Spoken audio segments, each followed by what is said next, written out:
Council will call this city council budget workshop to order. First up is adoption. First up is roll call attendance. Thank you, Mr. Mayor. Councilman Cavanagh. Here. Councilwoman Little Roberts. Here. Councilman Taylor. Here. Councilman Overton. Councilman Whitlock. Here. Councilwoman Strader. Here. Mayor Simison. Here. Next up is adoption of the agenda. Mayor, Councilman Cavanagh. move we adopt the agenda as presented. Second. Motion and second to adopt the agenda. Is there any discussion? If not, in favor, signify by saying aye. Aye. Opposed, nay. The ayes have it, and the agenda is agreed to. First up is item 1, City of Meridian fiscal year 2025 budget discussion. I'm just going to look at Jenny and see what she does. Okay. Look over here, everyone. Good afternoon, everyone. This is our continuation of our budget workshop from June. This is our budget workshop number 2. Today, we're hoping to clear out some parking lot items, finalize our review, and then I will walk you through our next steps. So today, we do need council's some direction from mayor and council on our proposed fiscal year 25 budget.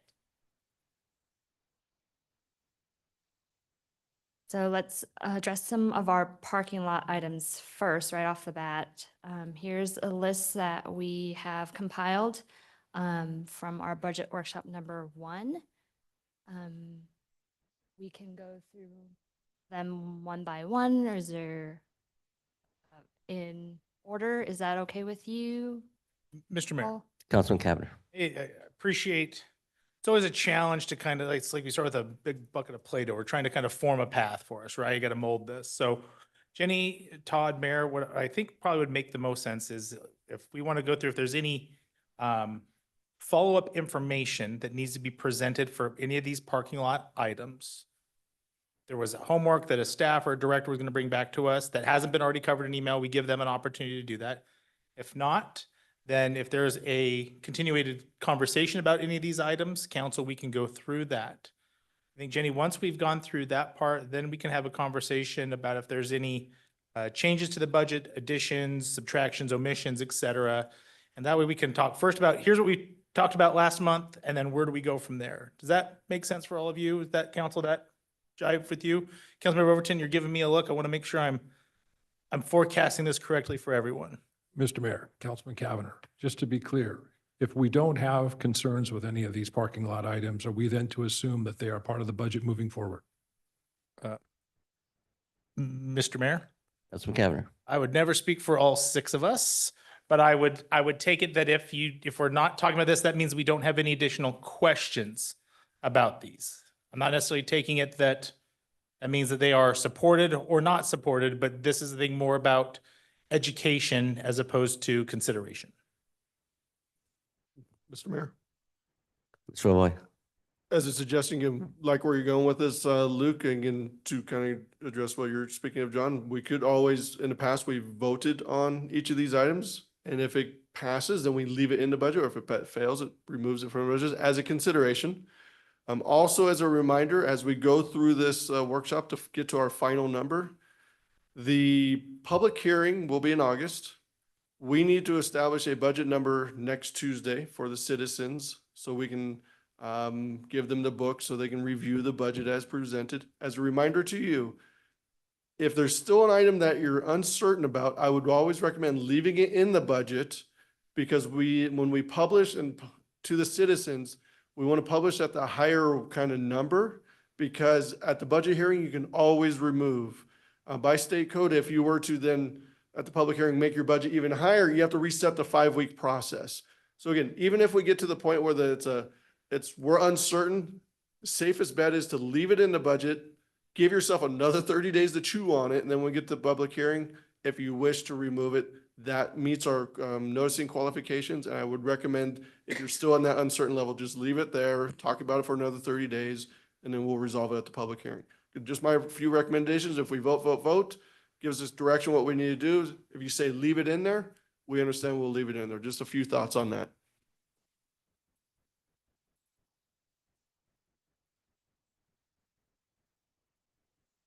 With that, I think what I'll try to do is go through one by one, see if council has any additional information on them.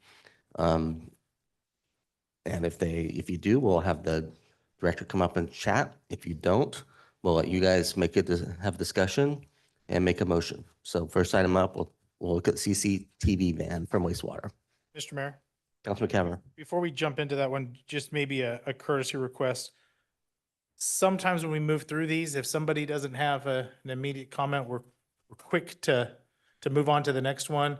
I know some of us have different notes in different places, and we may need to refresh ourselves back with that item in our budget book. So Mayor, just asking for a little bit of a slower pace is if we don't have anything from the first one, that we're not immediately jumping into the second one, giving council a quick moment to make sure that if they do have any other questions, there's time available for them to do that. I'll let you all tell me when you're ready to move on to Okay. each one. So, Mr. Mayor, if I recall, CCTV van, this is to replace a existing one that would essentially though also stay with part of our fleet as backup. And I saw Lorelei here, there she is. So getting a head nod, which means, okay, that I didn't screw that up too bad. So if I recall, Mr. Mayor, I think the conversation was largely about timing of this. Council, have you got your questions satisfied? Is there anything else that's popping up or any conversations we need to have on it? Is there anybody that has a feeling like that this shouldn't be included in the budget? Okay, just more getting consensus is all. Mr. Mayor, Councilman Cavanagh, Councilman Overton. not that I'm trying to set the pace on how we address these, but I would move that this stays within the budget as we move forward. Mr. Mayor, I'm happy to second it. I've got no issues with that. A motion and a second. Is there discussion on the motion? All those in favor signify by saying aye. Aye. Opposed, nay. You guys have it, and the item remains.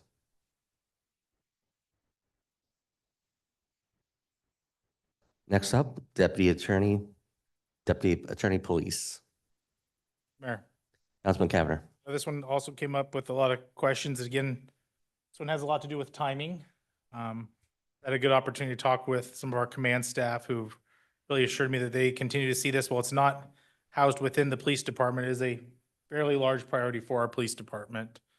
We recognize that this will probably be one of incremental steps as we kind of expand this new addition to our services as a city.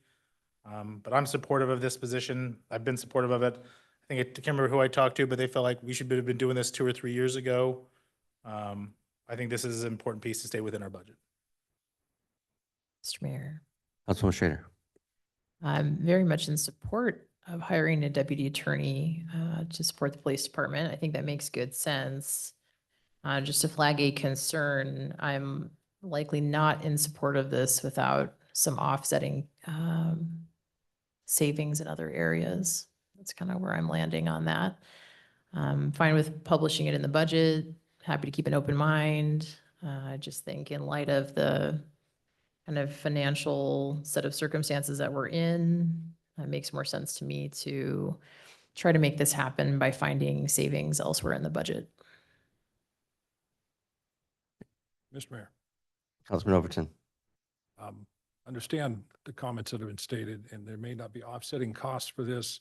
And Mr. Neri, you can correct me if I'm wrong, but at one time in our contract with Boise City Prosecution Services, they did cover this area of handling this, and they have stopped, and they no longer cover it. So we find our police department without adequate training on legal issues moving forward, further made worse by the fact that when we did have them teaching it, they weren't teaching it the way that we do things in the city of Meridian. And we have a way of doing it in Meridian that is different, to be the simplest way. It's different than how the city of the East operates, for good reason. I was probably one of the first people to tell you that this position was needed several years ago. Not this year, 2, 3, 4, 5 years ago, we needed this. I'm glad it's finally made it this far. I think we cannot afford not to have it.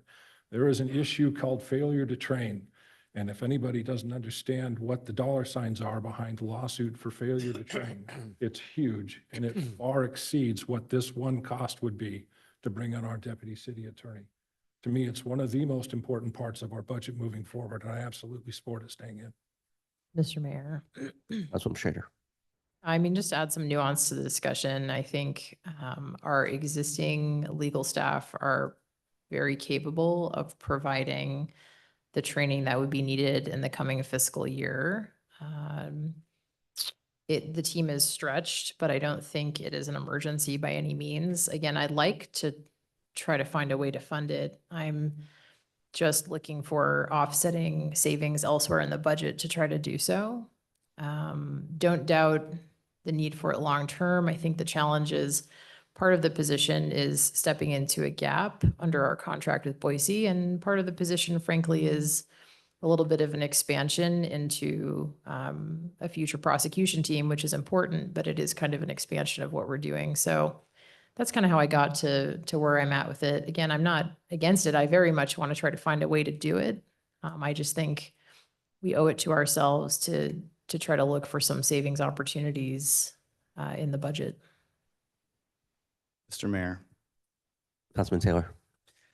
this was probably one of the few new things that I am very supportive of, and for the reasons of, I think it's going to take us some time to get to where we want to go in terms of building up this capacity with the city. And it's hard to anticipate the timing of other parties that we're reliant on for some of these services. And as I feel like this is a position that we've already budgeted to be paid for. It's not that it's a new position to be added in terms of the sort of the base budget stuff being recommended by you, Mr. Mayor, and your staff. So I think I've been very supportive of this. I still think this is probably one of the very few new additions to the budget that I'm fully behind. And I think it's really important strategically and timing wise as we look at the next several years where we want to be. I think we have to get started to get to where we want to be. So I do find myself very supportive of this this request, and will be supporting that.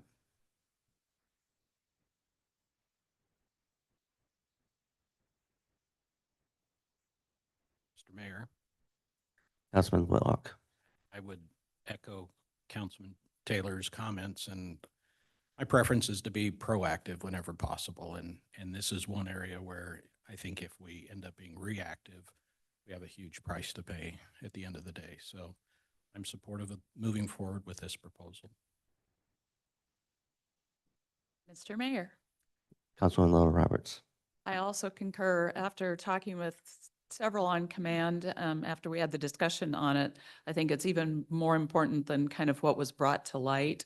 We've got people waiting for things that they're not getting. And I think that this can really provide support to, kind of get that gap filled sooner rather than later. So I'm very much in support of this position. Mr. Mayor, Councilman Cavanagh. wish for council. I feel like we've got good consensus on this. Heard with Councilmember Strader, she's again reiterated looking for savings, supportive of the position. Are we looking to take a vote on this? Do we want to just move on? I feel like that we're all kind of on the same page on this one.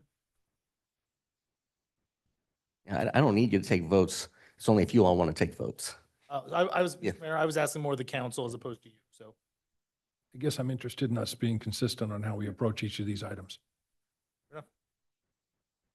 Mr. Mayor, Councilman Taylor. make a motion that we vote to approve the, I guess, retain the position in the budget as proposed. Second. I have a motion at second to retain the deputy attorney position in the budget. Is there discussion? If not, on favor, signify by saying aye. Aye. Opposed, nay. As have it, and item is agreed to. Next up is the Public Art Master Plan.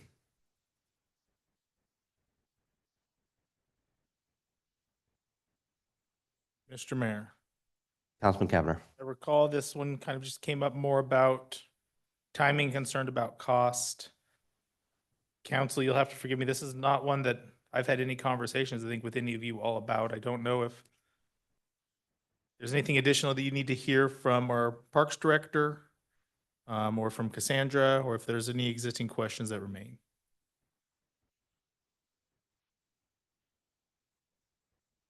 Mr. Mayor. Councilwoman Schrader. Yeah, I mean, This is a one-time cost and the request was, I believe, lowered to 30,000 as opposed to a full master plan. I think this more incremental approach probably makes more sense. I'm not opposed to putting this item in the budget for now.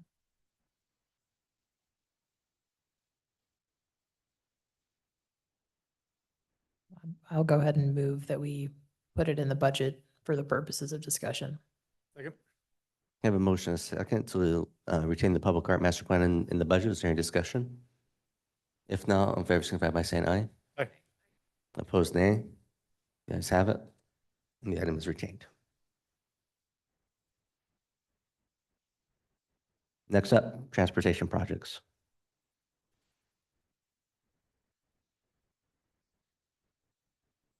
Mr. Mayor. Councilwoman Schrader. Yeah, on this one, just to provide some feedback, I'm supportive in general of funding transportation projects. I think it's important that council has a level of input and oversight into each project. I would recommend that each project come as kind of a friendly budget amendment throughout the year, as projects are identified and as we determine that ACHD and Compass and other agencies don't have either grant funds or other funds available to pursue them. I've just been a little bit skeptical in the past of kind of approving blanket dollar amounts without specific projects identified. So that's more of the approach I would prefer. Again, I'm totally okay in concept with up to this amount if every project made sense. So I just maybe a little bit of a nuance in approach from my perspective to funding each of these. Mr. Mayor, Councilman Taylor. just kind of along those lines, maybe a clarifying question for me, maybe you can answer, some staff can. What I'm wondering is, are we looking to approve this request and then build a priority list within that? Or is it kind of to council administrator's request, should we look to a list and then fund to that? And I guess I may have missed that nuance in our earlier meetings, but could you or someone speak to that just a bit? I can speak to that. Yes. And that's the short answer. I mean, it can go either way. What we were really looking for is, because there can be several different approaches. There can be one project that takes up $500,000 and we're done. Or it was really to give staff some direction. I would anticipate whether you put this in the budget or not, staff's going to come back and provide a list of recommended projects for the council before anything were to move forward officially. So whether or not you want to, I was kind of looking for what's the dollar threshold the council's interested in, because that's going to dictate so much of the work they do, looking at some of the priorities. And that was kind of what we were really trying to get at. If you want to take it out, we can bring them back, knowing that 500,000 will be our, budget figure that we try to balance towards as projects are identified. So I'm open either way, but if council is at least comfortable in investing some money in this, that's why we didn't want to spend the time that we knew council wanted to spend some money. Mr. Mayor. Councilman Cavanagh. Yeah, thanks. That context is helpful. I have wrestled with this, and it's probably more from a process standpoint than a concept standpoint. I do foresee this as something that we would continue to see on a annual basis. I'm supportive of leaving the funds in this year. And I think this is a good opportunity for the team from MIPS and your staff to kind of show, here's the process that we want to flesh out on an annual basis. And then certainly next year's budget, if you're going to be asking for similar funds, I think being able to see how that process played out next year will make this decision, I think, a lot easier for years to come. So I'm supportive with keeping it in, and trust you and our staff will bring forth the most beneficial projects based on the budget that they have available. And if they feel they need more, that they would feel welcome to come and request that at the time. Thank you. And I would just add, knowing that you have that viewpoint, that actually helps them look out the next year at least. So it does provide a little bit of a runway on projects and timing, knowing that there may be a willingness from council to fund additional funds in further years. And that I would fully expect in next year's budget, you would have a more defined number based upon the projects that council and the MIPS have identified for your consideration. Mr. Mayor. Councilman Overton. Just to kind of hopefully answer Councilmember Strader's question or statement. One of the things that we're trying to do with MIPS is, and what is taking us so long, is trying to identify those specific projects that don't have any other sources of revenue. And it's not as easy as it sounds, because there's a lot of different sources of revenue when it comes to transportation projects. And we're trying to make sure that the ones that we look at going forward, the ones that we prioritize and can get on the list, don't have any other possible solutions, because we certainly don't want to spend this money on something that we could get funding somewhere else. And I fully support it staying on. Mr. Mayor. Councilwoman Schrader. Yeah, that's, I think we all share the same goal. It sounds like a lot of us share the same goal, and maybe it's just a question of approach. I just feel like a higher level of oversight and the discipline of having each proposal come before us as a budget amendment is preferable. So if you make a motion, I'll likely vote no, just because I would prefer a different approach. Doesn't mean that I'm not supportive of the concept.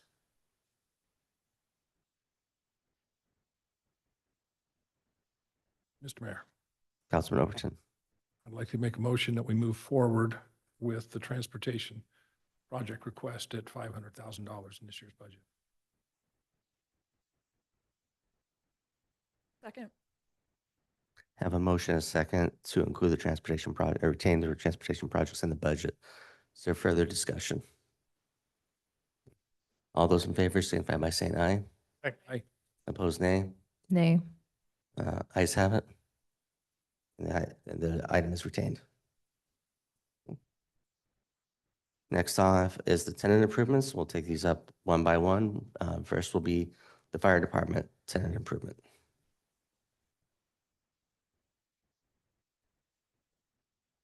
Mr. Mayor, Councilwoman Little Roberts. I support the tenant improvements for the fire department, having been up there on a fairly regular basis and see how desperately they need their own offices. So that's where I'm coming from on this one.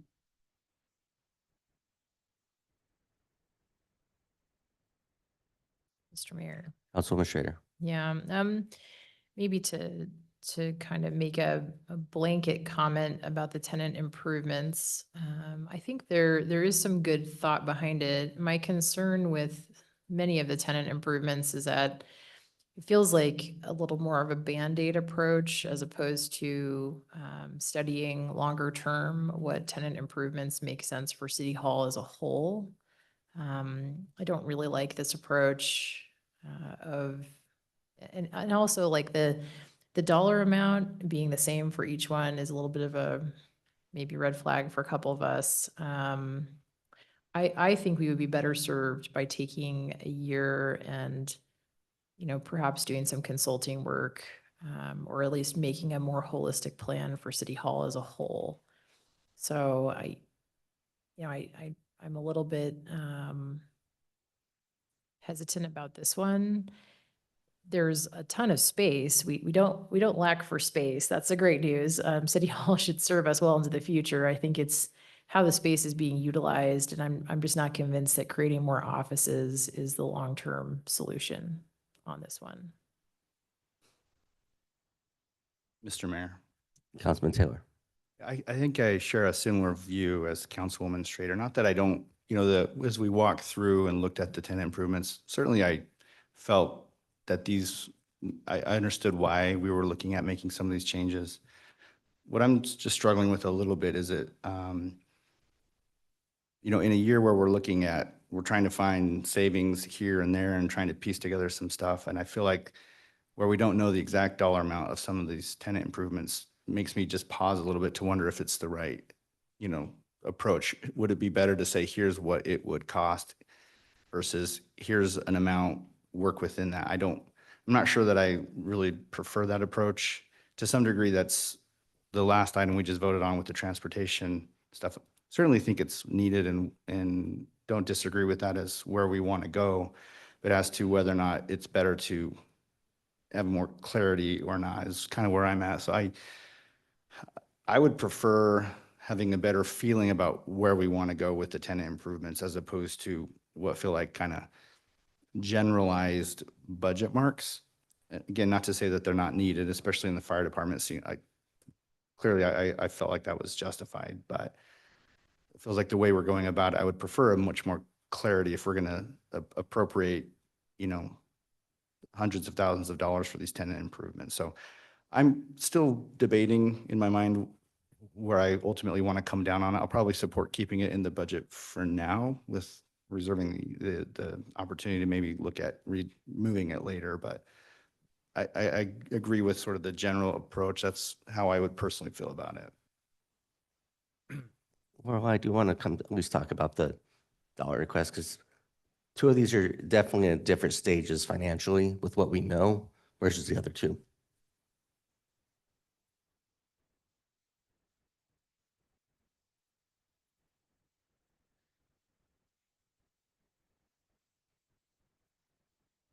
The fire department and the IT TIs before we can go out to bid. So we need a plan set to be able to go out to bid.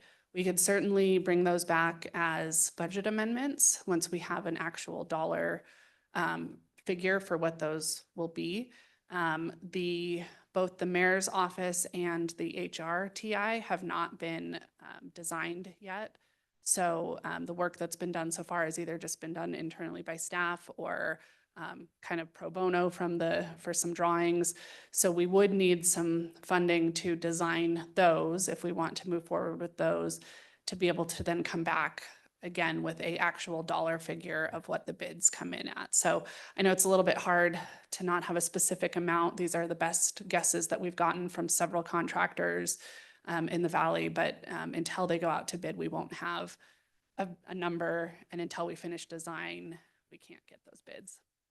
And just for clarification with Todd, if we don't have a budget amendment or a budgetary dollar figure for something, can we even go out to bid?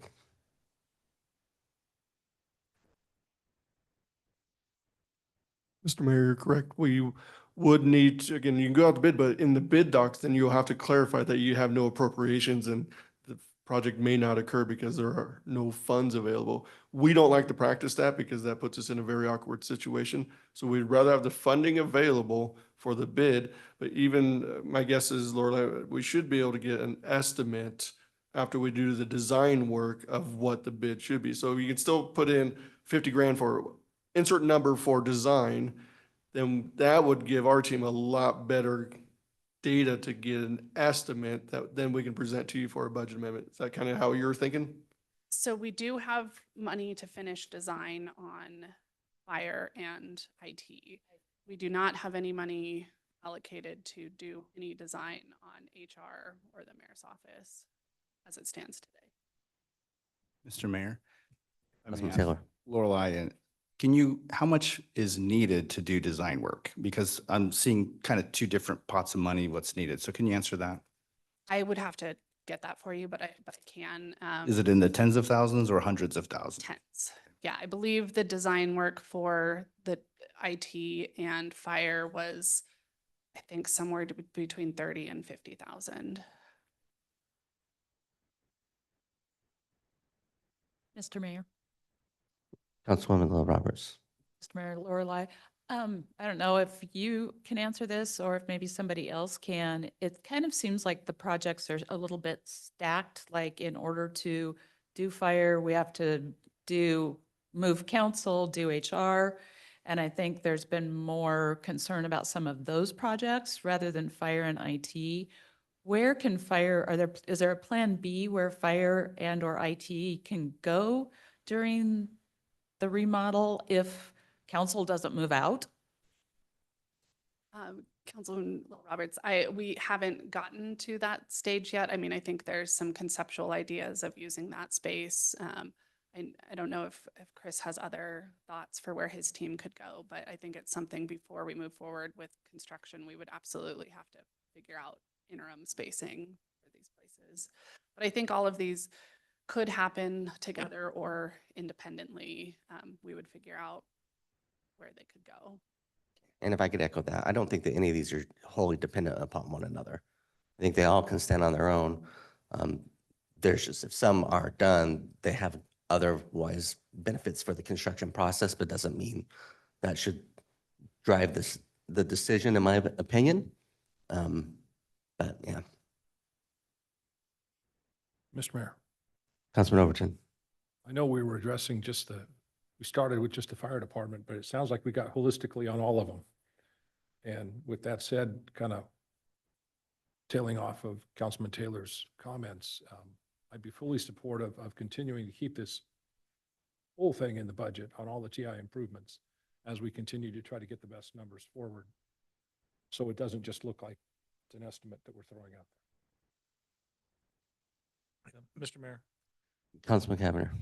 kind of going back and forth on these, because I think there's different motivations, I think, that are driving these TIs. There are some that are based on space and some that are based on efficiencies. And I look at IT's request is based on space, and I look at that as, I'm kind of mission critical for me on that one. The others are somewhat efficiencies. But I think Councilmember Strader brought up, I think, a really unique point, and I go back to, I wasn't even a city employee, but when we opened City Hall, we talked that this was a 100-year building that was going to meet our city's needs for 100 years. Well, this building was built was to meet what we thought our needs were going to be, right? In the immediacy, we weren't able to conceive what we would need into the future. We thought we did, but it's been different. Likewise, I worry that some of these requests are for what we need kind of right now. And should we be looking outside of just what is in front of us for a department, and to Councilmember Strader's point, what is in the need for the city hall as a whole? To me, I think that each of these requests that come from the directors are well-founded. They're trying to do what's best for their staff and to provide the best services to our citizens and the best working environment for our employees. That's the correct approach. I'm just, sorry, Councilmember Strader, I'm kind of responding in the moment. You brought up, I think, a really good point, which is, should we be just doing this in a handful of departments, or should we be looking at what the city's needs are overall? And so I don't want to throw a wrench into this when we're getting close to the finish line. I think I'm supportive. In fact, I'm very supportive of the IT one. I'm a little hesitant on going forth with all of these other ones right now, not because I don't think that they're needed, but because I think if we're talking about how we can be most efficient with our space, we should be looking at that citywide. If I could just put some, at least my perspective on that, is for, these are based upon standards that at least the directors kind of said, here's the size, the space, the type of space. For fire, as an example, we have preliminary programmed out all the rest of the space as well. We've shown where cubicles would be, where we'd make other modifications.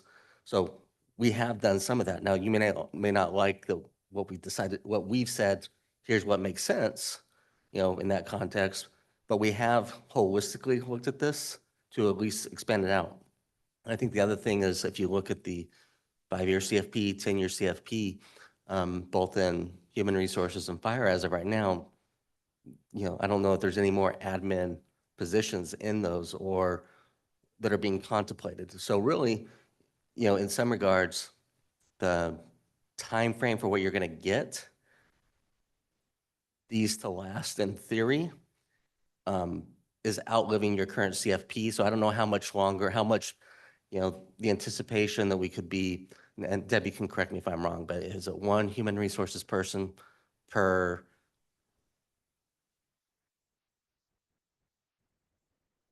one per 100 employees with the city, as an example. So that's just a sample of it.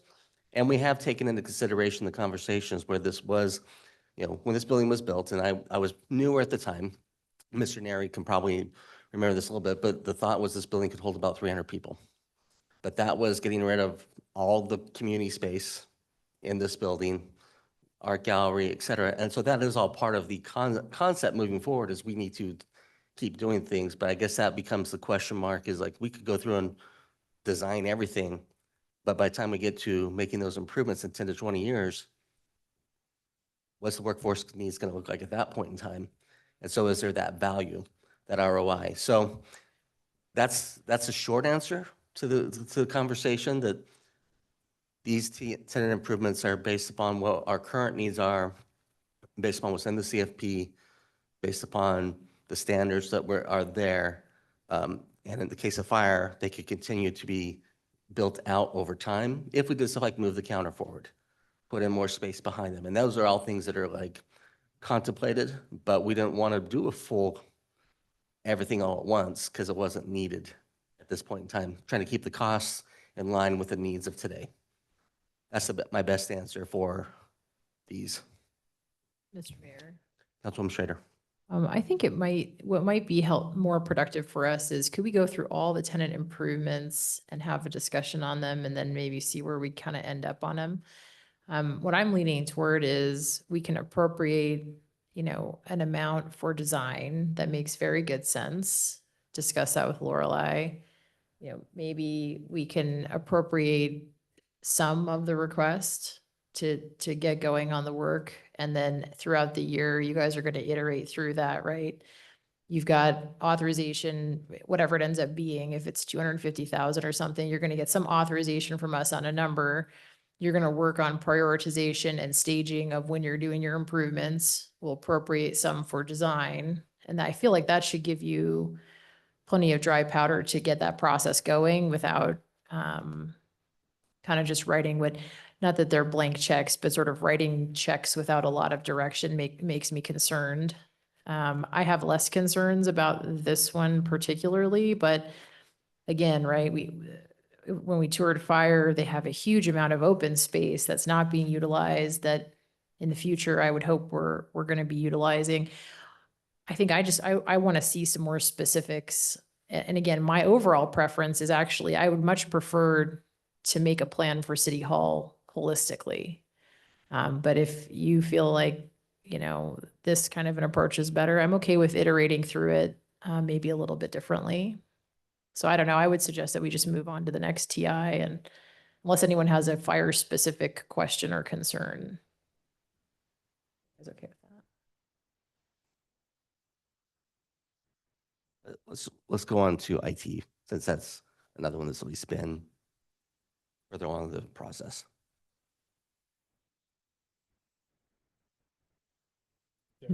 Go ahead. Let's say, Mr. Mayor. Councilman Kavner. Kind of a little bit in contrast to fire and recognize, right, fire was in where community development was at one point when we first opened, then they moved to where the planning department used to be before they moved downstairs. IT's been in the same spot since we've opened and that department has grown. That is where there's lots of room to grow within fire. There's not a corner that's left to grow in IT. And as this continues to be the department that supports the entire city and as our city grows, the needs to support grow. This is one that I viewed out of all of the requests as probably the most mission critical. It's the one, again, not that you rank, but you kind of rank, this is the one that I thought was at least the most important for us to discuss. Mr. Mayor. Councilman Taylor. Just kind of along the lines of what Councilwoman Schrader was talking about a minute ago with sort of a broader look at things. I'm curious, and I don't know, Dave, if you have the answer, and I haven't looked at the CFP in the last little bit on what you're looking at, but we filled up this space. I agree, these changes make some sense, but what happens if we need to add 3 FTEs to IT? Can they fit there? Or are we actually looking at, oh, shoot, we maybe need to move IT somewhere else in the building? So I don't know if you can speak to that a little bit, but I do think it begs the question of how do we allocate space in the building? And this is a good place to maybe start. Yeah. Mr. Mayor, council members. We do have in this current plan, there would be space for at least 2 additional personnel if needed. We currently have, I believe, 2 positions in the CFP in the next 5 years. So it does align that way, but long-term things could change as they always do. And I know, at least from the conversation, Initial Point Gallery was always thought to become offices at some point in time. So IT, HR would likely both build towards that when that time came. Unless we opted to relocate work groups to another location within the building as to not make that determination. I think that's a value. When we get to those type of things, conference room A, B, the history center space, and those are, I think, council will need or want to weigh in about when we make those type of decisions to take away that community space for needs or not. But that is what is envisioned long-term. Mr. Mayor, just a quick follow-up point. Certainly you made a good point about, what would I be thinking if you were asking me to make some changes to accommodate something that we're projecting 5 years down the road? I'd probably be saying why we pay for that now. So I think you make a good point with meeting the needs now with these tenant improvements. I wonder if it's maybe something worthwhile discussion about whatever we ultimately decide to do this year with some of these tenant improvements. Does it make sense to have a bit more of a longer term plan that we can start looking at the changes we need to make? Because I think some of these tenant improvements I could support today and some of them I'm a little bit uncomfortable with. I'm kind of going back and forth on it. I'm more inclined to like leave stuff in the budget now with reserving the right to try to remove it later if I don't think it's needed. But I don't know. I think it's probably worth a longer discussion, maybe with council in a budget work or a workshop meeting or something about allocating space. Because if you got room for two and you got two in your CFP the next 5 years, we also know that could change based on future needs, and technology is the fastest changing sector of probably really the city. If things change rapidly, and we just don't know what our needs may or may not be in 2 or 3 years. And so I could very well foresee a situation in 2 years where we say we are needing 2 or 3 more staff people for a very critical function, and now where are we going to put them?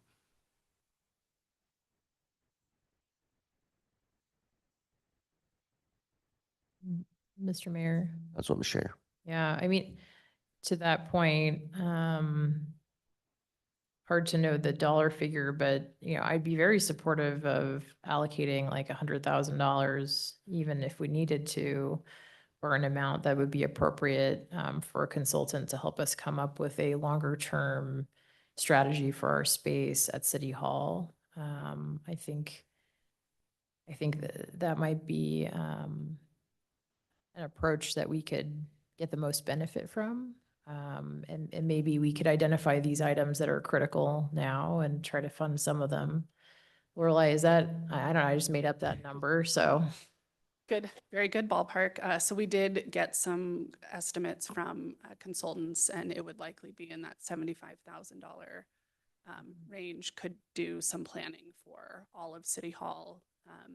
And then I just confirmed with Alex to finish design on mayor's office, and HR is likely in that, probably $30,000 to $50,000 range to just finish design.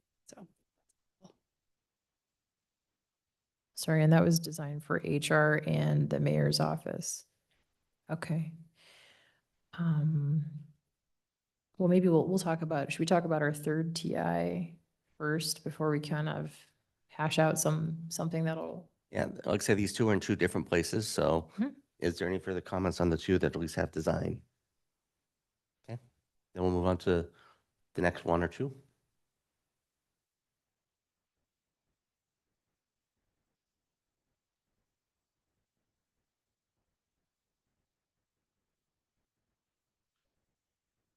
Mr. Mayor.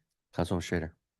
Yeah, so here I do feel like this has been fleshed out a little bit more in terms of the team's thinking and the space needs. Again, it's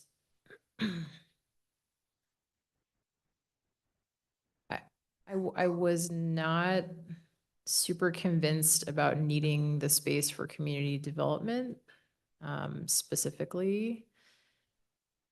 Not sure that couldn't be accomplished in a different manner. You tell us that this one doesn't feel like an emergency to me that needs to happen in the next year. I think it could be well served by, kind of some, again, more long-term planning. Maybe there are portions of this that are more critical than others. I don't know if you sort of looked at that. Be curious your feedback, Mr. Mayor. I mean, if Dave wants to provide any feedback, but our feedback is it's just in alignment with our standards. We currently have some offices which are larger that don't align with that and would allow the positions that are all part of the reporting structure to be housed there. That's what this one is about team alignment more so than it is a need. We don't have any new positions Yeah. program in the mayor's CFP. There is one communications position that, you guys have heard. And when that one comes forward, I don't know if we've envisioned where that one would house, except for maybe right across from Stephanie. Was that the initial thought? Yeah, Mr. Mayor and council, that position is accounted for. It would be in one of the cubicles. So again, it was, to the mayor's point, it's really just a space and organizational alignment. As the internal team that looked and talked with the experts about space planning, we looked at that space and said, okay, if those are going to be the standards moving forward based on the experts that we talked to, let's apply it here and see what would happen. So really it was a space and an organizational alignment. So say that one's your call. Yeah, but is it necessary? No, we can still function in that context, but it does bring us into alignment. And one of the things I hate is when you go to someone's, it's like, wow, how did you get this? How did you score this big office? In that context, when that's not our standard. So that's a minor thing, but it's relative to the entire conversation. Mr. Mayor. Councilwoman Schrader. Yeah, and I would hope that would be one area that, like consulting work, I think could, and I usually don't like hiring consultants, but I think this is one case where we may need an expert's help. They may help us wrap our heads around whether our standards make sense, if they should be reevaluated. At one point, I got very used to sharing office space on a trading desk in a very different physical format than here. And in New York, when I was working there, office space was at a real premium, and there were a lot of creative ways of trying to solve for that longer term. So I totally understand trying to make alignment around standards. I'm just hesitant to spend $250,000 to align around standards without kind of a grander plan. And having a consultant sort of take a look at the plan holistically. So I don't know, that's just some feedback. Maybe we can kind of circle back to all the TIs. I think we have another one to go through as well, so. Mr. Mayor and council, because I'm up here, I think one of the things that I'd ask to consider is simply the opportunity cost of money, as you know. I mean, we'll go through an effort, and the internal effort that started 18 months ago to look at space was sort of predicated on what I'm hearing is nobody's really crazy about spending consultant dollars. However, sometimes they're needed to spend. So we tried to mitigate that a little bit by looking at, hey, what are our experts doing out there? What are our contractors doing out there? And talked with a lot of them, talked with a lot of corporate spaces. What were they seeing at the time? So a lot of that effort we felt like was being made to try and help offset that consultant cost, knowing that construction is going to cost more tomorrow. Just so I'd ask you to think about that too. Mr. All Mayor. four of them. Councilman Cavanagh. Dave, I appreciate that. And I can certainly understand if there's frustration of saying, hey, we've tried to be kind of scrappy and fiscally prudent, and not go and find a consultant for every problem that pops up. And now if I'm like, hey, you're being asked to go do the thing that you were intending not to do to try and save some funds. And I appreciate that. I think it's more, if we were talking about one piece of the puzzle, I think that your approach makes sense. But maybe I think what your process found is, hey, we've got needs here, we've got needs here, and these needs over here could maybe be offset by making a move here. Sure. And so, well intended, I just think that because I think your exercise has demonstrated that maybe there is more than a need than just looking at it from a specific department, is I think probably where Councilmember Strader's coming from. At least that was the conclusion that I've drawn. No, I appreciate that. Thank you.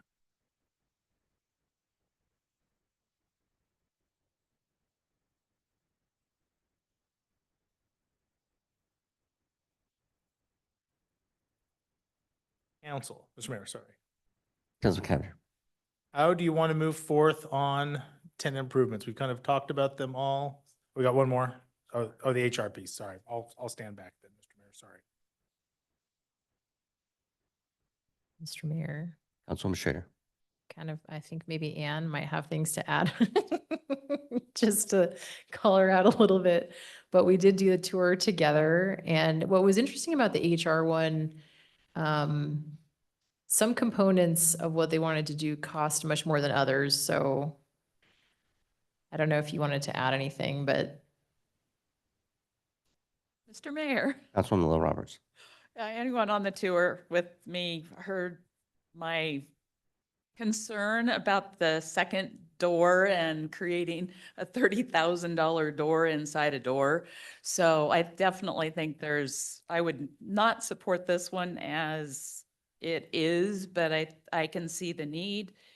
but maybe looking at how we can manage the money and a more, oh, I don't know the right word, but it just didn't seem like it really felt like a Band-Aid instead of a real methodical way of making it a functional space. And moving things around to move the council over there felt like we were making do instead of very practical and methodical about how we were doing it. Mr. Mayor. Councilwoman Schrader. Yeah, I think the HR request, I think in part, so I think we kind of have to separate.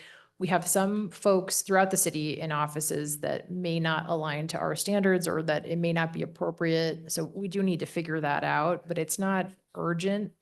HR does have kind of a little more urgency around the need for secure entry into their specific space. Debbie, I'm looking at you. I don't know, Mr. Mayor, if it's okay if Debbie can kind of walk us through how much it would cost to add like a, what is it called? A badge access to the existing door. That was something that we were wondering about.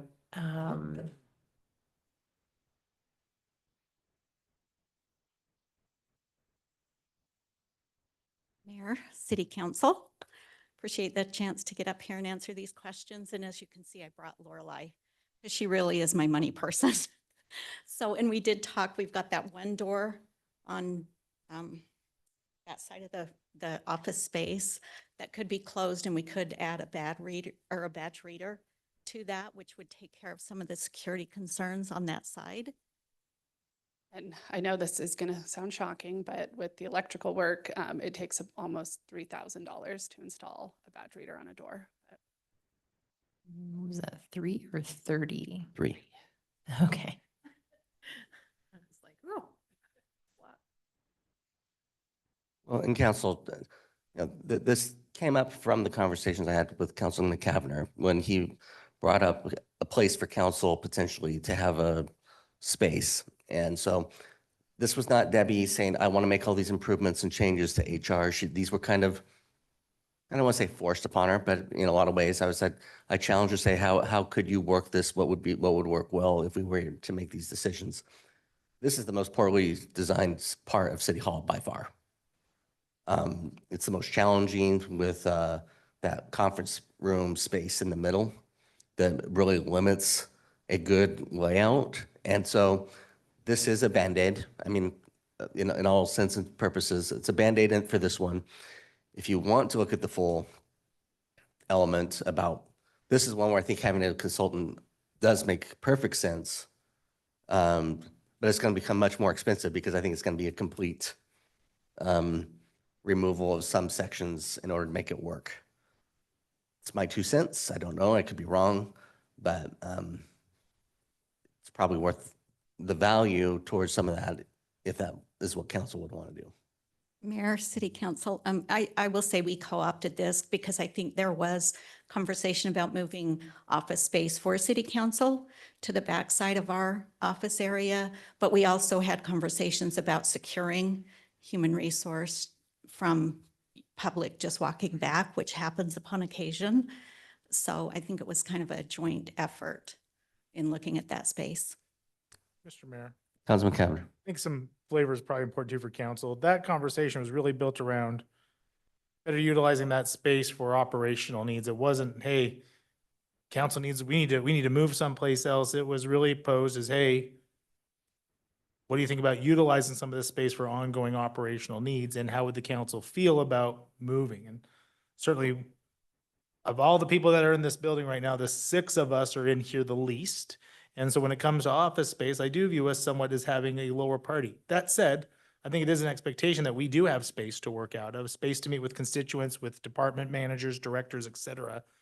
And I think what is turned into, this is a little bit for kind of moving things around. We're kind of the first step for a lot of these TIs in terms of relocating council to one space to move other people into our space and onward and onward. So it does make it challenging. I think in terms of all the TIs that are presented, the council element is the lowest of the priorities for me anyways. But I recognize that that move kind of triggers a lot of movement for a lot of other folks.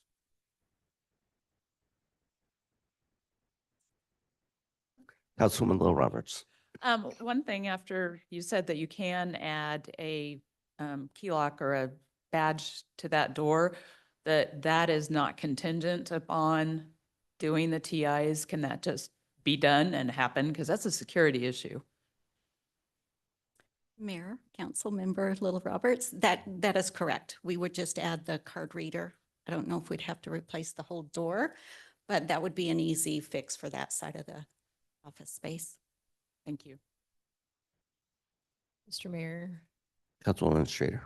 Yeah, and then Debbie, so that if I'm trying to remember exactly what it looks like, but if I'm facing HR's offices, so you have a door on the left, we could put a badge reader on that. Then you have an open hallway to the right. So I am curious, for the purposes of security and not any other reason, what would be the recommendation to secure the right-hand side? Do you need a wall there? Or does closing it off become problematic at this point? Would you rather have a door that has a badge access? I'm just curious what would get you to a secure end state? Mayor, City Council Strader, I should know this answer, but I don't, like, I'm thinking, I think there's a door there. There's a doorway. There's a doorway. I don't think There's a door. We never closed that door, so. And I think part of the conversation is, depends on what's down the hallway.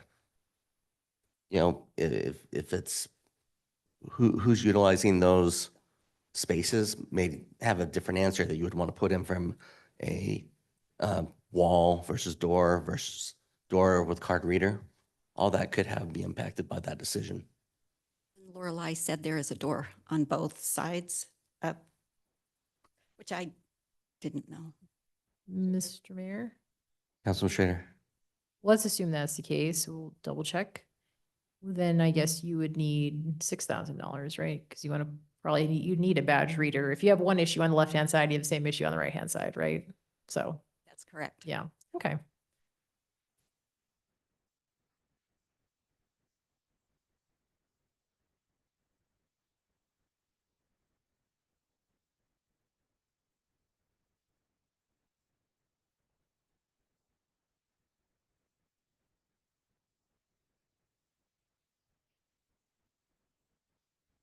Mr. Mayor, Councilman Schrader.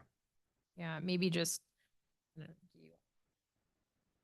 maybe just to sort of walk through an approach, what an approach could be, that I think would be favorable. Maybe what we could do would be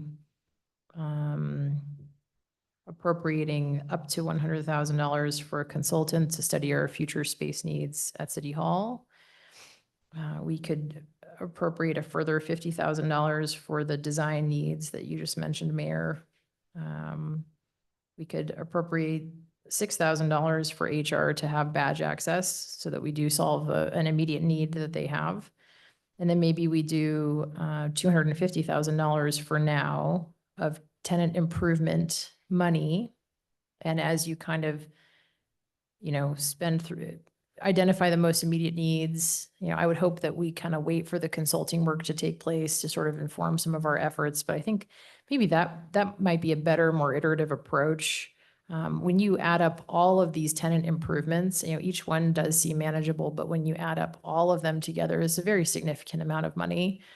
And I would feel better about it if we had more of a long-term plan for City Hall. So that's just where I'm coming from.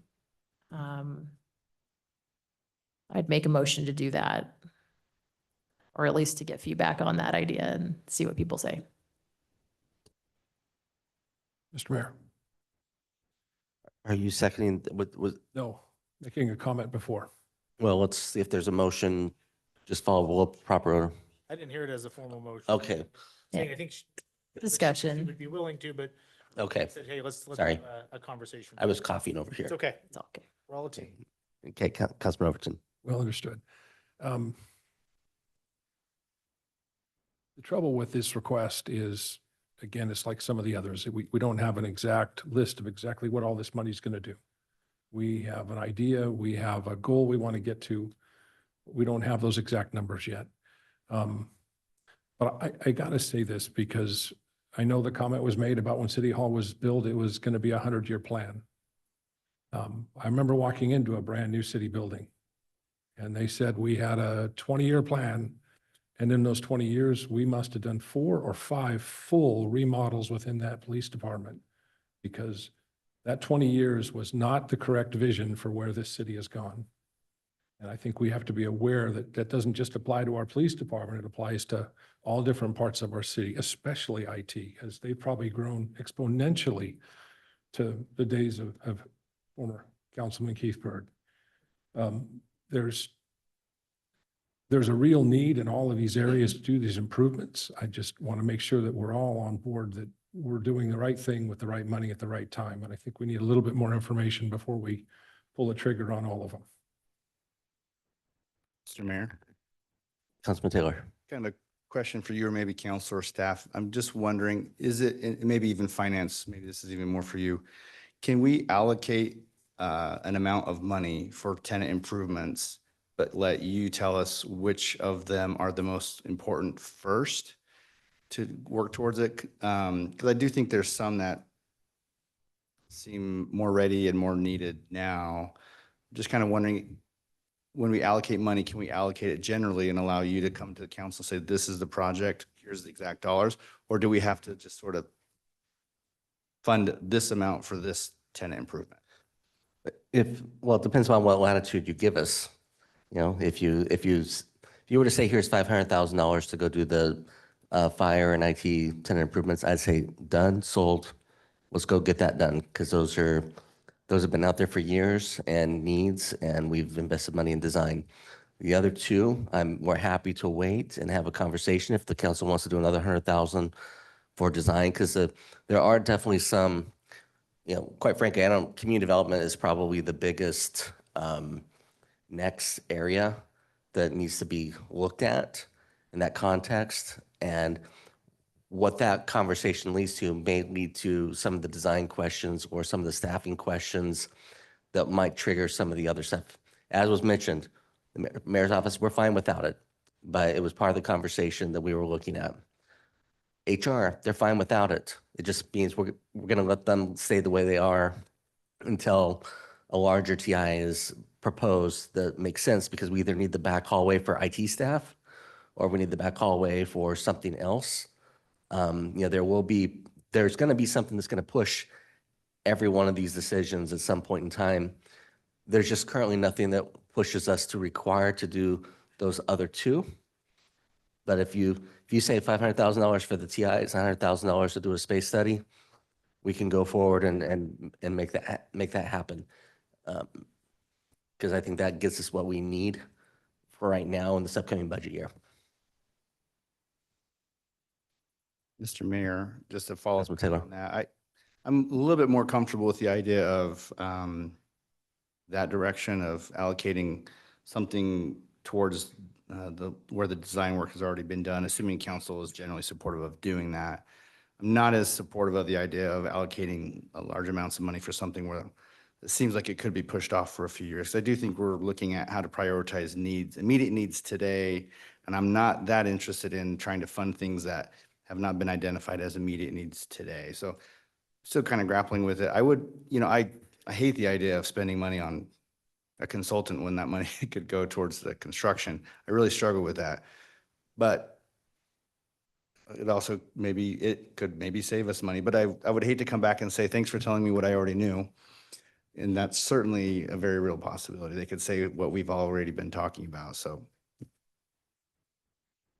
Mr. Mayor, Councilman Cavanagh. comment about ComDev kind of sat with me, and I was also thinking a little bit about our earlier conversation about the prosecution and what our needs in that are going to be, and that may require space in Boise, it may require space here, it may require both.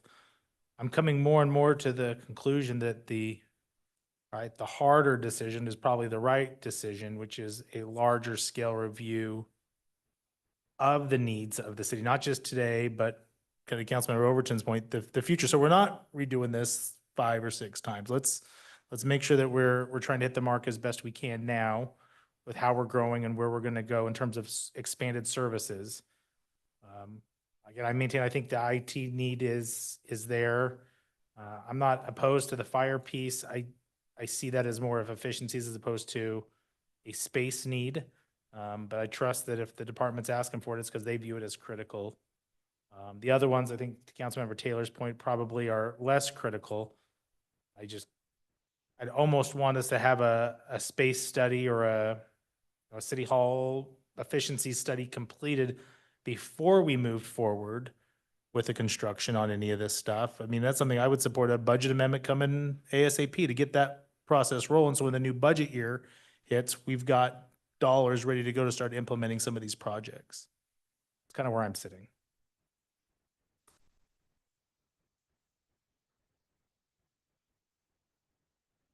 Mr. Mayor, Councilman Whitlock. may I just ask a few clarifying questions just so that I'm not making wrong assumptions? In HR, the door out into the hallway where we would, where we're proposing to put a badge access door, that's already badged, so we don't need to worry about that. So it is just 2 badge doors, not 3. Yes, so the main door out to the hallway is badge access, so that today can be closed and locked. This would be as you walk in, there's the front counter, there's a door to the left and over to the right, and then there's also a conference room. Alternatively, we can just lock some of these doors too if they're not heavy access points, but I think the ones that people are going in and out of all day, you don't want to have to be using a key. So I think we could do a combination, but there's those 3 access points to get into the back that should be probably controlled somehow. And I've only walked through fire once, but they're landlocked, is that right? There's no room to grow out. Not necessarily. Okay. So what we're talking about though is better space allocation within the existing space and not expanding at this point. Correct. So this would be essentially to take people that are in cubicles today in those spaces and convert those into offices. Okay. And I agree with the comments that have been made so far on how critical IT's needs are. So I would be supportive moving forward there. And Council President Kavner, I appreciated your comment about how this is all kind of staged and council moving out of its space is really the preliminary step that needs to happen. I don't know that this is one guy's perspective. I don't know that we need to have built out space ready to go to. If anybody's going to be displaced or inconvenienced in this process, it probably is the 6 people who are in the building the least. So I wouldn't put a heavy emphasis on building space for council prior to making some of these other more immediate considerations.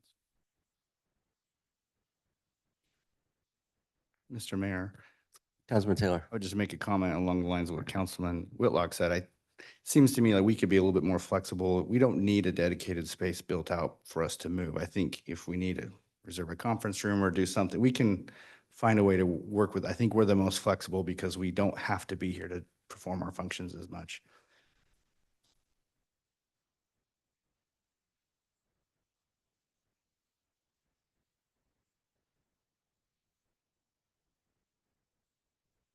Mr. Mayor, Councilwoman Schrader.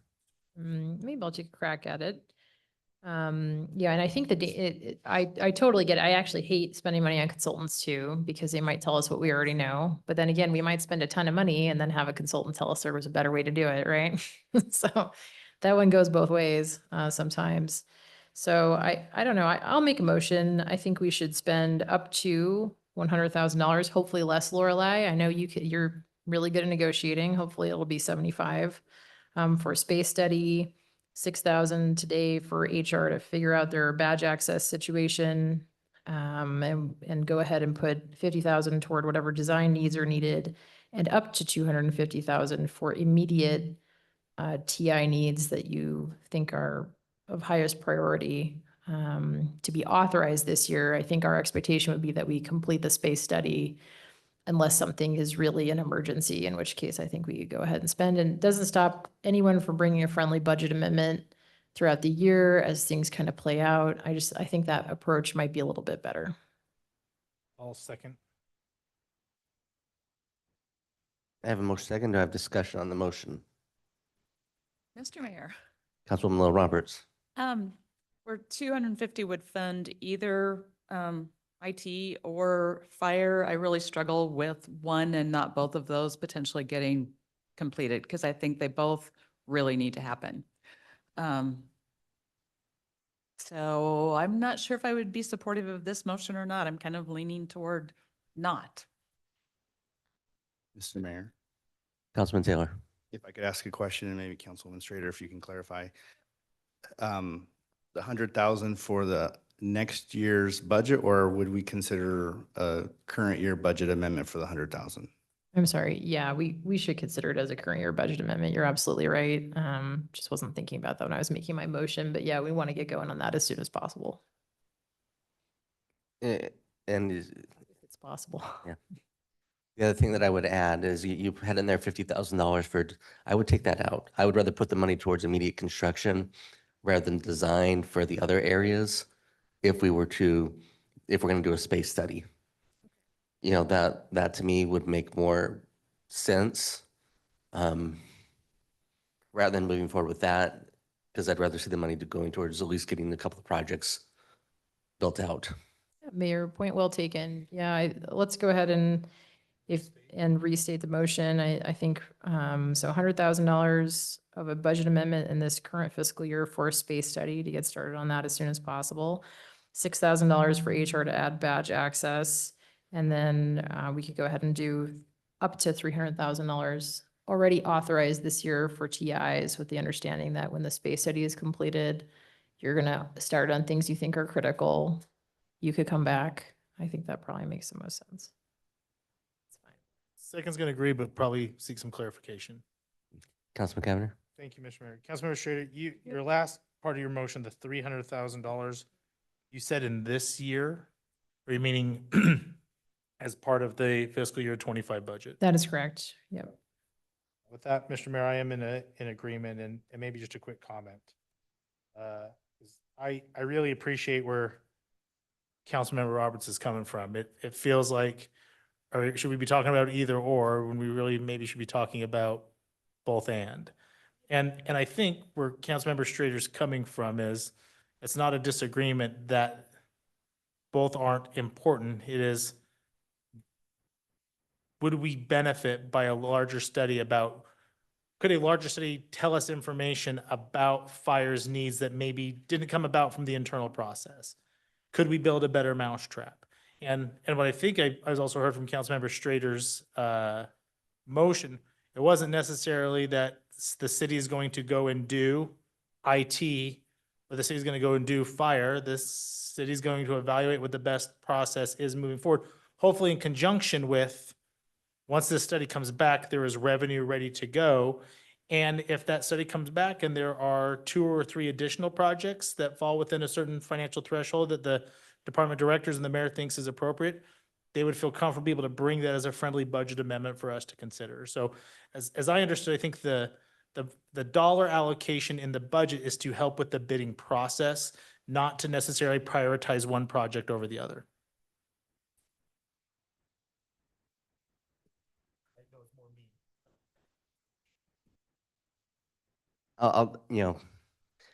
Because these two have a defined number, I'm gonna look to those that created the number. That's obviously where you believe those costs are for those projects. So I would like clarification from council, either to do a project or not to do a project. Approve money for a project or don't approve money for a project, not give me $300,000 to maybe go do some project or bid a project that we don't want to have done because we want to wait for something else. Mr. Mayor, Councilwoman Schrader. let me just kind of give you some perspective on where I was going with it. We've been given a dilemma, which is it's hard for us to send something out to be bid on if we don't have some budget authorized. That's kind of where I was going with that. I don't think it's a question, like, let's just take one example. Okay, the fire department. The fire department has a huge amount of unused space in the middle of the fire department admin area. When you first walk in, there's a big room that's not being utilized. There are offices of varying sizes. There are really inadequate cubicles. And that's an example where I think if it took us less than 6 months to do a space study, I think we could get really valuable feedback that might inform how the fire department wants to do their tenant improvements. If I were the fire department, I would want to, I don't think it's it's urgent, but it's not an emergency to wait, I think, 6 months to get that feedback. This allows you to, again, move forward on a process, do a space study first. You've already been authorized to spend a certain amount, so you can, continue on putting something out to bid if it makes sense after the space study. Like, I think this is just sort of stepping through it. What I don't like is the idea of writing a check for $500,000 without a space study being completed. I don't think that makes sense. So that's where I was coming from. Yeah, Mr. Mayor, Councilman Taylor. and I'll just kind of chime in. I actually think the fire department TI request is the perfect example of why you want to study the space, because you could have a much better layout that's much more effective if you utilize that large open space. So to your point, I think that gives us the reason why we do want to study this space, because we may want to revamp the entire fire office there to utilize that space more effectively, maybe segment out certain functions within the fire department in different areas. So I would hate to spend $250,000 to fix the office space and the cubicle space problems, which clearly we have. I'm very supportive of the changes there. But it would be strange to leave a massive open space unused or untouched. For what? For some future point discussion that we don't know. So I'm supportive of the motion. And to your point, Mayor, if you would like some clarification, I would say then do the IT department. Let's do the space study on fire, with knowing that's the next immediate need that we can work towards in the very near future. Mr. Mayor, Councilwoman Little Roberts. Mr. Mayor, could we get Chief Butterfield to maybe answer some of those questions? We can.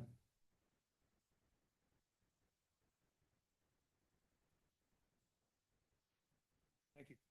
Mayor, Council, just a couple of comments. So around the space study. So the current design that you have was an architect did come in to fire and did spend quite a bit of time talking with members of the fire department, looking at the space and looking through all of how we work, workflows and processes as that what you see was created by an architect. So I did want to add that to part of the discussion as well. There was some space planning completed, and I think maybe whoever did engage the services of that architect could speak a little bit more to the background and efforts that the architect that created that design did put into that. Thank you. And I know this is the way too early question, but ultimately the question that we'll have for council if we do a space study and come back, do you want to build out these to their ultimate configuration at that point in time, even though it may or may not be warranted or needed? Because Chief Butterfield's point, yeah, we've seen this all designed out with what the changes are to allow for the continued growth of the department if that's what's needed, by utilizing cubicles and other things, as well as shared access to an adjacent part of the building long term. But I think that will be the question mark. Or if we get to that point in time, are we just going to want the TI that comes back for the immediate needs compared to the long-term needs? Because at least from my perspective, I don't see any of the things proposed in this TI as being things that would likely be removed, because it is pretty much a bank of offices along one wall. Obviously, cubicles are movable long-term, but the office walls are not going to change. That's the majority of this one. I think you asked a question, and I don't think it's quite germane to this particular motion, but I think it's a good question nevertheless. I think for me, the answer would be is I think council would be open to that. We would want to know what is the cost of total build out versus the proposed TI. What is it ultimately going to cost? And we as a body could make that decision if we should fund that all now or part and piece it.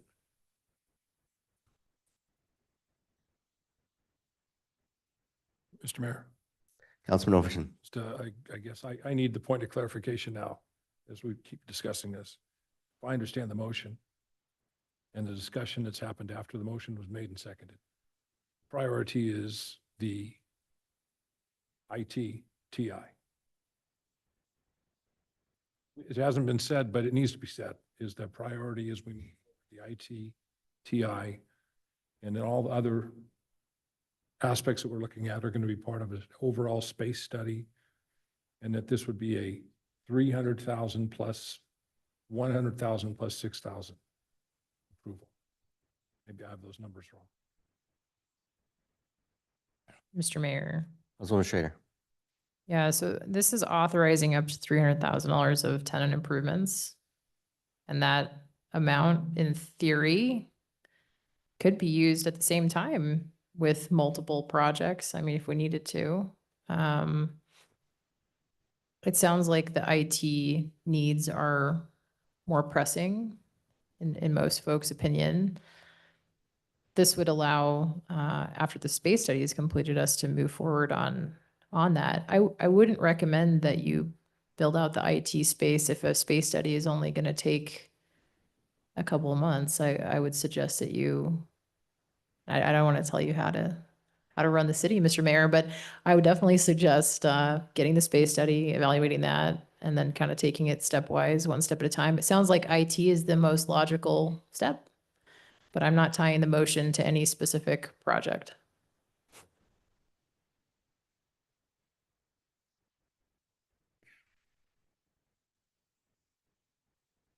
All right, the question has been called. All those in favor of the motion signify by saying aye. Aye. Opposed, nay. Nay. Ayes appear to have it. Okay, the ayes have it.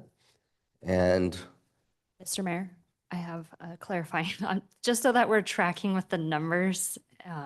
We have down $100,000 allocated for space study there will be a budget amendment that will be brought forward budget amendment. at the next and last. Do we have time to get one in? So that's a question for legal. So next Tuesday is our tentative adoption and our approval of our amended fiscal year 24. That's the reading of the amount. Can we include a budget amendment in that value prior having council approving? Normally what would happen is a budget amendment comes forth to council for approval, then it's included in that reading, but it would have to happen simultaneously next Tuesday. Is that allowed? Yes, yeah, I mean, Okay. we certainly can include it. Obviously, if something were to go awry, we would have a problem, but from what I'm hearing, that shouldn't be an issue. Okay. So you can have the one and then have that first, the budget amendment, and then the tentative budget amount or the final fiscal year budget amount subsequent to that. Okay. I think that's fine. Mr. Mayor, question? But just to clarify, for when we provide our information to the clerk for noticing, I guess, tomorrow, could we then put in the fiscal 24 budget be the highest value? Because let's say for whatever reason, you guys decide not to approve that budget amendment prior to the notice, prior to the announcement of the 2024 budget. Is it okay? I'm thinking the answer is going to be yes to this. I'm thinking that if we announce the highest number on clerk's documentation, and then if council decides not to approve that budget, we have the right to announce a lower value, or do we need to announce two values, one with the budget amendment and one without? I'm hoping the answer is we announce the highest in the clerk's document for the noticing, and then next week we get it approved and we don't have to worry about it. But if it gets cut, the value will be actually lower than the amount that we give to the clerk tomorrow. So If you follow. So, Mr. Mayor, members of council, I think the problem is the number that's going to then be announced in the budget will not be accurate as to what it actually is. So therefore, I think unfortunately, because of the timing, you're going to need to put both to make sure that it's clear to the public which one it is, right? Because otherwise you would have announced a certain budget number and technically announced then a lower one that then gets reported as the final budget. The ordinance that we pass in August, correct? We passed one more ordinance for the final budget subsequent to this notice next week, correct? Correct. This is just the announcing of the number. So in August, we'll have our public hearing on the values that we announced tomorrow. So I'm trying to treat this no different than we do our regular budget. I told you guys, give me the high water mark. In August, if you want to cut something, you can reduce it. I don't have to renotice. So I was kind of in the same mindset. If I just throw out this bigger number for my 2024 budget, which is inclusive of the 100, at some point in time, they could reduce it. That's kind of where my mind, again, I just don't know the legalities here. How about we've got a 4:30 meeting that we could add a budget amendment onto the 4:30 meeting today? You can do that too. You We could- can we add can- add it on, it's, would be an emergency, you can add that on as well, and then you'd have to make comment on the record as to the reason why it's being added at the last minute, but you can do that. We can get that drafted if that's the direction of the council. Solves the problem. Okay, I have one. So in 24, budget amendment for the 100,000 for space study. There was the $6,000 for HR badge access. Is that in 25 or 24? I think that's a 25 25. item. Okay. And then design of 50,000, No, I No. think we took that out. okay? Yep. And then general TI to get the work started of 250. Is that so? 300. 300. Yep. Good thing I clarified. Got it. Thank you.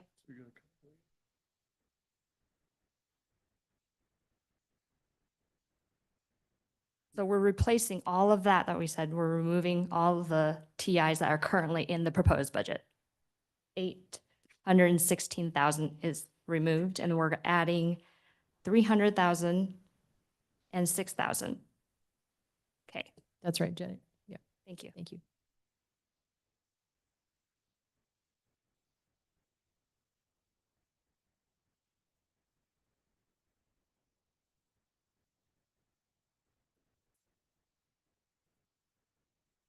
Next up is the community center.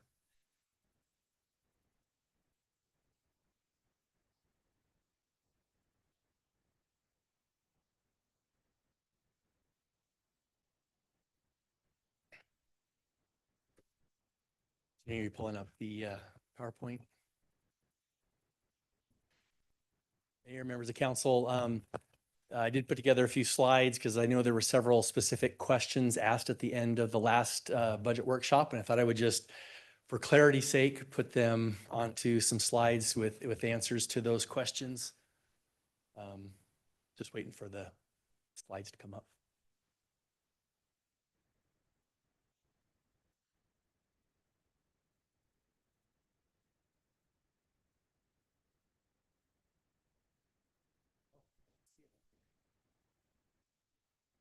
Here, I got it. Okay, thank you. This first slide, I simply added as a very quick background slide for anyone who may be watching that doesn't know the background, so I won't spend much time on here. But just in general, 2 months ago, we were blessed to be able to get the 11.365 acres adjacent to Settlers Park for this community center and some park expansion, including additional parking next to the ball fields. We purchased it from West Ada School District, and we've been working since that period 2 months ago when we acquired the land to say, how do we move forward into the next step, which would be design. One of the questions was, what is the vision? And I emailed you, I don't expect you to read the papers that are on here, but I emailed you the document. Hopefully you've had a chance to see that. Hopefully that was helpful in capturing all of the thoughts to date from the public feedback, the surveys, the open houses, the feedback from council. I don't think it's the end all be all. I do expect that through design, over the next 6 to 8 months, that this will continue to evolve with feedback from council, the commission, our public open houses. That'll be part of that process as well. But this would summarize what we would intend to put into that vision moving forward. There were the second big topic of questions was impact fees.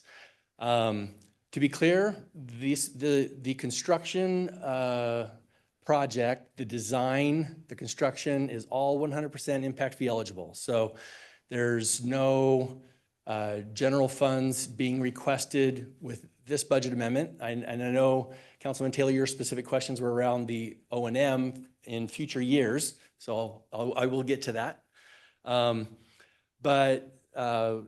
Per the impact fee study, we have a maximum of 22,827 square feet eligible for impact fees. We would expect to be lower than that, in the neighborhood of 20,000 square feet TBD through the specific design process. We currently have an impact fee balance as of a few weeks ago of $18.8 million.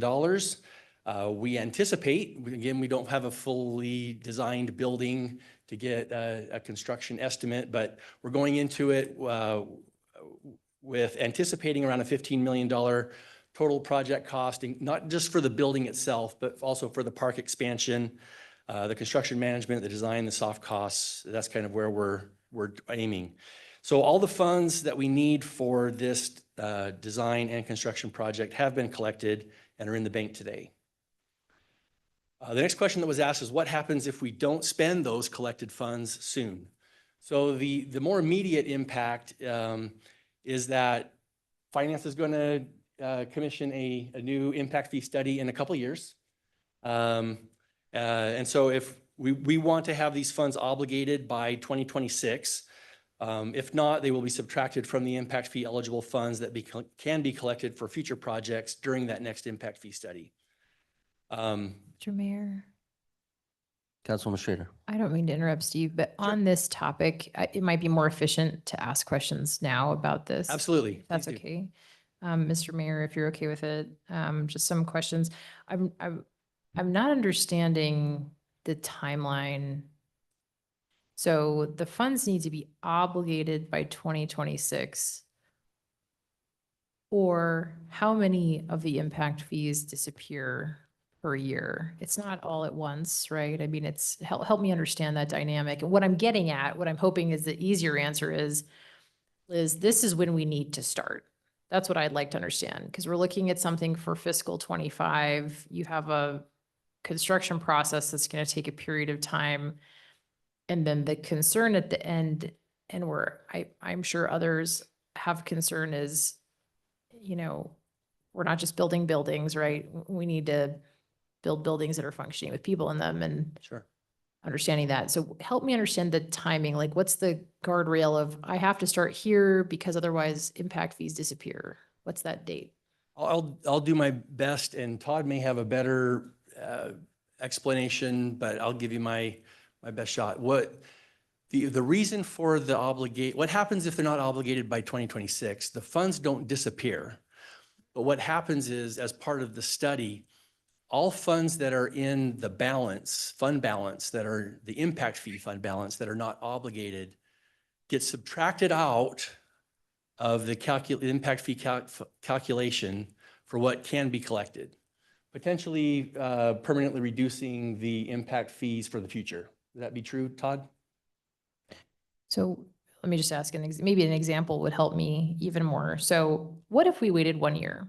What if we said, we're worried about, paying for the SAFER grant. We want to make sure that this project doesn't lose its impact fee eligibility amount, but we'd like to wait a year. What is the impact of that? Could we wait 1 year? What would happen?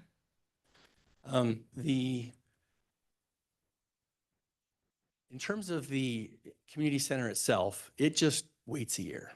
So no serious detriment, I would say, to that itself. The bigger question is to the impact fee eligibility of projects generally.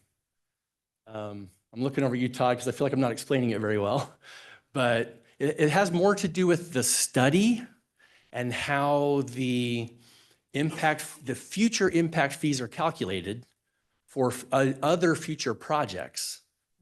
Because if those funds aren't obligated by the time the study is conducted, anything not obligated gets subtracted off the eligible amount. So it would reduce future impact fees for other projects. Councilman Cavanagh. Todd, what is that number? How, if after 2026, if the amount is reduced, what is that dollar amount? Is it millions of dollars? Is it hundreds of thousands of dollars? Today, it's 18 million. 18.8 million is what we 18.8 have. million, and if we bring in another 2 or 3 million, it's whatever the fund balance is at the time it's calculated. Mr. Mayor, maybe I'm not asking the question the right way. How much of the impact fees that we receive for parks has to be allocated to the community center? What percentage of our impact fees has to go towards the community center? We are projecting the $15 million number in absence of a design. Okay, what is that, I guess, then a year? And what I'm trying to figure out is if 2026 comes. Yeah. And we haven't allocated funds to the community center, what is the dollar loss to the city? What is that amount? Is it $1 million a year? Is it $100,000 a year?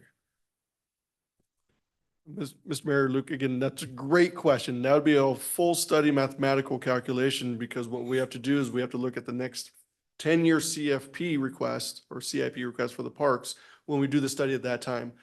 I don't know what the next 10 years looks like. Maybe it's only one park. So we then build a fee based on the one park need, or maybe it's 2 pools, a golf course, and 17 parks. So again, until I know what the next 10 years at that moment in time when we build the study, will I know what that impact. So again, the fees could just naturally go down because council says we only want to build one park for the next 10 years. Fantastic. Or maybe it's 17 parks. So it's an unfortunate, I mean, it's a good question. I just don't know the answer until we get to that point of what's 10 years look like. Mr. Mayor, maybe a follow-up. Councilman Cavanagh. And Todd, that's helpful because I guess that's the part that I'm trying to understand is in our last fee study, we said we were going to build a community center. We have received the funds to build the community center, which means we accomplished what we said we were going to do, which is why I'm trying to understand the risk if we aren't building it by 2026.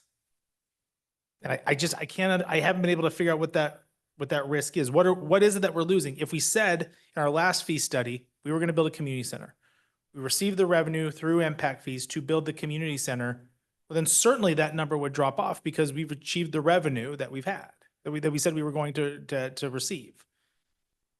So help me understand. I guess that's where I'm struggling is what is the risk if the city delays construction till after 2026?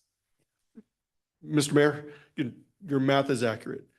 If the values that you want to talk about, are you going to allocate 100% to the community center at that moment in time? I would agree with your math, but if you want to have the flexibility, which we've always done for the Parks Department, oh, we need to do bore up now. Let's go bore up. That is where you're going to hurt yourself in the next 3 years is a project change. Because right now we've always coded it that, hey, you have the flexibility in 3 years to be able to pivot quickly. But if you're going to commit 100% that money is going to be committed to community center, I agree with your math. But then you lose 100% flexibility for the next 3 years. So you nailed it. You're 100% accurate, Luke. Councilman Cavanagh. Thank you. So our risk is flexibility, be able to allocate dollars for other projects. Couple quick then follow-ups to help me follow the bouncing ball. We purchased the land from the school district. Does that come from the amount of dollars that we said we were going to spend in impact fee dollars for the community center? How come? Mr. Mayor, Luke, again, we discussed our funding request for that particular item. And when we worked with Steven on this project, it was my understanding there's some parking lot thoughts on that, and that we might be able to use MYB, the baseball team, the baseball thing. Meridian Youth Baseball. Thank you, that one, as a potential revenue source to help refund the city for the access to that parking lot. As soon as we started talking about revenue sources or this property generating revenue, I said, let's not go there because we cannot mix impact fees with a revenue generator. I said, let's just use general funds to pay for this. So that was the direction I gave Steve and Robert. As soon as they talked about a potential youth baseball giving us revenues, so let's not go there because we don't want to generate revenues based on impact fee study dollars. And Mr. Mayor, one more, then I promise I'll button up for a minute. Really, the totality of the cost to build the community center then would be 15 million plus the land acquisition that we've already paid for. The total cost, yes, but not to the impact fees because we use Sure. general fund for the land acquisition. Yes, Thanks. I appreciate it. correct. And maybe I can fast forward to some of the conversations. And Steve and I, we met and talked about concepts, but I haven't seen this presentation. I don't know what's coming up next. So I'm just going to throw this out there in the context of, I personally can commit to not having this hit any budget till the FY28 for any operational costs, which would be after the safer grant positions would have hit in the FY27 budget. Doesn't mean we won't have safer costs in FY28 or other costs, but at least for the community center, okay, I guess I wasn't that far off, in that context. But that would be the general time frame if we were to move forward in order to achieve an outcome. And we did talk about operational costs and ways that we can mitigate certain costs. Some costs you can't mitigate if you open the building. Heat, cooling, janitorial, but staffing, I think Steve and I have had good conversations on a plan that would be minimal cost, not no cost, but minimal cost to open and operate in that context. Anything else you want to share related to that? I do. It's coming up on one of the next slides if I can. Mr. Mayor, if I could ask a quick question on. Councilman Taylor. I'm on the edge of my seat for the next part of it. This might be a finance and a legal question. Obligate. What does obligate mean? Does that mean under contract, earmarked for? Because I think that's a really important, what does obligate the funds mean? Awarded bids is the way I would say that. Awarded bids? Awarded bids. So we've not only gone out to bid, but we've awarded the bid by 2026, and that's what obligated. Once they're awarded, they're obligated. Mr. Mayor. Councilman Schrader. Yeah, let's go down this rabbit hole. By 2026, what are we talking about? Are we talking about it needs to be completed by the end of fiscal year 2026? Or what does that mean? Help me understand that. But Mr. Mayor, Liz, you're speaking about the study? No, Or just the obligation? impact fee dollars need to be obligated by 2026. Does that mean before 2026? Does that mean during that fiscal year? Fantastic question. So again, it needs to be obligated by the time that the Impact Fee Advisory Committee submits to you the latest and greatest updated study for you to consider for promotion to the citizens. So whatever date that the committee gets you the study, we need to make sure that the committed obligated funds are already in place. So we need to have them obligated before our consultant starts the work on the study, because this consultant's going to say, show me all the obligated funds and all the money spent. And in that list will be community center already signed off. If it's not signed off by study, then the consultants go, I don't see anything official, therefore the money's still available because it's not obligated at that time. And so any time in that time frame, it just really comes on to the Impact Fee Advisory Committee study and its timeline. And the final date that we need to do this, again, 26 is our goal. 27 is our drop dead date of March 2027, because we stood in front of you in March 2022, said you approved it, the last one, and we have to do it at least every 5 years. So that is my drop dead date. But again, so we want to start in 26. So I'm getting it to you by March 2027, if that makes sense. Mr. Mayor. Councilwoman Schrader. Okay, so sorry, maybe I'm being dense, but I think I got it now. That was very helpful. So everything's got to be obligated, drop dead by March 2027. That could, no? It'll be before that, because we need to have the dollars obligated before the consultant begins their work. It takes about 6 months to do the study because we have to have public hearings, present. So we're going to need it in 2026 so that the consultant can have the final product to you by March 2027, if that helps. So We need a little bit of runway. Yeah, no, I totally get it. So I guess just a question, in theory, if we decided to wait 1 year and we decided to start this process this exact same time next year for fiscal year 2026, would that work to maximize our impact fee eligibility for the community center and future projects? The answer is, in theory, the answer is yes. Steve would need at least 150 days of runway time for the whole bidding process, design, all that. So we just need to be able to back into the back end of the back end. And I need 8 months before that for the design project. There you go. So you're looking at 8 months plus 120 days at least to get this thing rolling so that we have the bid signed, contract issued before we even get the consultant in here. So start backing in all those numbers, you're starting to look at 2025. And 8 months could be a year. I mean, it all depends on the process of, what other information council needs during that process. And if you send us back for changes or more information. So while I think we can, on a short runway, complete it in 6 to 8 months, I would think, make sure we have a year. Mr. Mayor, Councilman Taylor. I think it'd be helpful to now move on to the rest of the presentation to help us contextualize decisions about what we want to do. Yeah. So if I could just talk about the timeline with this slide, I just want to point out that there are several check-in spots with council along the way for you to say, go, no go, okay? What we would like to do is start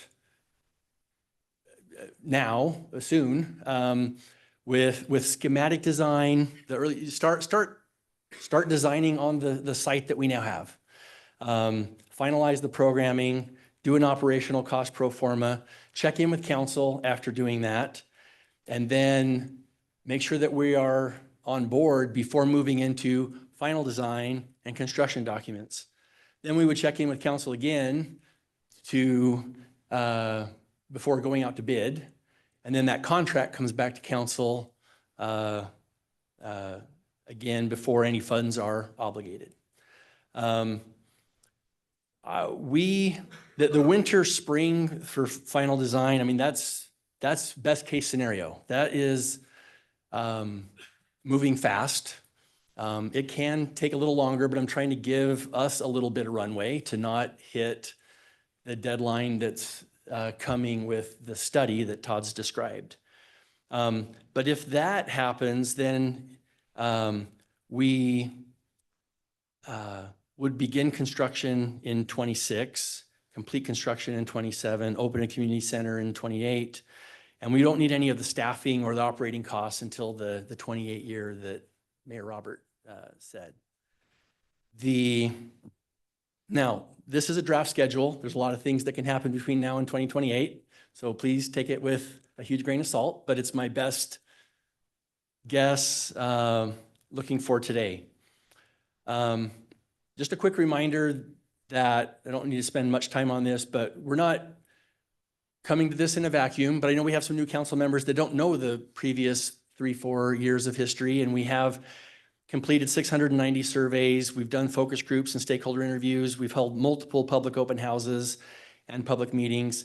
This is just one slide that I inserted out of the survey talking about what types of spaces were wanted at the community center. And I would just say that the vision that I put forward is in alignment with this.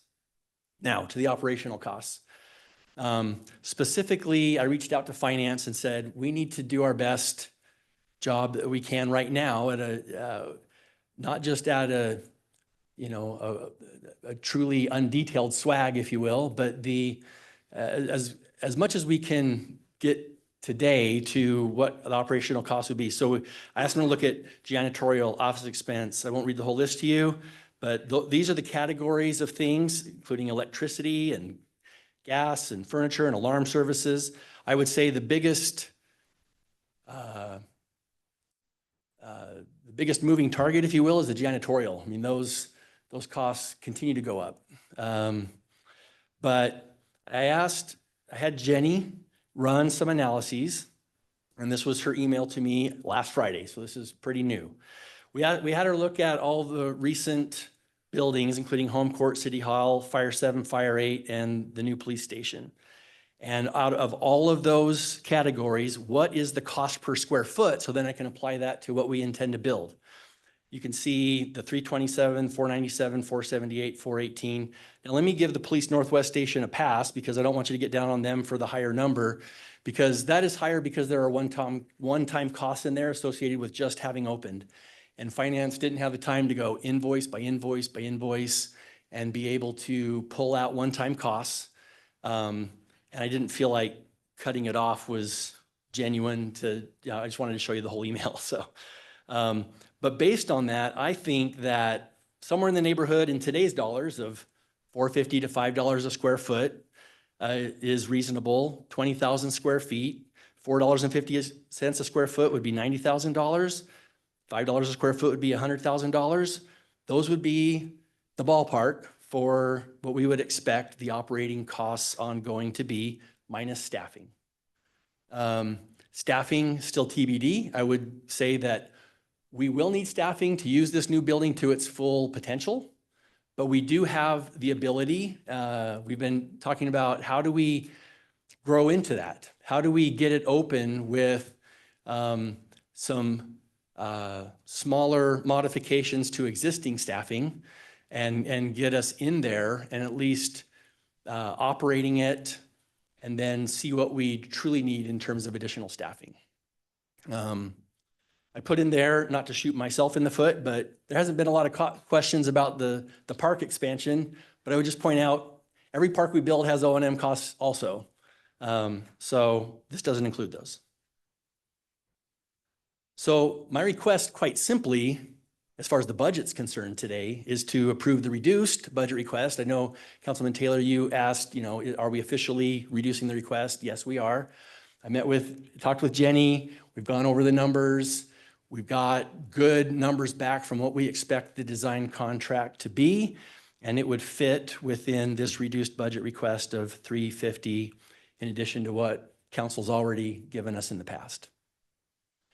What are the next steps? If that's approved, we will bring back to you soon a design contract for all the design services, but this is a very important part for you, I think, with funding appropriation clauses that says that we're not committed to going through the whole thing if at some point City Council decides in those checkpoints that I lined out in the timeline that you want to stop, pause, not move forward. I mean, you have that right, I guess is all I'm saying.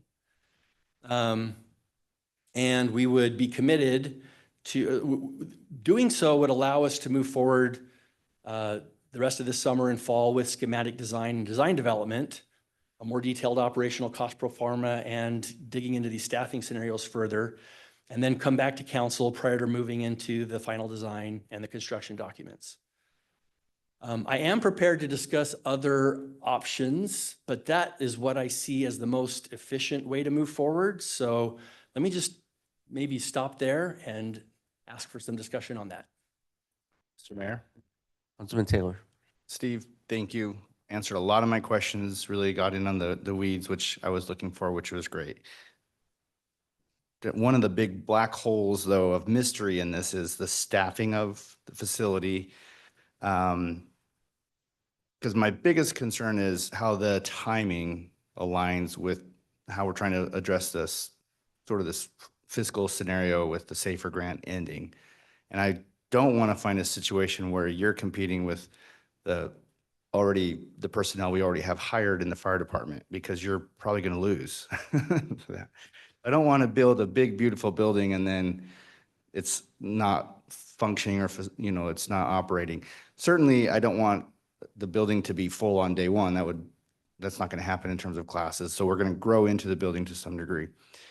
What I'd like to know, if you can speak to it, do you know what the staffing requirements are today, or do you need to know what the building looks like final design and sort of a schedule of events? Because that's kind of the big missing piece I have is I fully am aligned with the vision that the city has and that you have and fully supportive of it. My question has always come down to the timing, because I don't want to have a big building and then I tell you in a few years, you don't get any of that because I've got this other issue I've got to fund. Right.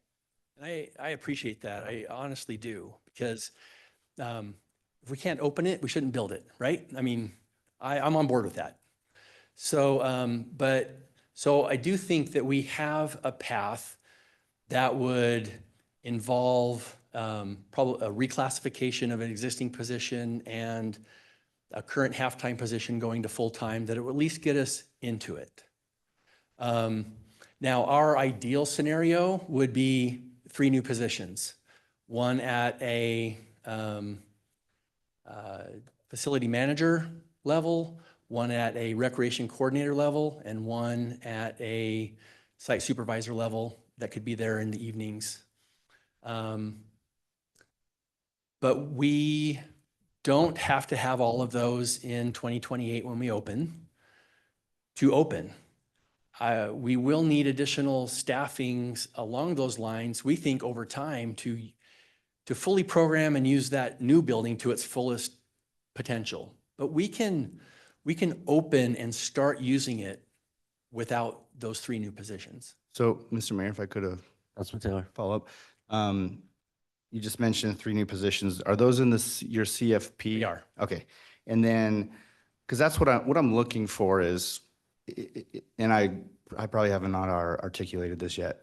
Let's just say the first 5 years of it opening, what does it look like? We can start with your existing staff can, manage it, but by year 2, we really need a site manager, or by year 3, we really need this. Can you play that scenario out in a way where, I know you're not going to get it exact, but I think that what I would like to suggest is that exactly what I'd like to dig into more specifically in this schematic design process for this initial phase. I do agree it needs to be dressed up front. I would say that right now we would just say, we know going into this that we need to look at access control as a major component of the design work, because the reality is we have a community center right now that operates with no staff in it. So it's at least conceivable that it could open without that. Now, that doesn't allow for any drop-in use. It doesn't have any eyes on the facility. One of the reasons why it works for the current facilities is really only one person in there at a time, not 5 different classes with no one thinking that they're in charge of it. So we need eyes on the facility. We need staffing. We need bodies. But I think we can grow into it in baby steps. Now, I can't say that we will be programming it to its fullest extent in those first 5 years when we don't have all the staff that we would want to keep it open as long as possible, or to be able to have someone, the additional person that's dedicated to programming it. But we have someone who programs classes and camps today. We can start using it with existing staff and then grow into it over time. So I don't think we're faced with a scenario, at least if there's an opportunity to get some minor changes with existing staffing, like Robert and I have talked about. And then that doesn't, those are very measured. We can at least get in it and open it and not be in a situation of we've built it and now we can't open it. And at least from my perspective, this is very similar to what we did with the Northwest precinct. And the chief would love to have you give them 4 more positions so they can leave it open all the time for the community to come out there and do all their work there. But we've chosen a path that will grow into it over time. We'll have it open when we can with the resources we have, but we're going to allocate the resource to other needs. So it's not the only place where we've taken that approach.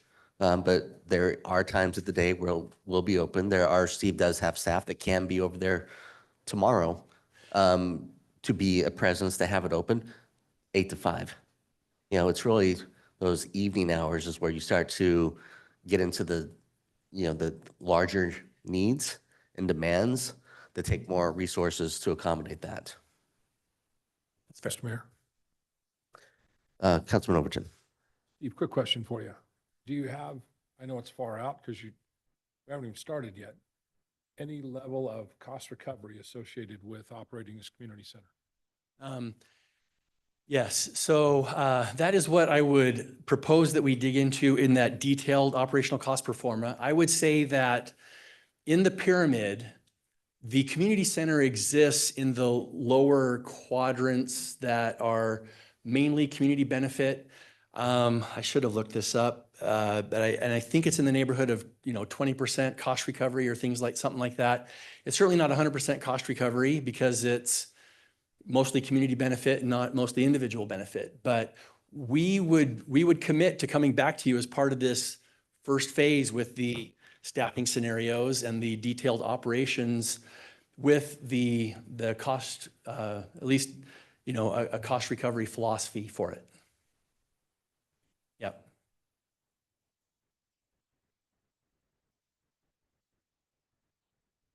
Any other questions for me? Mr. Mayor, Councilman Whitlock. I guess overstating the obvious here, but we can't have those conversations unless you get going with this $350,000.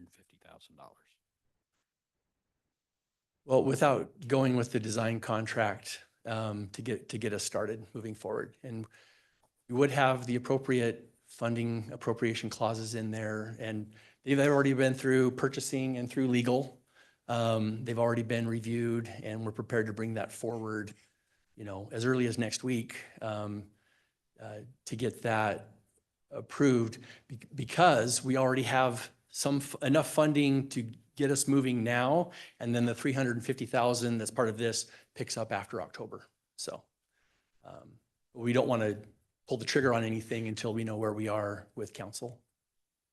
Yeah, the other thing, just from a practical perspective, it's kind of like a downtime in parks right now. You don't have any other capital projects, which are there taking away staff time and resources. So personally, I think it's a good time for your staff to take on the process to get us up to the point of construction, personally, but as compared to getting in when we maybe have another construction project that we want to be doing at the same time from another park. Thank you. I would totally agree with that. And, we've been so focused on Discovery Park Phase 2 over the last couple of years, and this kind of is the next project that moves into that realm. Mr. Mayor. Councilman Taylor. Steve, thank you. Yeah, answered a lot of my questions. I feel much better about kind of where we are, and I've articulated my biggest concern with timing and you competing with other needs. But unless council has any other questions or concerns they want to articulate, I'm supportive of the reduced 350,000 to move ahead, knowing that in large part it's needed to get us to the specific answers I'm really digging at, knowing we have more opportunities. And I do think that I appreciate the clarification, and Todd, you as well, on the timeline. These things always take longer than expected. So when you start backing into it, it's really not that far out. So unless if there's a consensus or if we need to vote, but I'm supportive of the 350,000 to include that in the budget. Would make a motion to that effect. Second that motion. I have a motion with several seconds. Is there further discussion? Mr. Mayor. Councilman Schrader. Yeah, I'm struggling a little bit with the same issue. I'd like to see you try to run the process so that the community center opens in 2029. That's kind of the bottom line for me. If there is a way to structure in some delays during the process, and there are some checkpoints where you have council appropriation and stuff, I just don't want to set up to open up a community center that's not staffed adequately. That's really important to me. I just think that this is putting a lot of pressure on fiscal 28 when we may not be in the right spot. I think by 29, hopefully we would be, but that's my concern. So, I'm kind of, Steve, I'm a little bit wondering how if we were interested in doing that, what would help you best accomplish your goals that would result in opening in 29? Like at what checkpoint, and if you could pull up your timeline and your process, how could we accomplish that? I think that my request today would stay the same to approve the 350. It is impact fees. But I think that hearing that, what we would do is as we go into the schematic design in this first line, schematic design, finalized programming, operational cost pro forma, I would add, and bring back timeline options. You know, we can look at some of those options at the same time and bring that back to you. So show me where the schematic design is on here. Sorry. I'm just not, Very first line. okay, so we would do the schematic design. And then what at the end of 2024, are you thinking, or what is the timing there? Yeah, sometime later this year. You'd have a check-in with us, and then where would you build in a delay here? Because like and again, this is just me talking. I don't know. I don't have a crystal ball as to what our fiscal situation will be, but just based on what I know today, one person's opinion out of 6 people, so take it for what it's worth. I'm okay with moving forward on your 350 with the understanding from my perspective, just being super clear, I don't want to see the community center open before 2029 unless we have got the safer funding gap filled. Just to be, or at least we're in a great spot where we have a line of sight to doing that. Because I don't want to see that scenario play out where you're competing with those dollars and I don't think opening it's different to me. This one's different. Just being, I'm sorry, I'm being very blunt, but the one that we have today, it's a completely different ballgame. It's a tiny building. It's a couple of rooms. This is a gigantic amenity for the community with a lot of expectations around it. And I don't want us to fall short of those expectations. So that's why I think gearing this process to open in 2029 to me would be a better approach. Given what we know today, things could change. To me, That's my feedback. To me, the key point in this to determining that timeline is when do we bid and award a contract? And delaying that as long as we can without affecting future impact fees is kind of the only answer I have. So going as late in the process until Todd needs to pull the trigger on the study in late 25 is my best answer. Mr. Mayor, Councilman Taylor. I could just maybe add some context, and for Councilwoman Strader, I don't think that by moving ahead today, we've removed the option of delaying to 2029. I think that's something we still preserve that, should we decide we're there. I actually do think I need a little bit more information to know what the timing is. And to your point, a year from now, we may find ourselves looking at a scenario that's different. We can certainly say, great, full steam ahead with the current timeline, or we may say, we need to slow down. I don't think we've removed that option from us. I would agree. That's very helpful. Thank you. Thank you.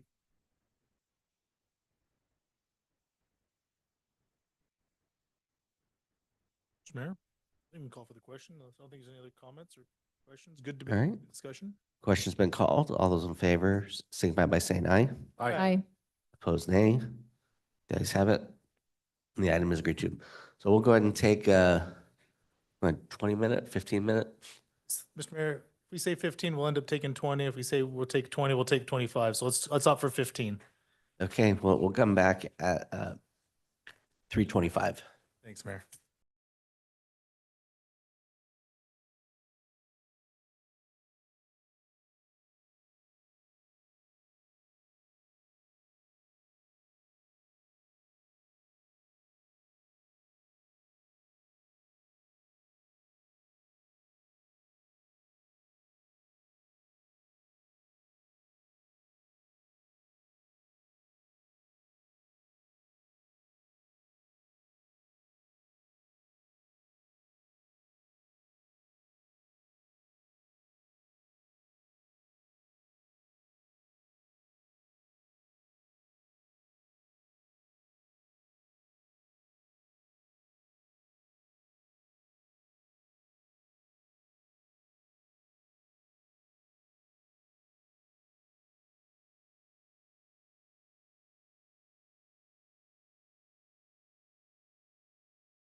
All right, council, we'll go ahead and come back in. It is 3:25, and we'll move on to the last item on the parking lot list, foregone revenue.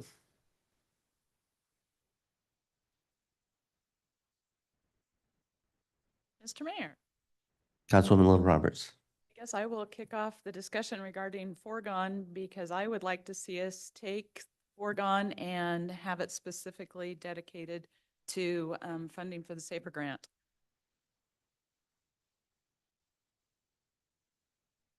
I think we've got a great opportunity there to make significant inroads into what we need in the 3 years, and that's a great way to start, in my opinion. Mr. Mayor, Councilwoman Schrader. so, and I know we have the agenda that finance has provided. I want to be respectful of that. But I think what might make sense from, at least from my perspective, I'd love to have a time to talk through, do we have opportunities to economize and find savings within the budget? I think that would be helpful to go through that process prior to making a decision about foregone, but I'm just kind of throwing that out there. I tend to agree with Anne generally that it'll probably be necessary to take foregone to help pay for the SAFER grant. I just feel like we're considering foregone, that's kind of an extraordinary thing that we're considering. Potentially next year, we may consider a public safety oriented levy increase. At least that is a path we could take toward closing the funding gap on SAFER. All those things are pretty extraordinary to me, and I feel like we kind of owe it to ourselves to make sure we've looked through the base budget, we've looked through everything, and I guess I'm just asking, when is the right time to sort of talk through those opportunities for savings potentially? So I'm just throwing that out there. So, Mr. Mayor, Councilman Cavanagh. for all of us, it's just a subjective decision about process. I think there are probably some of us that say we should take foregone and find savings. There are some that say, let's use savings to offset foregone. So it is a little bit of style and substance about how we'd want to approach that. This body knows my opinion about foregone, so I'm trying to also be very fair to the body about how we would want to move forth. If we would want to follow the same process and you would want to take a vote on the foregone piece, we can certainly do that now and then move into savings, and both of those seem to be intertwined. If the will is, let's talk about if there are places that we may need to add to the budget or savings that we would want to seek out and then revisit this. I think that's also an appropriate path. I'm supportive of either. I just trying to be respectful, I think, to where Councilmember Strader is coming from, saying, let's look at the savings first before we talk about foregone. Councilmember Roberts saying, you support the foregone, you think it's necessary and critical, so let's answer that question and then move on. I'll leave it to you, to whoever would want to make a motion, to decide which path you'd want to head down. Mr. Mayor, Councilman Taylor. do you think it's worth a little discussion before we make any, whether or not we make a motion and vote on it, or if we move on from that? I think there's some things we should explore a little bit as I've been thinking about it. So I would prefer that we kind of have some discussion about it now, maybe even including if there's some savings, because as I look at it, the foregone is to help, we're proposing to take the foregone to help pay for really a SAFER grant. But are there ways we can still find some of those savings that can be helpful towards that goal? So I would like to have that discussion now, and I think that now is an appropriate time. Mr. Mayor, if I can give my 12 cents. Yeah. Again, where Liz is going with this, she wants to present fiscal year 25 budget item discussions. Again, this is the time that all council members, we want you guys to be involved with fiscal 25's final decision. We need to end the day with a number. So I would recommend, if there's any council members that have ideas on the 2025 budget, this is the time. Foregone does not impact the 2025 budget. That is a future placeholder for future things. So I would rather tackle the 25 and get 25 budget done because the foregone does not impact your 2025 budget. It is a future concept. So personally, I guess selfishly, I would like to get the 25 budget done so I can stand in front of you next week with a final number. But that's just my guidance. I do want to respect the time that we do need to discuss foregone if we're going to get this. But that would be my 12 cents. If you have 20, if any six have 20, 25 stuff, let's get her done.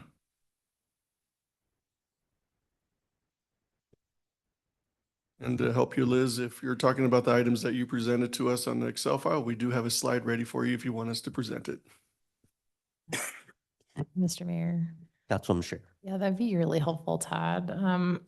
I'll give I wrote down some comments to make as kind of a little bit of a preface. It says budget cuts, but that's a little bit of a strong word. I don't think these are budget cuts. These are budget tweaks. They're economizing. And I'm not saying I have the answer here on any of these particular items. This was a collective effort. So just to give some background, Council President Kavanagh and I kind of challenged each other to try to find opportunities for savings within the base budgets. And we put all of our ideas on a piece of paper. Again, I think where we were coming from, at least where I was coming from, was I'd love for us to get the safer funding gap in the rearview mirror as quickly as possible. That's just my own perspective of where I was coming from. Was very interested in trying to find those opportunities that we can take advantage of now. I do think,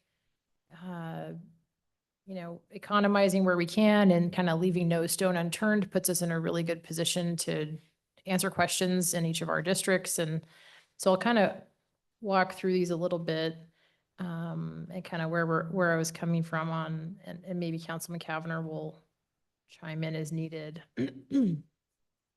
Okay, so one idea, and again, reading the notes, right? So, and I would be comfortable publishing a higher budget and sort of taking the next 30 days, to work through some of these suggestions, by the way. I don't think we have the answers on all of them. One idea that came up that we had was, does it make sense for the city of Meridian to start self-insuring our employee death benefits? It's a question I think that requires some research to try to answer. So that was that concept. The neighborhood grants program, we thought, it may not be meeting its initial intent. We had, so again, and just for an overview and kind of how I approached this, I was going from a prioritization perspective, and I know Councilman Kavanagh was too, Council President Kavanagh. So like our number one priority this year was making sure we're meeting our obligations to our employees, right? Let's make sure that we give our employees the full COLA. Let's make sure that we're taking care of our existing obligations to employees. That was kind of our first goal. And then prioritizing public safety and trying to find reductions that wouldn't negatively impact our staff and that would still allow us to meet our mission and goals in each department. And we're looking for feedback. So the neighborhood grants program, should we consider reducing that by 50% while we kind of evaluate its purpose, its impact? That was one idea. There was another, two different concepts of a potential reduction in training budgets and travel budgets. It's not specific to each department, so it could be allocated differently if different departments have different opportunities. If a director says, yeah, Liz, there's nothing to cut, like you're going to negatively impact my team, we don't have anything extra whatsoever, that's great feedback. That's the kind of feedback we'd like to hear.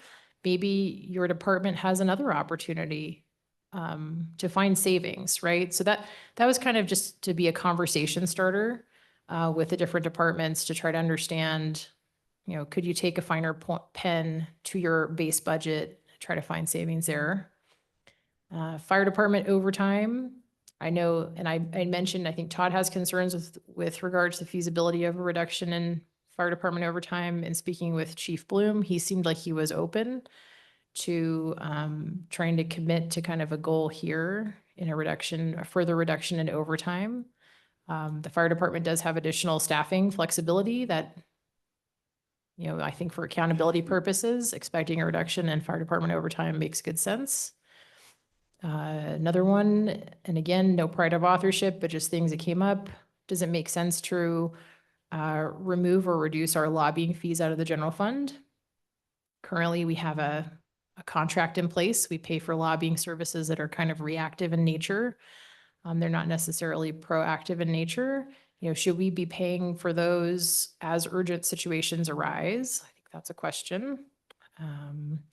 There is, and I'm not very familiar with it, I'm trying to remember the background of how it made it onto the list, but there is a project within HR to hire interns. It was formerly the Youth Work Life Skills Program. In chatting, we're not sure we're getting a lot out of that program, so we just wanted to, again, have a discussion about it. And then finally is our Navigate Wellness platform and kind of how that came up. There have been several studies that have come out about the effectiveness of different wellness programs. Many wellness programs are ineffective. We are thinking that this one doesn't really demonstrate a lot of value. So that's how that made it onto the list. Then the rest of the spreadsheet is just kind of a worksheet that helps you understand how things flow through and identifies the other items that could be used toward eliminating the safer funding gap. There is one mechanism that would not be a budget change, but it would be kind of a change in approach of how we approach our property tax projections. Did you want to? Sure. Maybe Councilman Cavanagh may want to walk through that one a bit more.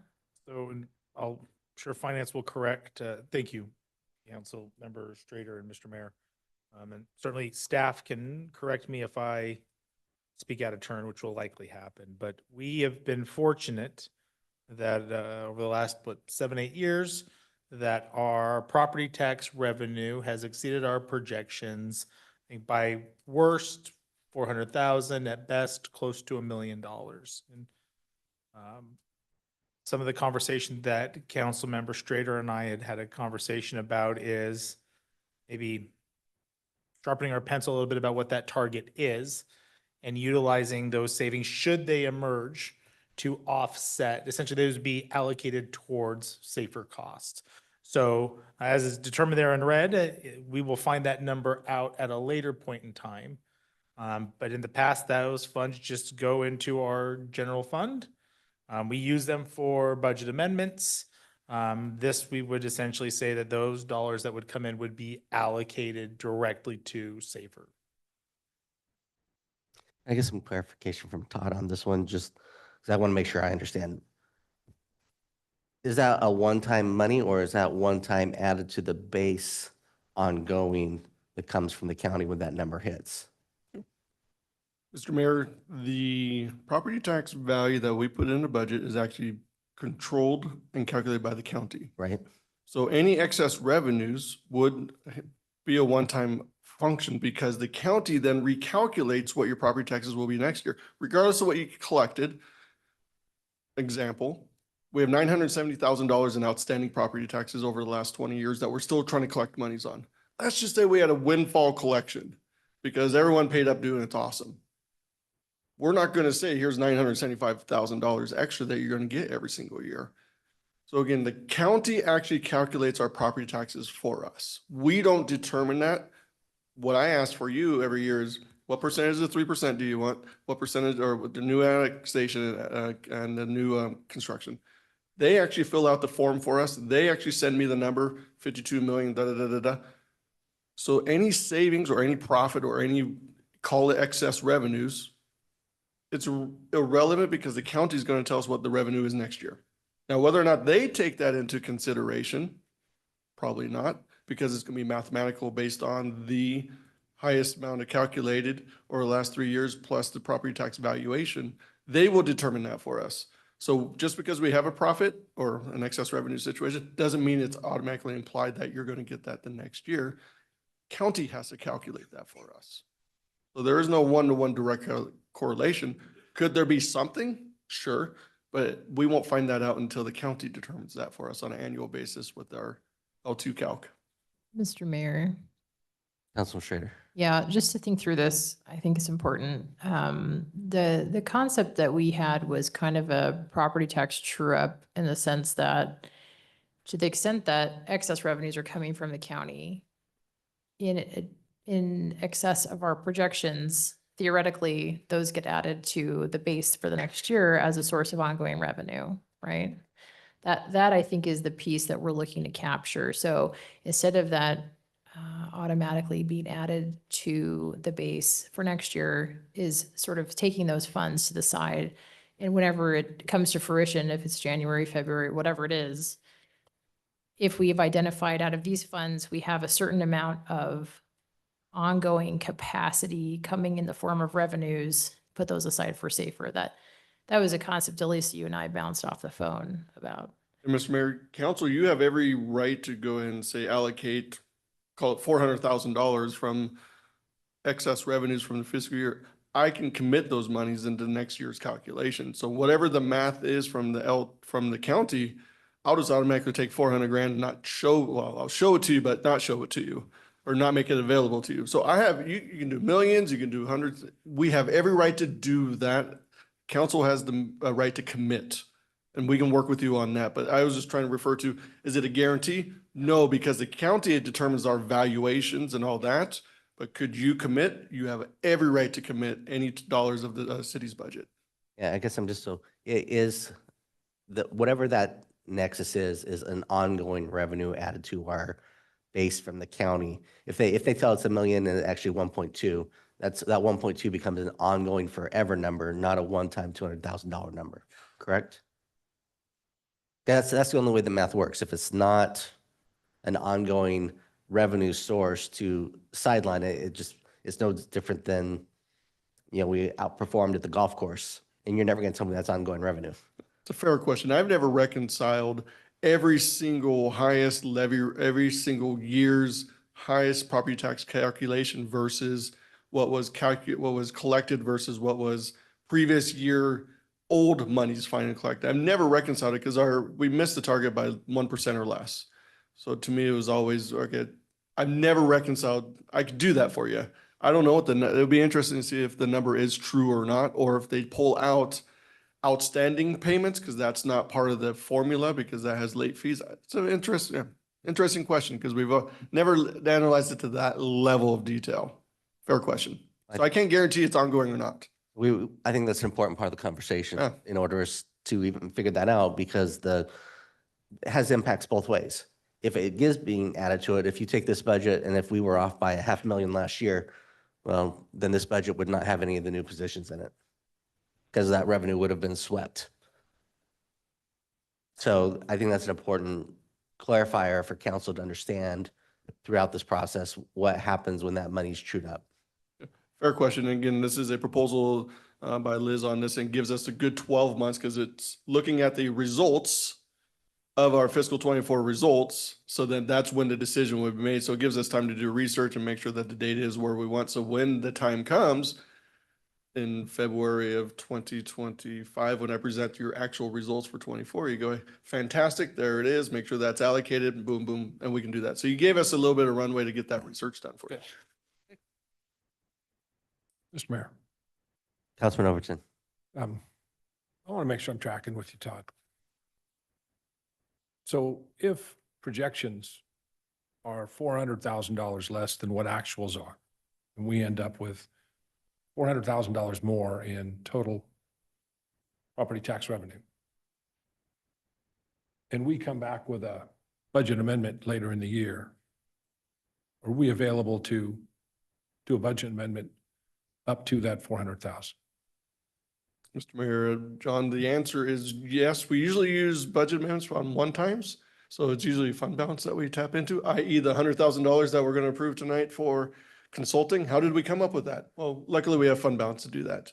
Now, if you were to add 2 new finance department staff, okay, where do I find the ongoing? That could be a resource if the property tax value came in higher, but we wouldn't know that until the February of the following fiscal year.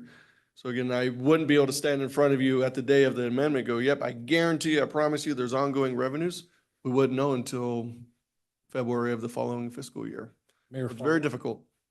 so Todd, tracking on that same suggestion, we just took the tenant improvements that came in at 800, just over $800,000.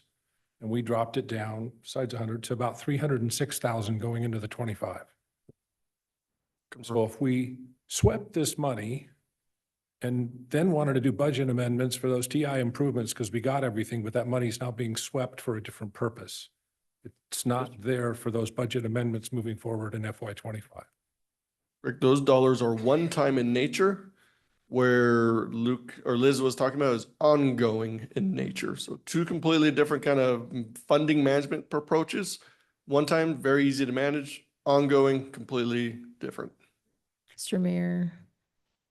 Councilwoman Schrader. Yeah, I think just to, maybe this would add clarity. When we were trying to identify opportunities for savings, we limited ourselves to anything that would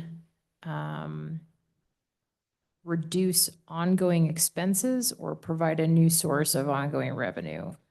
Because the ongoing is the part that impacts paying for the safer. And we have a huge fund balance, which is great that we're in such a strong fiscal position. So one time, a lot of our budget amendments tend to be one time. To your point, if there was a need for a budget amendment during the year that required hiring a new position, for example, that would require a source of ongoing revenue. So by using up that capacity, that could create an issue if there was like a hiring need or something like that. But we don't usually see those that much during the year. Mr. Mayor. Councilman Caver. Councilmember Overton, I think to your question, Councilmember Schrader and I were very cautious about that, right? This is a projection, and if Could be zero. it could be zero, or there could be an emerging need that would require additional FTEs, which is why we felt comfortable with that $200,000 to $250,000 number as a placeholder, simply because it's less than what we've historically seen. And we recognize that there may be a need to hire an FTE that would require an ongoing revenue source. And certainly we would give ourselves a little bit of a cushion space. So if that need occurred, we would still have some additional revenue available.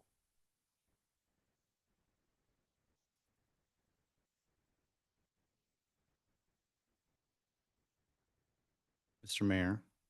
Councilman Taylor. I want to throw out a question, kind of a larger question around this, the whole issue, to see if, really want to get feedback from you, Mayor, and Finance, to just kind of weigh in a little bit more. Let me preface it with this. I see two fundamental challenges that I'm struggling with here. So the city made a strategic decision to move towards 4-person staffing teams with the fire department. I think in order to get there, we accepted the SAFER grant from FEMA.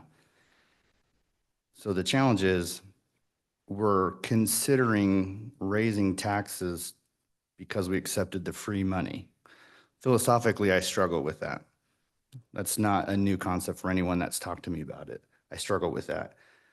The second concept I struggle with on this is, even if we take the foregone the next several years, we still find ourselves short, and we're still trying to find out how to pay for it, which leads to why we're having this discussion with the spreadsheet in front of us, where we're looking at additional maybe property taxes in February that we can devote towards it.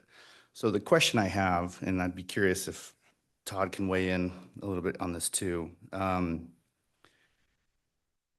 Is it possible to return the SAFER grant money and use our own funds, fund balance or otherwise, to pursue the same strategic goal? I'm not here to walk us back from where we're at, but we have 10 or 12 people already hired towards this goal. Because as I see it, to me, it seems like it gives us a lot more flexibility to meet these needs. Because I think there will be some financial scenarios that will unfold over the next year or two that we're not even anticipating that could help us towards that. So I don't know if you can speak to this a little bit. If we were to send the money back, can we still find a way to pay for ourselves these positions and continue to work towards this? And we may have a different timeline than the current timeline we're on, but I just wonder if you can kind of speak to that as, is this even a viable option? Well, why don't I start, and then Todd can take the bigger question about returning the grant in that context. What I just provided to you was a memo that was drafted by myself, Chief Bloom, and the local president, Derek Nelson, and provided to all members of the fire department on October 30th, 2023. You know, this kind of outlined our process from our three perspective about decisions to make to accept the grant, as well as the ongoing expectations or elements related to that. You know, we have had very explicit conversations amongst ourselves with, and you know, I assume Mr. Nelson has also spoken to his membership, that it was understood that we may not get there in 3 years, that we would use retirements to offload if we didn't get there, so we couldn't, in case the money wasn't there, that we would find a way to go as far as we can. And in those situations where, you know, people are retiring, we just wouldn't fill those, so we wouldn't lose people. That was kind of the intention, that when we hired, we're not going to lose them. And that was based upon conversations with Chief Bloom, where he was looking at the retirement forecast of members of the department. So that was the approach. I communicated to them my intentions and my beliefs. Now, council, this is me. I get it. This is not you in this context. But I'll focus on just a couple things that I think are relevant to the conversation in addition to what I said. But we believe this approach will allow us to utilize the grant to bring staffing to the department as outlined in the application immediately. That was the first and foremost, which allows us to frankly gather data and figure out the 4-person staffing model and its value and benefits to the citizens of the community. Prioritize the needs of all of the city on an annual basis. Now, for me, that meant I'm not going to throw out everything in favor of adding more money for safer firefighters. That we have a full city to run, and we need to look at all those aspects and help prioritize the needs of the city in that process. And then the key was grow the Meridian Fire Department in a way that aligns with the financial ability of the city to fund ongoing needs with ongoing revenue. That to me was the primary main driver. Was, you know, we will grow as much as we can when we identify the revenue to allow that to happen. Not, in my viewpoint, not take from other departments to fund that need. I'm not suggesting that's what's being said, but that was my path, that along with the chief, along with the president at that point in time. So that at least outlines my intention to get there, that we go as far as we can. And I even told them, I said, 3 years is a tough get. I said 5 or 6 years. I have a lot more confidence and faith that we could get there in 5 to 6 years. But there's still several other funding sources out there which are unknown that may happen that can impact every decision along the way. So from my perspective, taking foregone this year doesn't obligate to foregone next year. But right now, this is the only tool you have. It's the only, if you don't take it 1 year at a time, then, and try to put it all in the last year of it, I don't know that's a wise way to do it, personally. And then secondarily, from my perspective, 4-person staffing is an enhanced level of service to the community. If we're making a decision that 4-person staffing is better for their community at an enhanced level, I think it's wholly appropriate to use foregone that we didn't take the full 3% last year to fund that ongoing need. You know, at least at a very basic level. You know, if the approach is we can keep giving you more services and not ask you for the money to do it, that's a hard pill to swallow from my perspective, which is why the ongoing revenue needs are there. So that's always been my approach.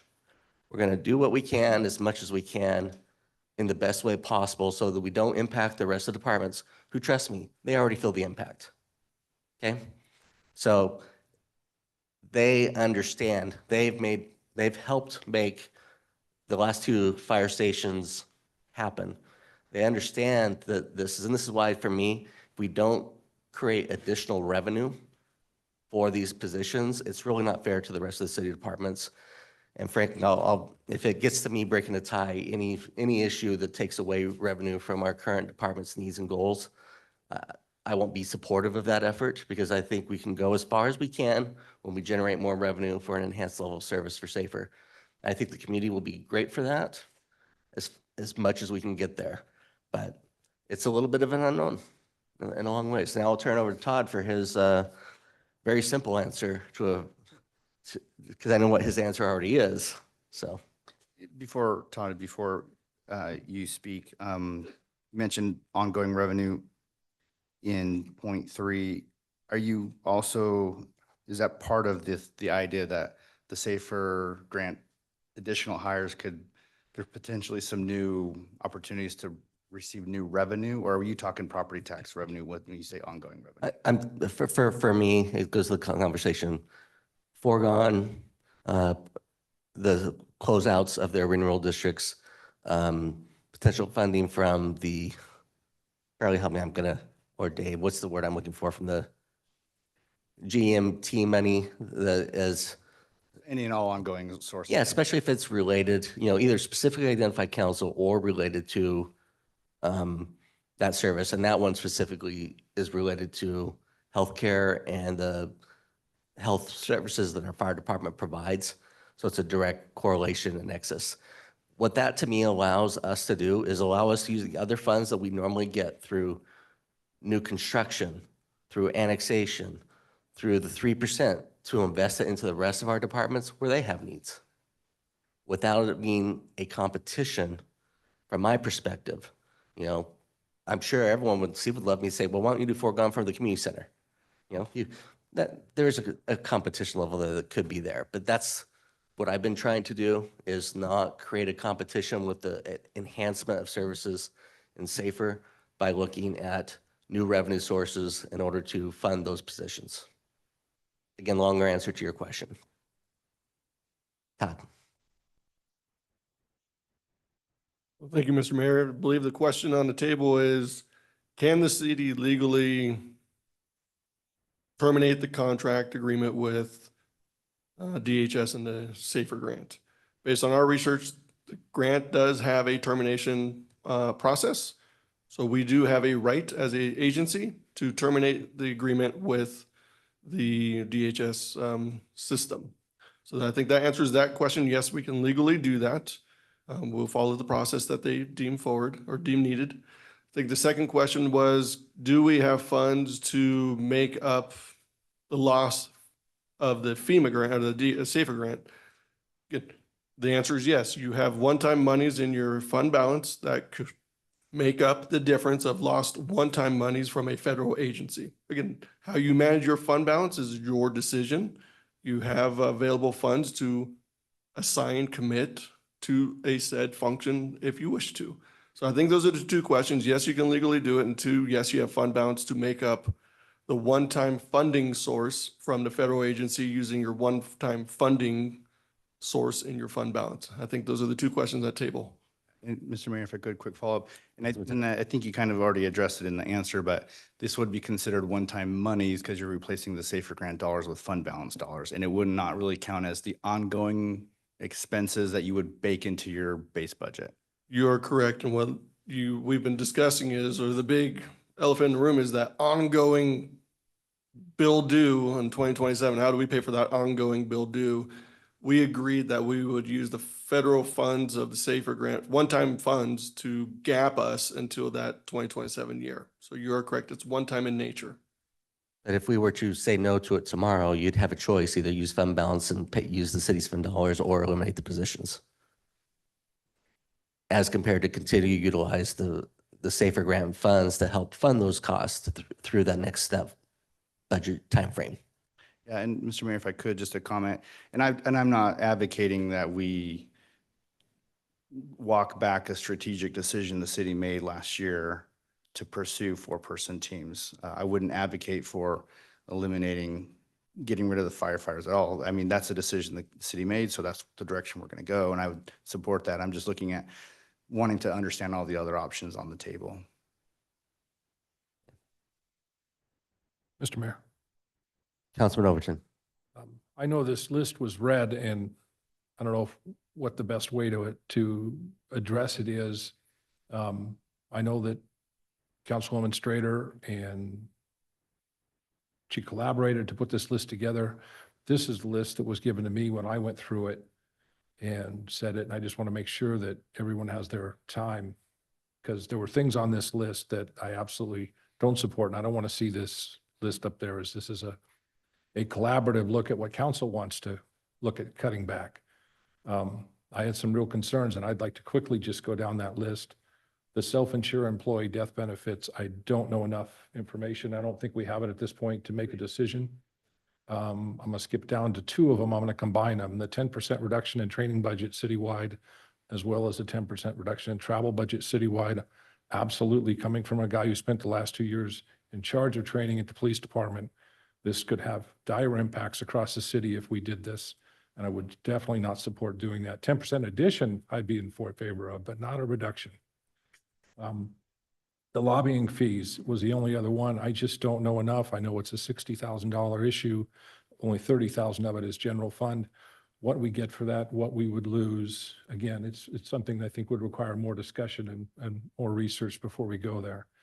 The Navigate Wellness platform, I like to rely a lot on our subject matter experts with the city, and I would leave that in kind of HR giving us a direction on, is this worth it? Are we getting our bang for our buck before we decide that this is something we want to get rid of? And I noticed that on the fourth one down below, the city attorney for the PD is listed, even though we've already taken a vote on it and passed it through to be continued into our budget.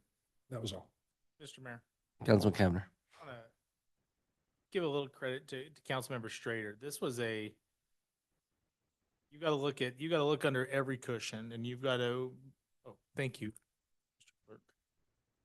Be willing to explore all, if only for conversation's sake. And so I know certainly, right, when a spreadsheet like this pops up, it's natural to think that this is what is being proposed. And I don't think that has ever been Councilmember Strader's goal, is that these are areas to have a conversation around that we want to learn more about. And I think Councilmember Overton, some of your questions about, hey, let's hear from our subject matter experts, I think is the exact same request that Councilmember Strader has made. I think has done some good work meeting with directors to get some of those questions answered. So it's not a case of, I'm going to throw this out in a meeting for everyone to respond.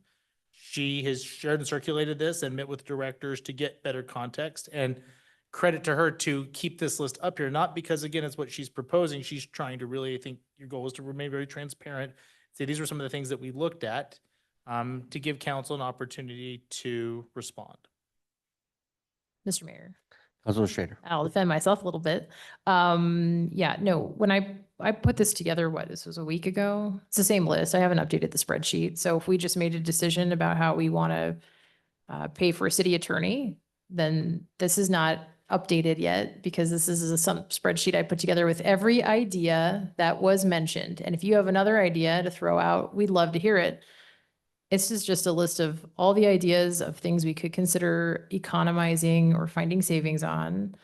I think it would be great to have items that we could hear about today, and I would be supportive of publishing a budget with the thought process that some of these items could be looked at in the next 30 days. And if there's opportunities for savings in department-based budgets, I trust that we'll have that process and we'll hear about it. I don't want to be flippant. I think this is good hygiene in the sense that we're digging deep into every base budget and we're asking ourselves a question: are there things that could be economized where we can find some savings that don't impact, again, our employees, our operations, and the mission of the department? If the answer, I am the last person on the planet that's going to tell PD not to do background checks, for example. I'm not proposing that. This was just, hey, could we do a reduction? Asking the question of every single director, can you please take the next couple of weeks, take a look? Can you support a reduction in your travel or training budget or somewhere else? Do you have ideas? What are those ideas? If the answer is nope, sorry, council, we absolutely can't support any reduction. We looked at it. Here's our list of planned trips. This is the reason for the budget. That's totally fine. I mean, it's literally just meant to be, to me, this is the proper intellectual process we should go through as part of our budget. Every year, we have a budget that's proposed. We have a lot more constraints this year than we have in the past. So I think we owe it to ourselves and the taxpayers, if we're considering doing extraordinary things like taking foregone, like potentially raising taxes next year, if we, again, it's one method of doing so. Who knows if that's the right answer? But if we're going to be doing that, I want to be able to tell people we looked at everything. That's why the list got put together. I'm not telling, and again, it's not like every department coming out of this meeting would shoulder a 10% reduction in their budget. It's saying, we'd like to get feedback from our directors. Are there places in your training and travel budget that could be economized? Please let us know. Or other areas, right? I mean, there may be other ideas. I heard some creative ideas from people. I heard some openness from some directors. I heard some directors that said, absolutely not. There's no chance you can't do this. It's like, okay, you know, that's fine. But we have to, we owe it to people to ask the question and find the answer. That's where I was coming from. Mr. Mayor, You mind if I just say a few things, or is it? just real quick, I'd like Ms. to, Ruffin? I didn't mean it to be an attack on you for your list, but this is a public hearing, and that's what's on the screen, and that's what people will be seeing. And when I did a response to this, that's not what people are seeing. I just need to make sure that people that are observing this process understand what that is and where we're going from here. Certainly not an attack on you or the process. Maybe just for, on a couple of the items for some context, you know, because I do want the public to know, the travel training budgets are line item determined along with the directors and the council liaison for each department. So these are not just, there may be a little bit of a wag because you're trying to determine what the cost of hotels and travel will be the next year. But, you know, we look at conference exact costs, we put stuff in. So I think that there is a fine line that's put to each of these by the departments and hopefully by the council members as they're going through developing the base budget with the departments. Now, some people do it a little different. Not everybody has that because, you know, police can't tell you exactly what they're going to have to do the following year in that context. So we do go through this. And I think that if we look at the end goal, I think that there's some even larger concepts that are more relevant than just these budget items this year. Because what you're really asking the question for the staff meeting is to still leave the budget at this number. And it's just not spend this money over during that time frame because you're trying to save ongoing for the future, unless that's not the intention. We're not looking for ongoing future revenue. And you're just saying these are not, because otherwise at the point of cutting these out doesn't get you the money for the SAFER grant. You have to leave it in the budget. You know, it has to be, it may not be in that line item, but it has to remain in the budget. So unless I'm misunderstanding, we're not talking about reducing down the budget dollar. It's truly about where those dollars are allocated within the purpose of the budget. Am I correct? Mr. Mayor, maybe to dig into that bit. So part of what prompted this conversation was an observation. There may be conferences that have a virtual option, for example, now that's available that we're traveling to that might make more sense. Or there could be, again, opportunities in base budgets that people could take a look at. I heard some creative ideas. I don't think it would be anywhere near ready for prime time, but community development had some ideas about some of their training and travel and some creative thoughts around a way to take a look at that. I don't know that that would be ready for this fiscal year. But again, it's an exercise of looking at it. If a department finds, for example, yeah, we think our travel budget in the fire department can be lowered. And here's why we think we can eliminate a couple of conferences we attend, whatever it is. If it doesn't have, again, an impact to operations mission, then that ongoing base budget could be reduced. And that would reduce our ongoing expenses. But you're going to want to leave that in the budget because if you don't, it's gone. So that's what I'm Yeah. kind of getting to. You're looking to sweep dollars from one part of the budget. No. This isn't a sweep. Sorry, Mr. Mayor. The idea would be a reduction in people's budget. permanent, it would be a permanent reduction. So people would have to think carefully about that. Right, permanent reduction, Mhm. but in order for us to have the money, you have to publish the higher number. It has to go to, that the full amount, it stays in the budget. It's just For you now. don't utilize it in these locations. Mr. No, Mayor? Sorry. My, Mr. Mayor, I think real quick, I'm struggling a little bit to kind of follow your line of questioning, but I would just share where I'm coming from. My goal is for us to not have to take foregone. So I have an obligation to try and find $474,068 in ongoing savings to offset that request to foregone. If we remove $30,000 for a lobbyist, well, now we've reduced that amount from $474,068 to $444,068.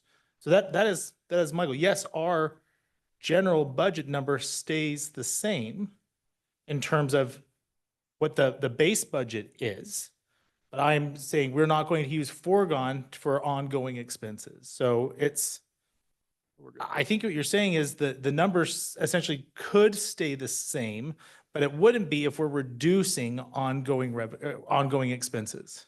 I think it comes in, I understand the spreadsheet is not, it is what it is, but if you're gonna calculate the dollar figures and you leave the foregone number in as additional revenue, if it's intended that this 269 number is additional revenue to go towards future safer folks, then you have to leave that in the budget and do the full foregone. If that's not the intention, if the intention is whatever we reduce, council wants to reduce the foregone amount correspondingly, then that's where you're getting down to that number. Mr. Mayor. Mayor. I think that's where we get into a difference in viewpoint for different council members, right? Being very open. So Councilman Cavanagh and I may be coming at it, trying to tackle the same problem from different points in time. So from my perspective, if we took the approach, Council President Cavanagh just recommended, perhaps you could find reductions in your base budget that could lower foregone. But in my view, that just delays us taking foregone. I don't actually see a huge benefit from that. That could buy us flexibility. The reason, and again, this is my spreadsheet, and the reason I made my spreadsheet the way it is I wanted to identify the hypothetical maximum amount of funding that could be identified today to put toward the SAFER grant. That's where I was coming from. That's why it has elimination of the city attorney for PD. That's why it has these different components, because I just wanted to have a spreadsheet that demonstrated if you did all of these things, if we threw the kitchen sink at this problem, what is the maximum in theory that we could come up with towards SAFER? And it was almost half of it. And I thought that was very encouraging. Doesn't mean we have to do all these things, but I thought it was worthy of a discussion. I would recommend, this is my suggestion, I think what would make sense is I think ideally for us, we should work through this together and try to come to a consensus. I think from my own perspective, it would be fine to publish the budget without all of these cuts in it necessarily, but take the next 30 days to try to explore if some of these savings and economizing could help us or not. And I'd like to see us go through that process. I'd like to see us take foregone in addition to that. So I'm looking at it from the perspective of trying to maximize the amount of money we can put towards SAFER and put this problem in our rearview mirror as fast as possible. I think being in the situation we're in for the next 5 or 6 years is excruciating, and I'd love to get past it faster. That's where I was coming from. And just being very frank, if the budget today came forward as it is with the new, with the position for the city attorney, I would have a hard time supporting it if I didn't feel like we had seriously explored these ideas, trying to see if they're feasible to reduce our ongoing expenses. That's where I'm coming from. So I just want to see that process happen. And if that process happens, then I'll be in support.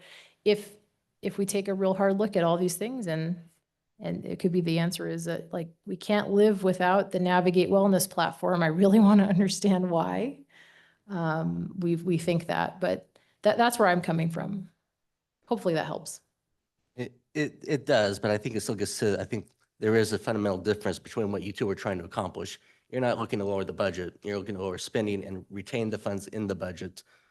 Whereas you're looking to not take the, well, Spending. yeah, I'm looking to permanently reduce our ongoing expenses to the extent that we can. and I think That that makes sense. the other part of that then has to be in consideration, let's take travel and training. Are you freezing department budgets for travel and training for the next 2 years? Because that's the only, these are built based upon one-time identified costs. So if that's the intention, then that needs to be shared so that everyone understands that that's the goal. Because it doesn't help you to lower it down this year and then increase it all next year by 20% because they know you're going to take a 10% reduction and you've eaten up the money. So I think that there are some philosophical conversations that need to happen based on how we build our budget. Yeah, because you use an average of the last 3 years. These are not averaged. These are strict costs Fair when we enough. put these together for Yeah, most so, departments. so in this example, the kind of thought that would go into that is, the widget department has figured out that they can go virtual on an annual conference that they go to every year. They don't really want to, but they think it's the right thing to do. They're willing to permanently reduce their budget by X amount of dollars going forward. That's the thought process. And I think that that's what the conversation needs to be, because sometimes conferences don't happen every year. Sometimes they happen every 3 years. And so you know, if you're setting a hard line dollar that it will never be more than that, then even that in and of itself is its own conversation, because I can't say, well, they were planning on going to get their accreditation that needs to go, and it's all built into next year's budget because that's when they were going to expire their licensure and they need to go, but we froze their budget the year before. If that's the intention of this council, again, those are larger conversations, especially in this travel and training. You know, I think there's some very easy ones that, you know, personally, I would have no problem removing from the budget now. But that's where I am on these. So, Mr. Mayor? yeah. To that end then, let's start with the low hanging fruit. You said there are items that you would have no problem removing. What are those items? Eliminate the neighborhood grant program from the city budget altogether. Okay. Taking that down to 0. Eliminate the HR interns life skills program. Debbie can rebuild that program at a future date if there's value. Navigate wellness platform. I think I heard that you're okay to let that go.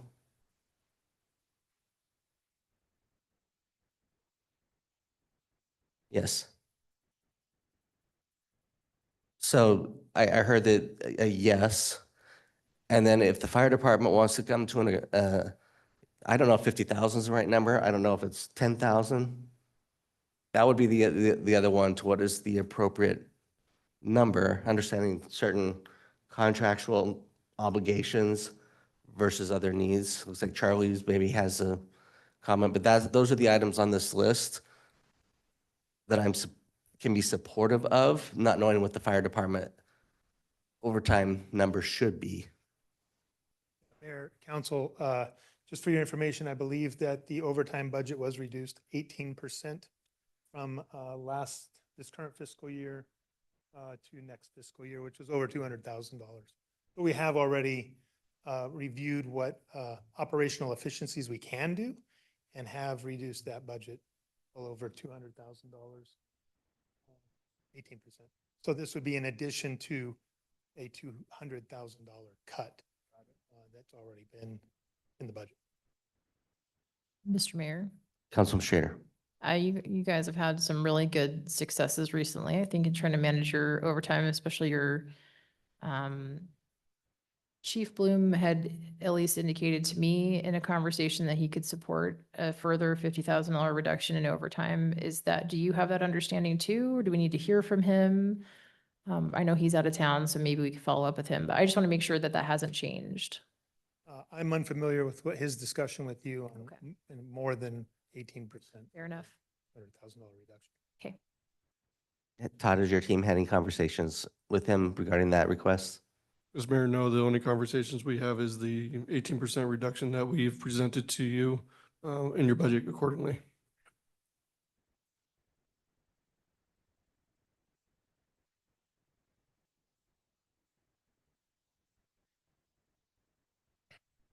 Mr. Mayor. Miles?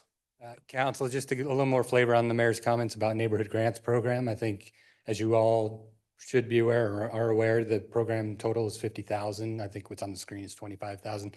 There's been a lot of discussion about the program over the last couple of years with the projects as they come forward.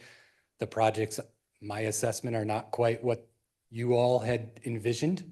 I think we recognize that as well. I think we've also got some analysis from a funding challenge on what projects can be funded legally with city dollars versus private property. So we have that constant ongoing challenge. I think that, to me, is the reason, part of the reason to set that aside, give it up in the budget now, look at that later if there's an appetite and a desire to move that forward. I do also believe that that helps offset there's a line item up there about lobbying.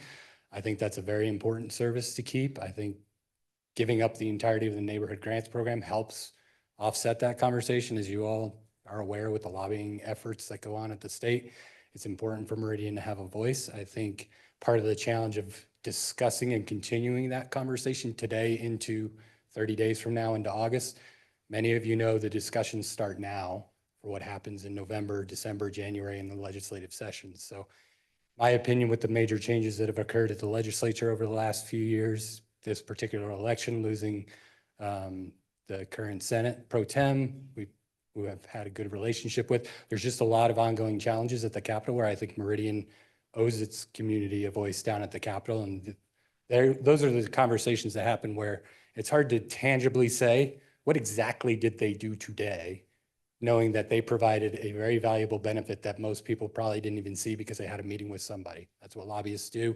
Many of you are aware of that. So that, to me, is a reason to give up the neighborhood grants program, protect some of the lobbying contract. Your offset is about $5,000. So I would be looking for, if possible, trying to put that one at rest today too, because knowing that as we enter into new contracts, the fiscal year, the conversations start today in the lobbying world. Mr. Mayor. Councilman Cavanagh? Mr. Miles, and I may be incorrect, but maybe walk us through walk me through, we've got an employee in the mayor's office that part of their job is government relations and lobbying. How do they interface with the consultant? And again, that's the piece that I'm trying to figure out, is we've got lobbying efforts through Public Works, lobbying efforts through the general fund, lobbying efforts through an FTE. How do they all work together, and why is this piece so critical if we've got somebody in-house? Sure, Mr. Mayor, Councilman Cavanagh. So first point, the lobbying efforts through Public Works and the general fund are all under the lobbying contract. So the lobbyist currently lobbies for the entirety of the city, doing Public Works work, water, wastewater work, protecting that. That's the reason for the split. Same person does the effort under the contract.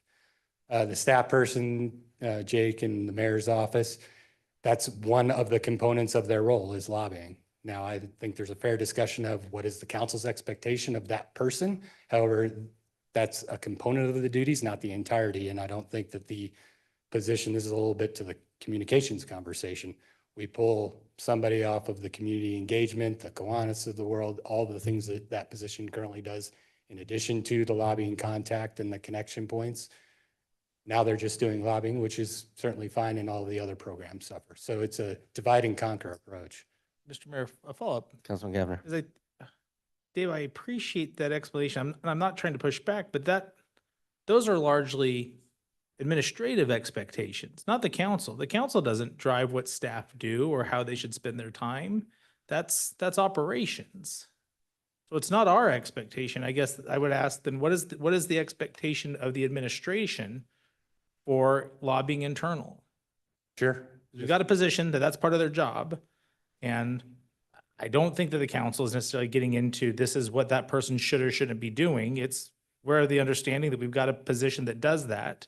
But in addition to that, we're also paying somebody else to essentially do the same thing. Yeah, Mr. Mayor and Councilman Cavanagh, didn't mean to insinuate that you guys are directing the operations of that position. Probably said it wrong, so I apologize. The position is split across several different duties, which is an operational decision, which is a position which has been founded in working with the community, working with the citizens, yes, focusing on policy components as well. So again, it's somebody that positionally can't do it all unless we decide as a community and organization that says, we don't want you over here for 4 months, we want you over here.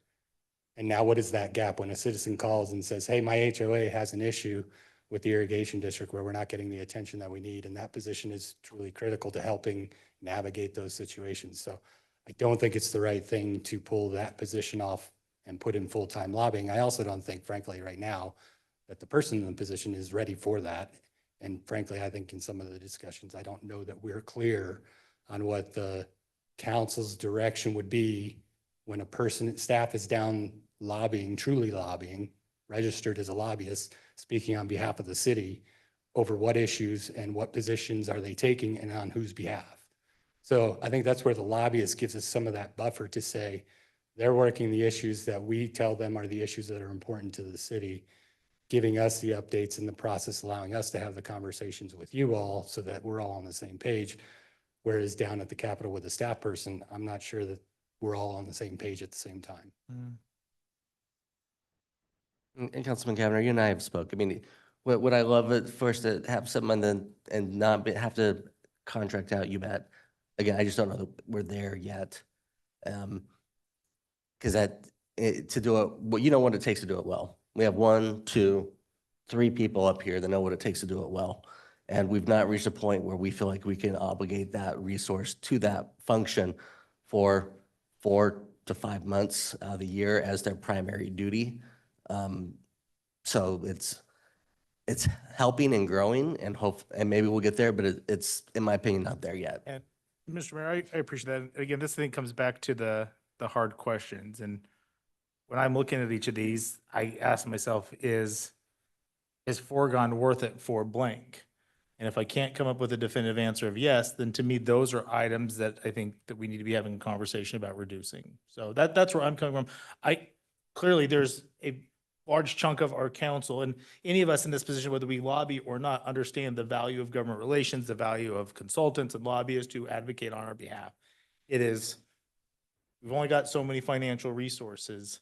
Is seeking foregone to pay for blank worth it? And I know that we're not seeking foregone necessarily to pay for lobbying, but certainly we could reduce that foregone obligation by reducing that contract. So in a way we are. Mr. Mayor, if Councilman Whitlock. I could just chime in a little bit. And as I look at it, I look at cost benefit and cost avoidance. And I mean, part of the reason we're sitting here struggling is because of a state decision that impacted our budget, I believe, by $1.4 million so far. So I think this is an investment in cost avoidance in the future and that there are significant benefits to it. I would hope, and I would echo what the mayor said, and what Mr. Miles said, if we could offset that by reducing the neighborhood grants completely, it's almost a wash. But I think moving forward in the future, especially with the changes that we saw in the May primary and potential changes in the November election, Mr. Taylor, I often see him at the State House at 6, 7 o'clock at night. You've got to be there. If you're not there, and representing the interests of your clients, and in this case, the city of Meridian and the citizens of Meridian, you get taken to lunch. And I just think it is a huge cost avoidance measure on our part. Can I ask a question? Councilman Schrader. So we have a contract with our lobbyists currently, and it's an ongoing expense. Would it be an option to move to a different model where we're paying ad hoc, like an issue's coming up and we we move to that. And I'm not a lobbyist, so I'm leaning on my fellow council members who understand that a little bit better.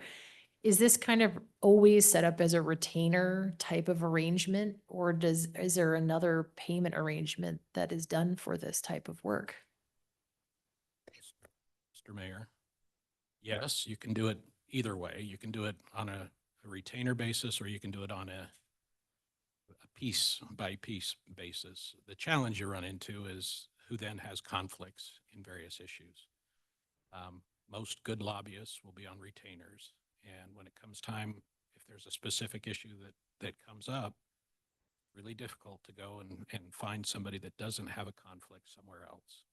So if you find somebody, you can get them on retainer and hold them in place. They're there for all of your issues, whether it's our aquifer, whether it's transportation, whether it's auditorium district.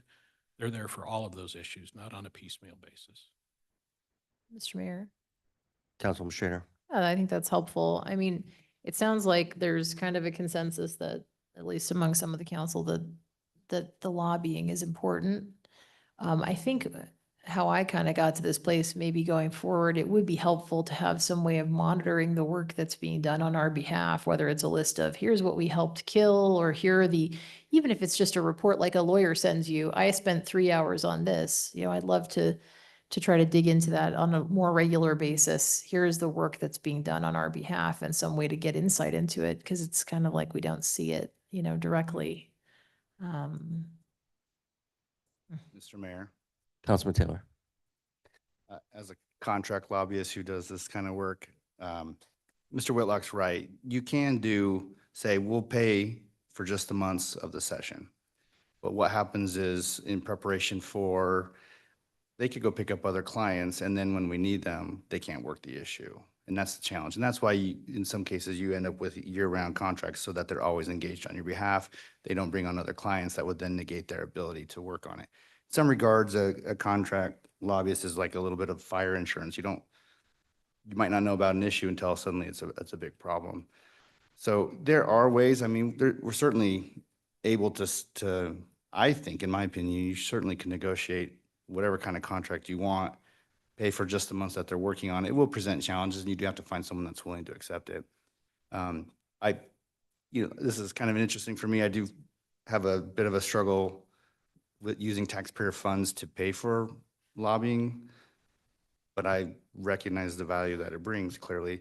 Now, we do have some representation with AIC as collective cities. So Mr. Whitlock mentioned, the property tax bill a few years ago. AIC was engaged on that. Also, the city of Meridian, Mayor obviously was personally involved in that too. So there's a lot of different ways you can go about it. I think overall, there's probably a net benefit to the city of our size to have that, even though I'm conflicted because I fundamentally don't like the idea of using taxpayer funds for such a contract. But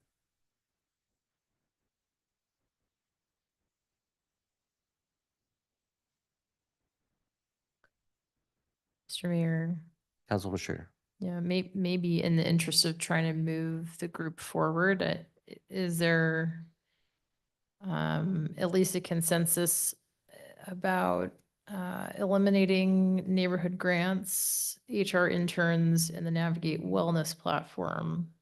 I move that we remove those from the budget. Discussion. Motion and a second for discussion. Councilman Whitlock. I'm intrigued by your comments of cutting and yet wanting to look down the road 2 years and be able to fund the SAFER grant by offsetting it with these budget reductions. So I guess, I don't know if Todd needs to address it, or how do we get a definitive answer of, are these now eliminated and our bottom line is reduced by 50,000 and 20,000 and 24,000? And where does that get us in FY27 when the SAFER grant comes due? Mr. Mayor, I'm happy to answer this question. So, Brian, the answer is, unfortunately, I got bad news for you. I guess bad news for Liz. It's not going to solve anything. Robert, you're right and wrong in your comments about this has to save or you have to cut. You're fired. The answer was I'm right.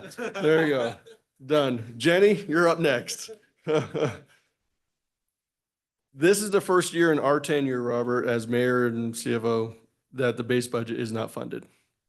This is the first time we have not been, we're $353,000 in the hole.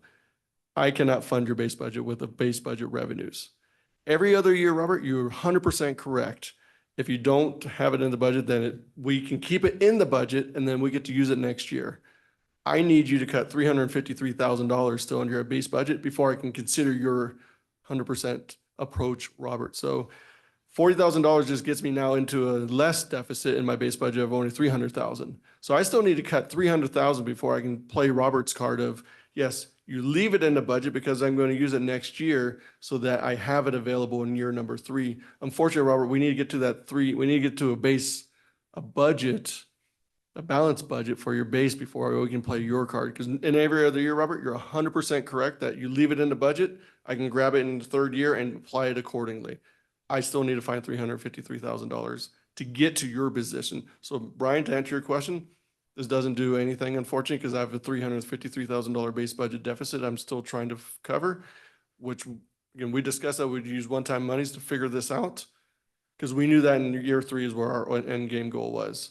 So, so again, yes and no, you're both right and wrong.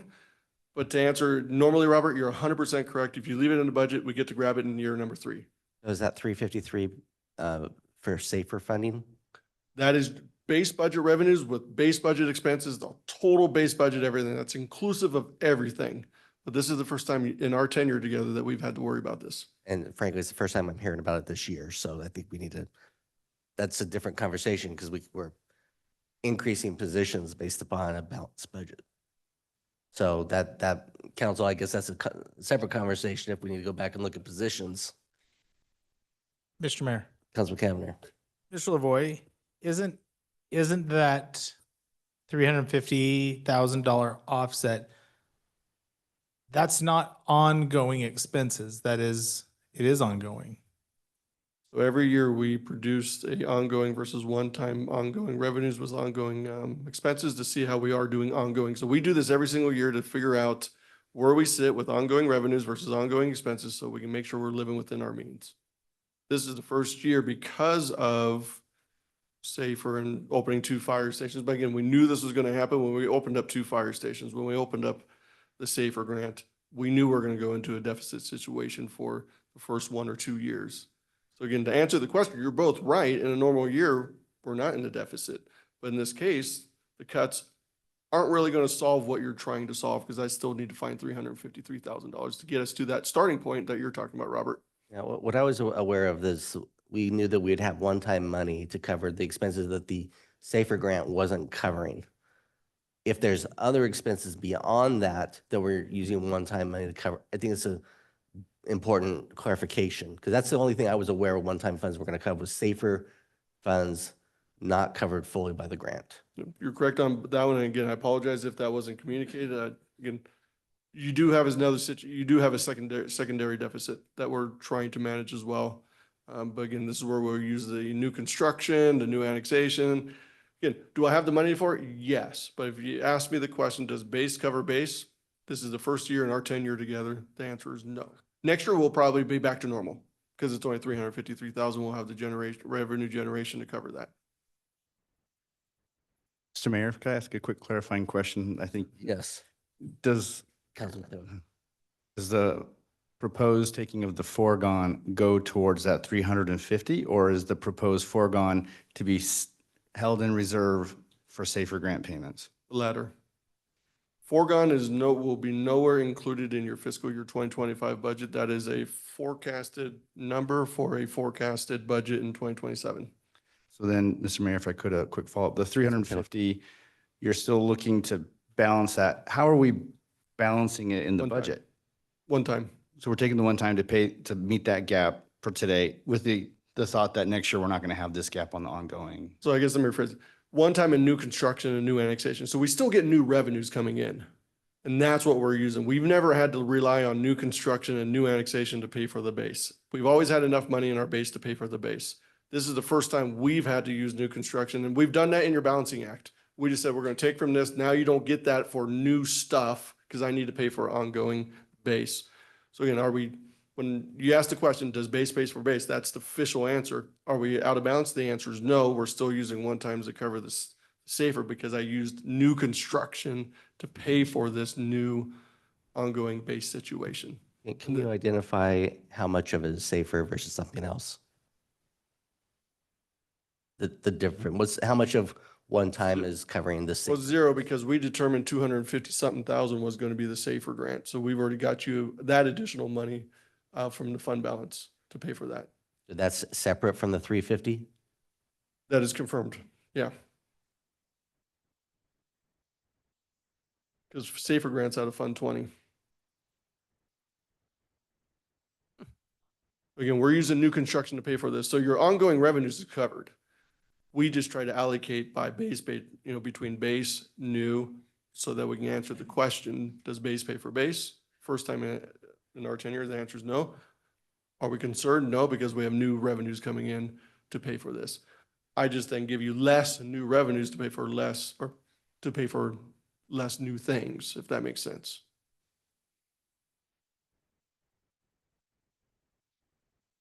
Mr. Mayor. Councilman Schrader. Yeah, I think it's good that we're shining a light on this because I knew this was the first year that this was going to happen, but at least in our conversations, for some reason, I thought the magnitude is a little bit smaller. So I think we need to think through the open positions that we're hiring for. But again, I know there's kind of a disagreement about some of the priorities, but this is important information, I think, to digest and try to tackle. Certainly any savings helps at the end of the day, right? It helps our bottom line. So, but it sounds like we need to look at other things, frankly. So I'm just sort of digesting it all. And Mr. Mayor, just remind you, you still have a balanced budget. We just use new construction to pay for the ongoing base. So your budget is still balanced with the concept of using one-time revenues to cover that safer grant that you and I discussed. Again, that's the only thing I thought we were covering in this budget was safer costs with one time. Because There you otherwise are. we wouldn't have brought forward other elements into the budget at the base. Well, we're just using new construction and we're reallocating it up to the top. So we're getting our ongoing revenues covered. We're just using new construction, which we try to separate as use new construction for new things. Use base for base. So again, you're covered. You still have a balanced budget. I get that. Yeah. But looking at the one-time costs, that's what's being covered by the one-time costs? And this is, I think, is it the cost of living for the employees? Is it the new positions that are being contemplated in this year's budget? I mean, if you've got an ongoing number, I assume that number reflects the police attorney, for example, that we talked about. That number, am I the confused one? No, I don't think so. Again, the lawyer, the attorney is covered with the new construction. So again, we have new monies for those new things. So we have enough money for ongoing expenses are covered by ongoing revenues, other than the safer grant that you and I agreed to for the one-time value. Next year will be a different value. But we have enough ongoing to pay for ongoing. That is not the concern. So what budget line item is the rest of that 300,000 in? That's going to be everything. It's going to be healthcare, Percy. That's going to be compensation for police, fire, everybody. That's just a collective. At the end of the day, when we add up all your base expenses, add up all your base revenues, we just came up 353 short. So we said, let's take our new construction revenue and just put it up there. I'm not going to make that available to you for new things. And then that's how we covered your base situation. Next year, since I took it from new construction, your base is now covered. Kind of like where Liz is saying, if you take this money here, you put it here and it works out in the long run, 100% correct. I just did not make available to you and your fellow directors $353,000 because I needed that to make sure that the bills were paid. Then we decided as a group, let's add three firefighters, not three fires, the police department staffing and the HR attorney. That's what you used with the remaining new monies. And you're still in balance. Mr. Mayor, Councilman Schrader. maybe just to clarify, because the new construction becomes part of an ongoing source of Yes. revenue the following year. So you're really pulling forward 1 year, something that would be covering the base. I think where we're running into a little bit of friction, at least in my mind. We don't normally do that. First time in my 15 years that the base budget was not covered. Our normal practice is new construction pays for new things. Base pays for base, and then whatever's left over, we can play with. But to make sure you guys had a balanced budget and we didn't bounce any checks, I took some of that new construction to make sure your bills were paid. And then is said, there- this is kind of your new monies. Go find something new. And help me understand, is there any risk around the new construction not materializing in the? None. It's completely 100% dollar for dollar going to materialize the next You nailed it. fiscal. Confirmed. But when we get to the next fiscal year, what situation are we hypothetically looking at that point? Or do you have any concerns? Zero, because we determined what our base expenses are, and we've made sure that you had the base revenues to cover all your bills. So if you add nothing new next year, you have enough base revenues to cover your cost of doing business or to provide the services that we determined for fiscal 25. If we have new construction, our business practices, new monies is used for new things, new staffing, new things like that. We always make sure we cover your base with your base. And then we say, this is what's available for new fun stuff, new needs of the city. And Normally it's 100% of the new construction, but this time I had to pull of some of it back because we opened up 2 fire stations that again, that's the reason in Percy. But the answer to, the accurate answer to Brian's question, I think, sorry, Councilman Whitlock's question, at the end of the day, if we have a base budget shortfall, we've pulled from new construction, in theory, by reducing the base budget in the next year, you will have some follow-on effects, but ultimately it does flow through to your bottom line. Like if you Well- eliminate, help me understand that then. Well, you're talking about you're talking about the safer reserve that you're trying to account for? Yeah, and just not even No, from not the even safer that. reserve perspective, just from a general perspective, like if we eliminate neighborhood grants, HR interns, and the Navigate Wellness Platform this 1,000% year, agree with you.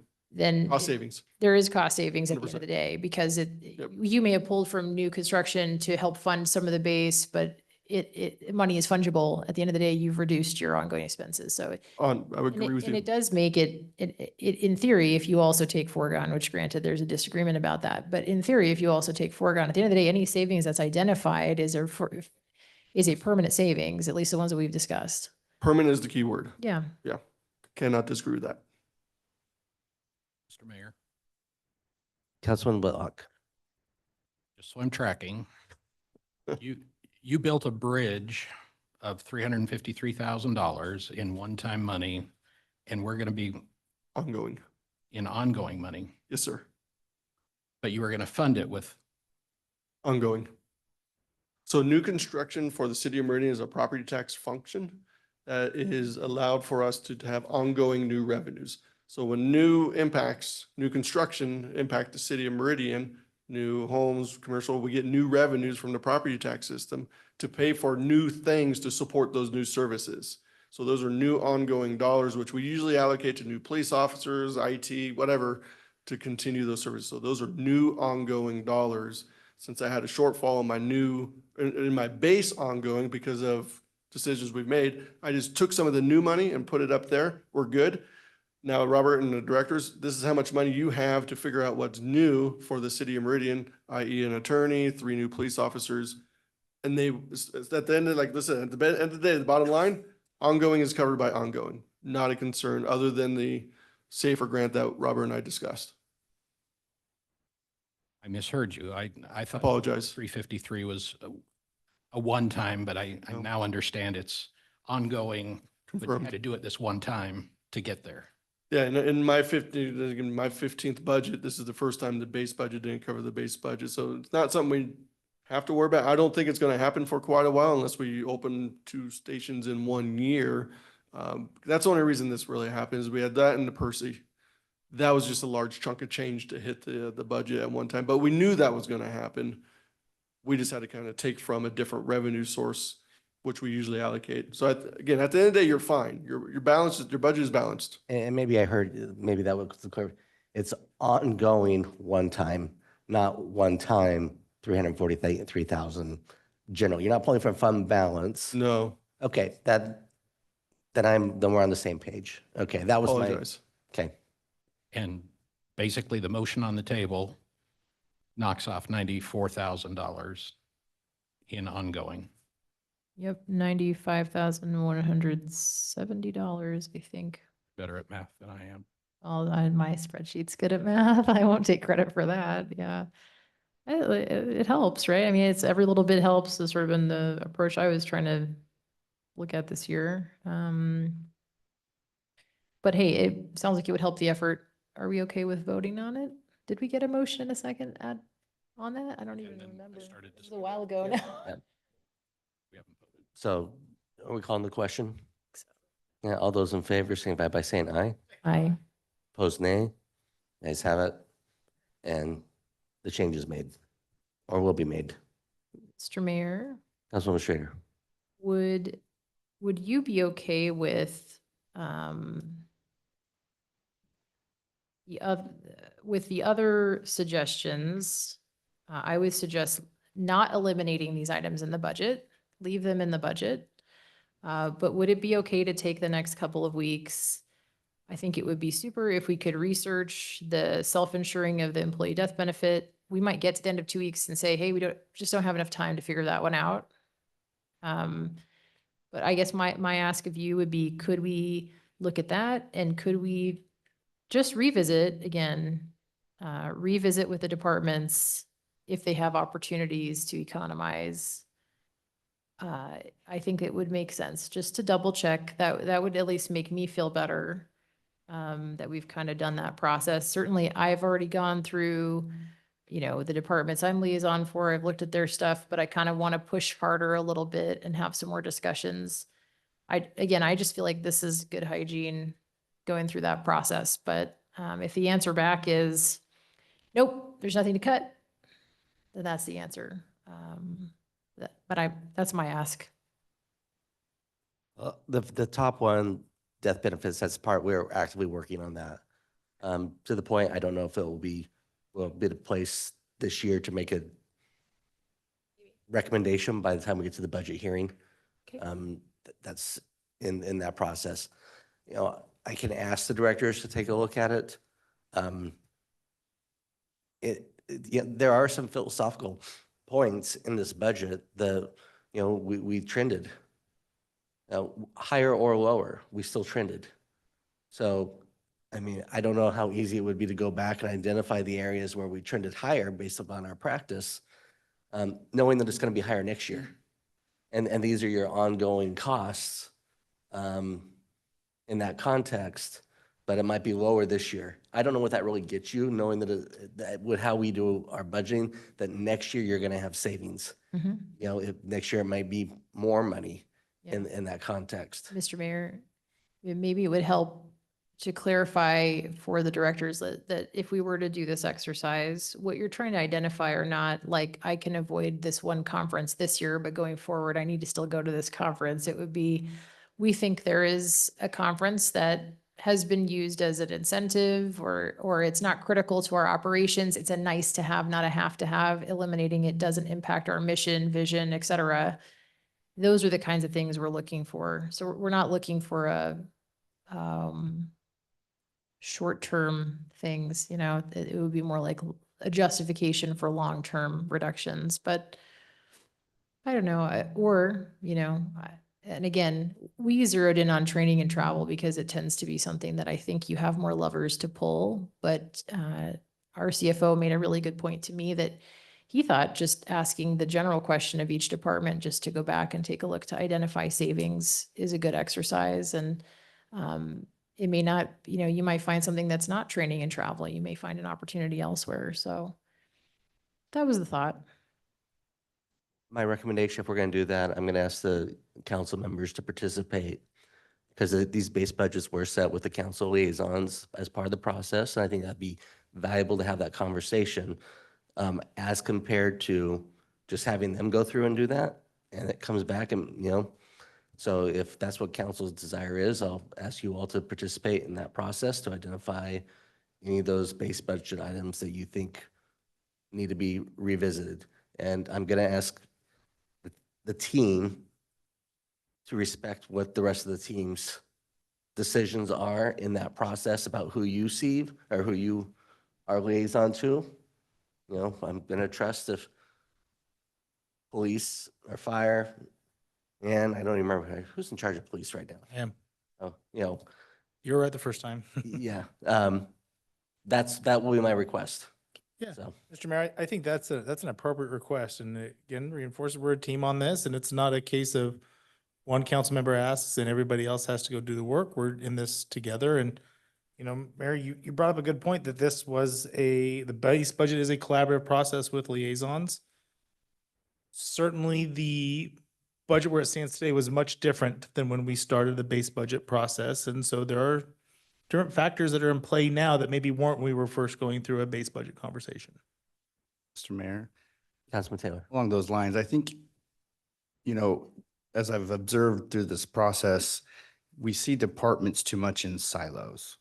And it naturally pits a conversation I think we want to avoid, which is pitting departments' needs against each other's. And we're big enough now where there's a lot of cross-functional activities that we do as I'm looking at it. And I don't know that we want to be in the weeds of every single decision. There's 6 personalities and we may have 6 different viewpoints, and Mr. Whitlock and I might have just different viewpoints about how we might view a certain budget. And I don't want to debate those specific details. I do think there's value in a discussion a little bit later about maybe how we can improve some of the budget process, but I would really prefer that we identify activities, programs that are cross-functionally shared and say, what's the highest priority to the city? It'd be a lot easier to identify ways to save money for the city by sort of having a priority list of how these functions serve the city, instead of us saying this department versus that department. Hey, we're going to take 10% out of, training. I don't want to have that question because I don't know where that 10% is valued with how the city is administered. Where does that fit in terms of priority? So I think I anticipate we're going to have, the next year's budget may be just as challenging as this year. I don't know. It seems like the next few years we're going to be looking at this. So if there's a way where we can have a process in place that's easier for us to identify what are the most important priorities versus the least important priorities to the city and kind of start chipping away that way, it seems like that would make some sense as opposed to pitting requests against each other.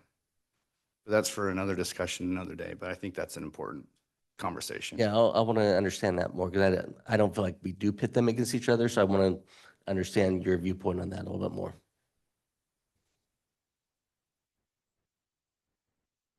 Yeah.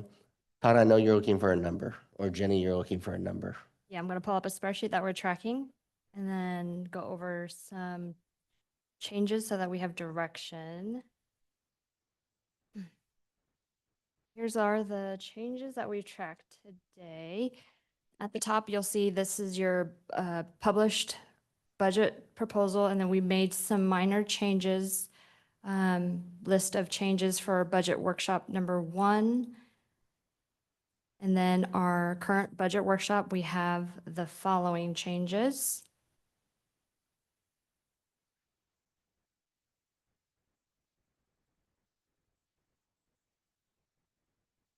I guess I could put it I think the TI should be, or the neighborhood grant program should be 50,000. 50.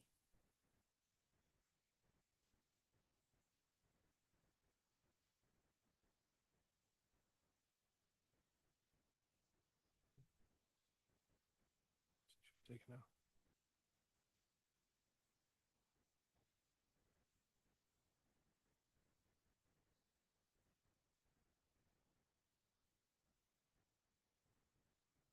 Mr. Mayor. Councilwoman Schrader. Yeah, I think we need to You guys will probably want a few minutes to do this. I think you need to dig through the TIs and kind of reconstitute those and then add in the space study and so forth.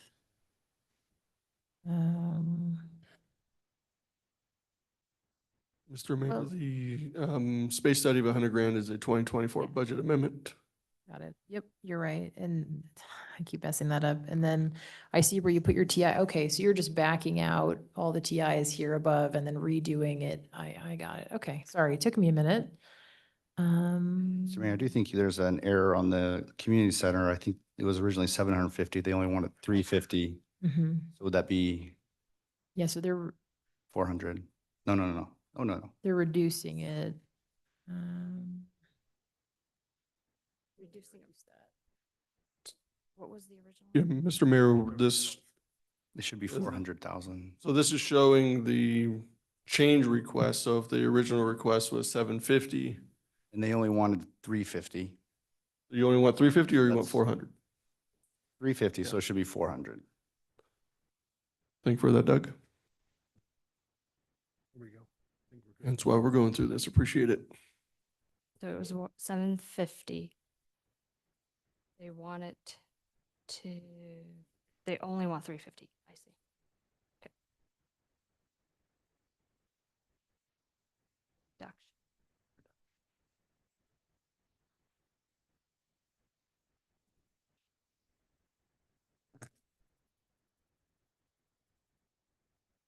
Was originally this.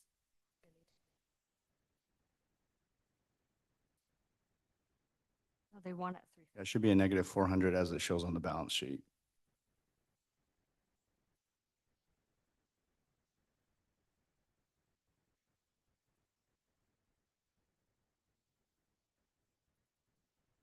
Here we go. That's right.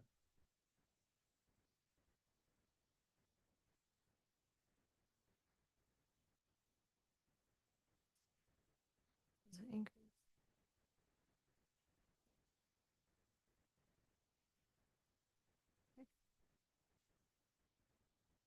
Any other questions? Does this look okay? Is this the direction? Okay. So next Tuesday, we will have a memo. So just to recap our meeting today, our next steps are my slide. We are going to update based on directions today, and then councils, you will have next Tuesday to tentatively adopt our fiscal year 25 budget. It's a line in our agenda. I will supply that with a memo. In addition to that, we still have our foregone topic, and then our final fiscal year 24 amended budget. That is going to come forward next Tuesday for a value, like a reading of a memo format. And then, go ahead. Mr. Mayor, Councilman Cavanagh. to clarify then, 3 separate actions next week. Correct. Publishing 2025 budget to the public, approving a foregone, approving 2024 amended budget for the public. Correct. And then it will go out in the paper for 2 weeks. And then our public hearing will be August 20th. That's what we're standing in front of you. And that's when you get to decide are we going to take it down?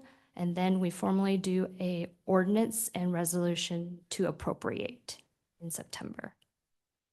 So that's just next steps. Do we need to take action as a body to see if foregone's even on? Are you referring to taking foregone revenue as compared to putting foregone revenue in for the year to add to our existing foregone balance? What action? It's the 23rd. Mr. Mayor, again, trying to work with Bill on this in the background. We believe next week we need to at least announce what our intentions are. So again, we're going to have some discussions where the other, of the 3 items, 2 of them are kind of done. You just kind of read it. Hey, citizens, numbers this. It's on the website. Please research it for the public hearing. We're going to have a discussion since we didn't get it, unless you want to get it done tonight sometime. It's up to you. we do still need to have a discussion so we can announce to the citizens our intent of what we want to do with our with our foreground. Bill, any thoughts, any concerns about that? Mr. Mayor, members of the council, no, I mean, the statute requires if you're going to consider taking the foregone, you do have to announce that in a to the public as part of your budgetary hearing. But what I was maybe misunderstanding or your question, we also have to do a resolution if we don't take the full 3%, and then for a future council has also a resolution, but that doesn't have to be done next week. Because we will eventually, if for example, that 3% doesn't get allocated, then you'll have a different resolution too for that. But you do have to do a separate resolution to consider taking the foregone. You can still not take it. You can still take that action in August, but if you have to notice it before that August hearing, that you are considering it. So council, do you want to have a conversation now to see whether or not that's even on next week's agenda? The foregone revenue conversation?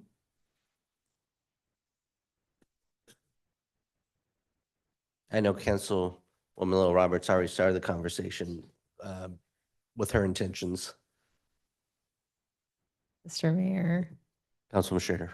I think having the discussion tonight would be good to get a feeling for where everybody is.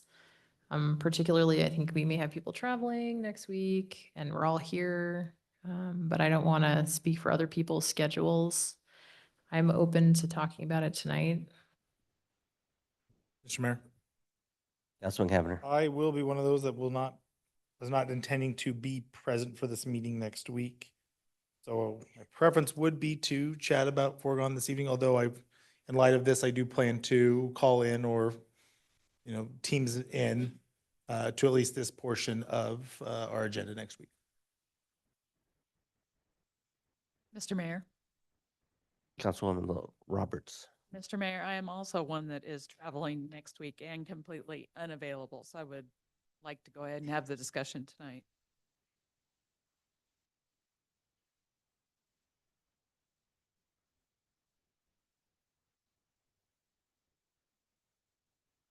Sorry, I'm getting my tussin going, so I get rid of my coughs.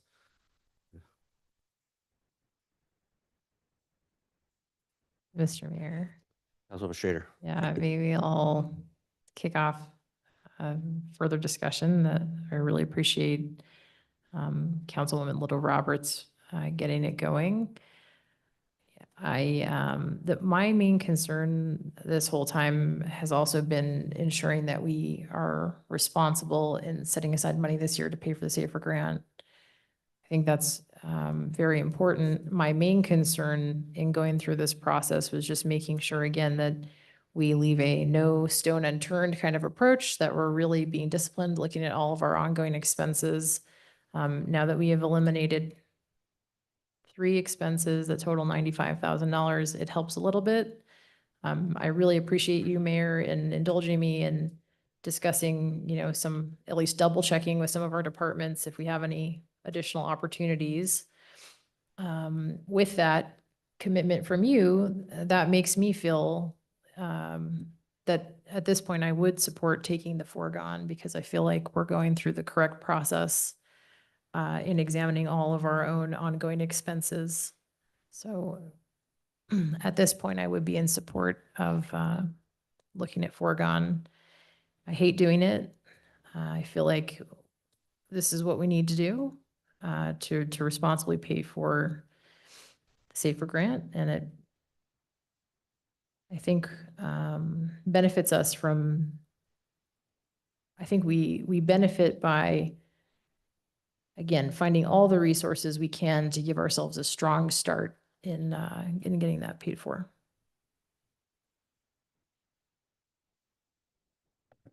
Mr. Mayor. Councilman Whitlock. In listening to Todd tonight and some of the historical perspective, I think the city has a long history of just asking for what it needs. And in many years, that has been less than the full 3%. I think the city has been fiscally responsive to the needs of the taxpayers. When the money's needed, we ask for it, and if it's not needed, we don't. And I think the case has been clearly laid out. that this year, because of some things that are outside of the city's control, the money is needed and will be needed. And so I think you've proposed a fiscally sound and conservative budget, but it does require asking for what is needed to fully fund what our citizens expect. So I'll be supportive of taking the foregone. Mr. Mayor. Councilman Overton. Last year at the budget, in my mind, I was never going to be in a position where I thought we had to take this. And it kills me that we're in a position right now that in order to keep everything we need with this city up to the level that our citizens expect, due to situations, several of which were completely beyond our control, that there is no path forward this year. I'm only stating this year, other than we take that foregone for the FY25 moving forward. I support it. Don't want it, but I support it. Mr. Mayor. Councilman Taylor. Probably no surprises what I think about it, but to just share a couple more thoughts, even though I've shared some already. Since 2020, prices have gone up by over 20%. Housing costs, we all know, have gone up exponentially as well. These are real challenges that everybody faces. And so I struggle with the idea that we're going to, just because we didn't take the full 3% last year, that this year that it's what we need to do to take the maximum amount of budget increase that we can under Idaho law.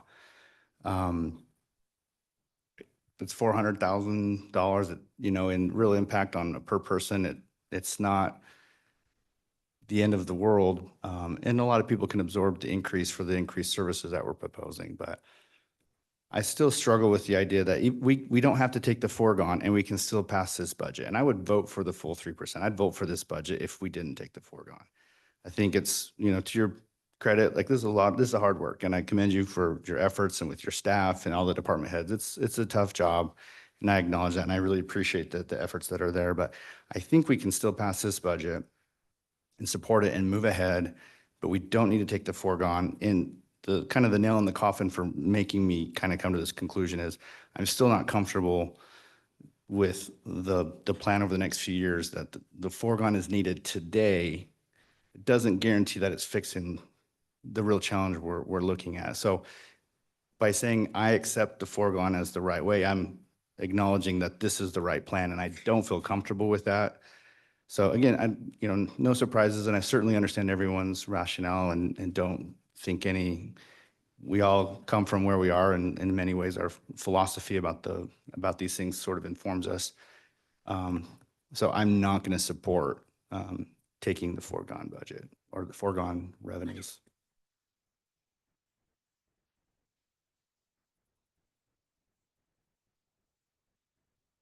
Mayor. Councilman Cavanagh. Echo a lot of what Councilmember Taylor said. Kind of, I've got a bit of a reputation of not supporting 3%, and it's not always my intention, but I understand that perception is very real. But I was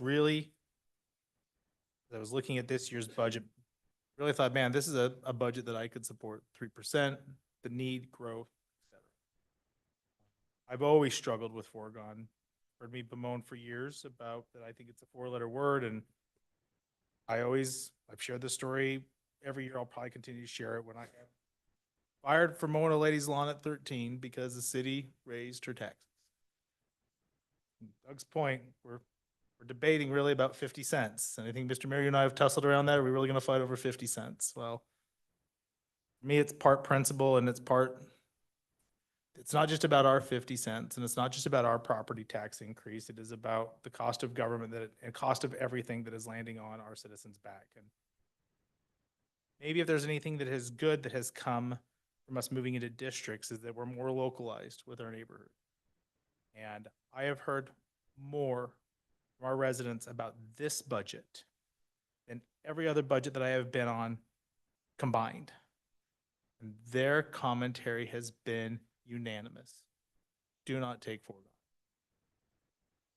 So, part, because it's my philosophy, I actually think that, and I want to commend Councilmember Strader for challenging us to do the hard work. I actually believe some of the items that we have outlined, in addition to the items that the mayor has suggested for reduction or for removal, gets us to the foregone amount. And to Councilmember Strader's point, that does not mean that that conversation isn't back next year. I think that it's fair that we've got to go into this open-minded every year. I support the budget, support taking the 3%, but I do not support taking the foregone, and I won't be voting in favor of it. Yeah, well, the great part is that they'll be on separate votes, so you'll get to support the budget, the base. I'm excited for that. 2 years in a row is what at least I think I'm gonna get. It's a new high score, I think. Yeah. Does someone want to make a motion officially, since we did it on all other parking lot items, so that staff can bring the appropriate document next week? Mr. Mayor, Councilwoman Lil Roberts, I move that we support the foregone for the next budget. the full 1% foregone allowed. In a second, is there further discussion? If not, all in favor, signify by saying aye. Aye. Opposed, nay. You guys have it, and we'll bring that back on next week as well. So council, I think we've reached the end unless there's any housekeeping measures that people think we need to go back to. Then I will accept the motion to adjourn. Mr. Mayor, Councilman Cavanagh. real quick, just if we can, I know everyone's kind of rummy. I know we're all feeling this. It's been a long day. I want to commend first this council. This is, I think, my 10th or 11th time doing this, and this year has been the most collaborative approach of a council taking on the budget. There have been great conversations, hard questions. We have challenged each other, and I want to thank you all for really leaning in and doing the hard work. Second, to our finance staff, again, another great year of you providing information, being responsive. I think you got peppered with more questions from this council this year than any other year before. And true to form, you have responded quickly, articulately, and with tons of information that sometimes requires 10 more questions. Thank you for your patience and your education with us. And Mr. Mayor, to you, the city employees, your director team who work so hard. And we know that it's got to be challenging for you and for them. They care about our community. They care about doing what's best for their department. They work on this budget, they bring it to us, and we go, what about this? What about that? And I know sometimes the rhetoric can be as well, maybe council doesn't trust a director, or maybe council feels better. And I hope you know, and Mr. Mayor, I hope that if you hear that you push back on that rhetoric. It is not a case of that at all. It is that we are trying to learn and we are trying to do what is best for our community. This is a team sport. And our decisions are made based on feedback and communication collaboratively. And Mayor, I want to appreciate your work in trying to work with us and facilitate a good conversation. Thank you. Yeah. I'll still take that motion to adjourn though. Oh, I thought I made that. Mr. Mayor, I motion to adjourn. Motion to I'm a little adjourn. rummy. All in favor, signify by saying aye. Aye. Opposed, nay. The ayes have it. We are adjourned.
Are we ready?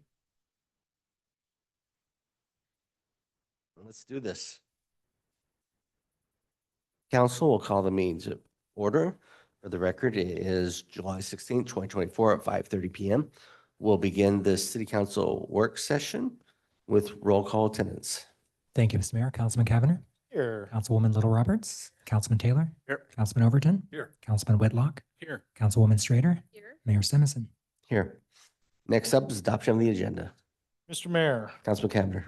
we're going to make an amendment to the agenda. We're going to add item number 4, which is a fiscal year 2024 budget amendment in the amount of $100,000 for City Hall Space Study Consultant. Mr. Mayor, this is kind of an emergency addition to our agenda.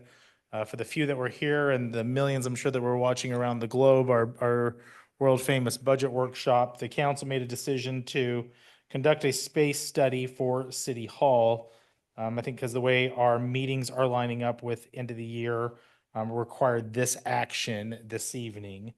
So with that, Mr. Mayor, I move that we would approve the agenda as amended unless our city attorney has any comments or things that I've missed that we need to speak to keep our record clean.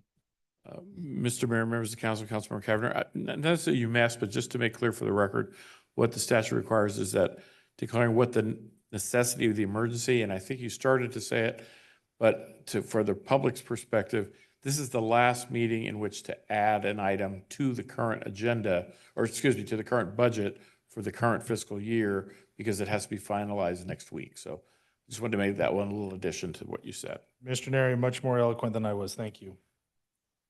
Okay, I have a motion and a second to adopt the amended agenda. Is there a discussion? If not, all in favor signify by saying aye. Aye. Opposed, nay. The ayes have it. And the agenda is adopted as amended. First up is the consent agenda. Mr. Mayor, Councilman Cavanagh. move we approve the consent agenda for the mayor to sign and the clerk to attest. Second. I have a motion second to approve the consent agenda. Is there any discussion? If not, all in favor signify by saying aye. Aye. Opposed, nay. The ayes have it. And the consent agenda is agreed to. There are no items moved from the consent agenda, so we'll go into department commission reports. Item 2 is a continuation of public hearing for program year 2024 community development grant action plan. Mr. Mayor, I think you were saying that you wanted to start item number 2, a public hearing for program year 2024, the Community Development Block Grant Action Plan, and turn it over to Crystal for comments.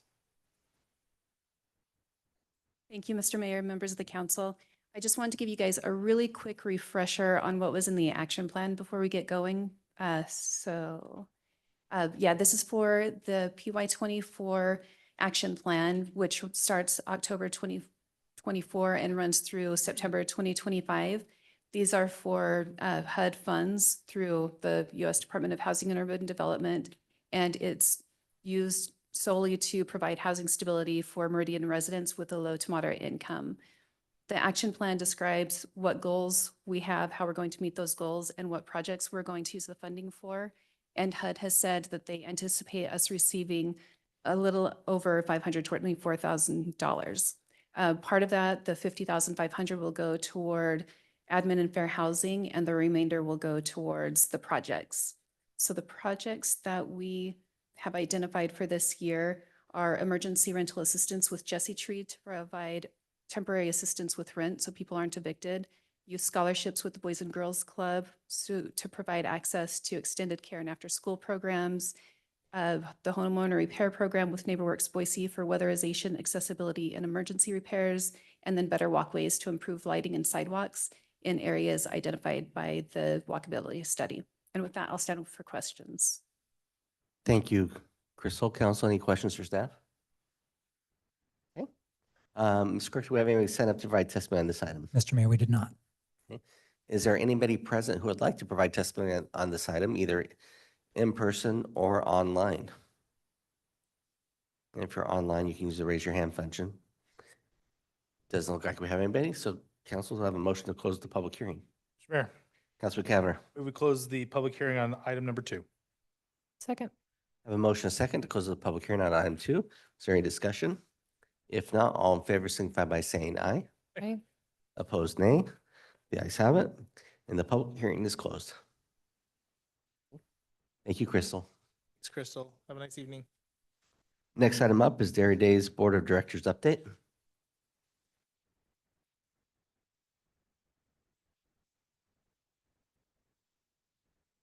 Good evening, gentlemen. I don't know who drew the short straw. I'll start. So my name is Hans Bruin, I'm president of Meridian Dairy Board, and I appreciate the time from Mr. Mayor and the councilman to give us a little feedback about Meridian Dairy Days. A few thank yous to City of Meridian, but the Meridian Parks Department, the people in Story Park from the Parks Department were, like always, great to work with, and it's good to see a lot of them year after year. That means they enjoy what they're working. Meridian Police Department, you know, I know throwing a parade together is I'm sure first on their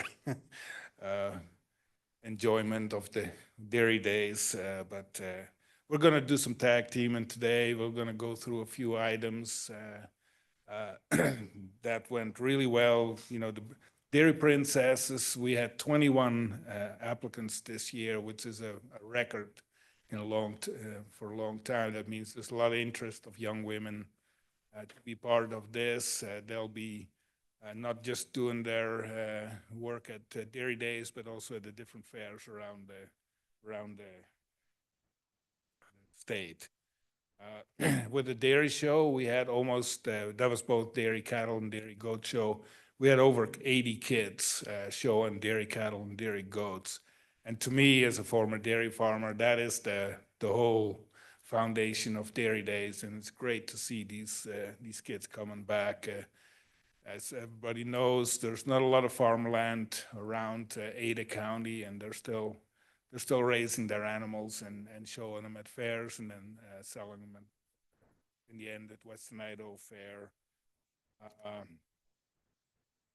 And part of our agriculture education, I know a lot of people, especially new people, go, well, Dairy Days in Meridian, I can find a dairy anywhere. So it's changed a little bit of, you know, celebrating dairymen coming and bringing their animals and see who's got the best one, to education.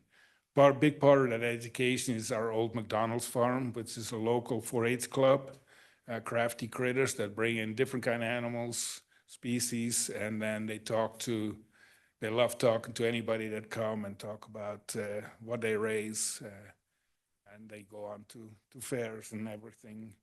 So the carnival this year, they had a few more rides, and that had to do with the fact that they actually were fully staffed. Half this carnival comes to Meridian Dairy Days, the other half is the Boise Music Fest when they come from the Cherry Festival. And in the first time in years, they were actually fully staffed so they can do a few more rides.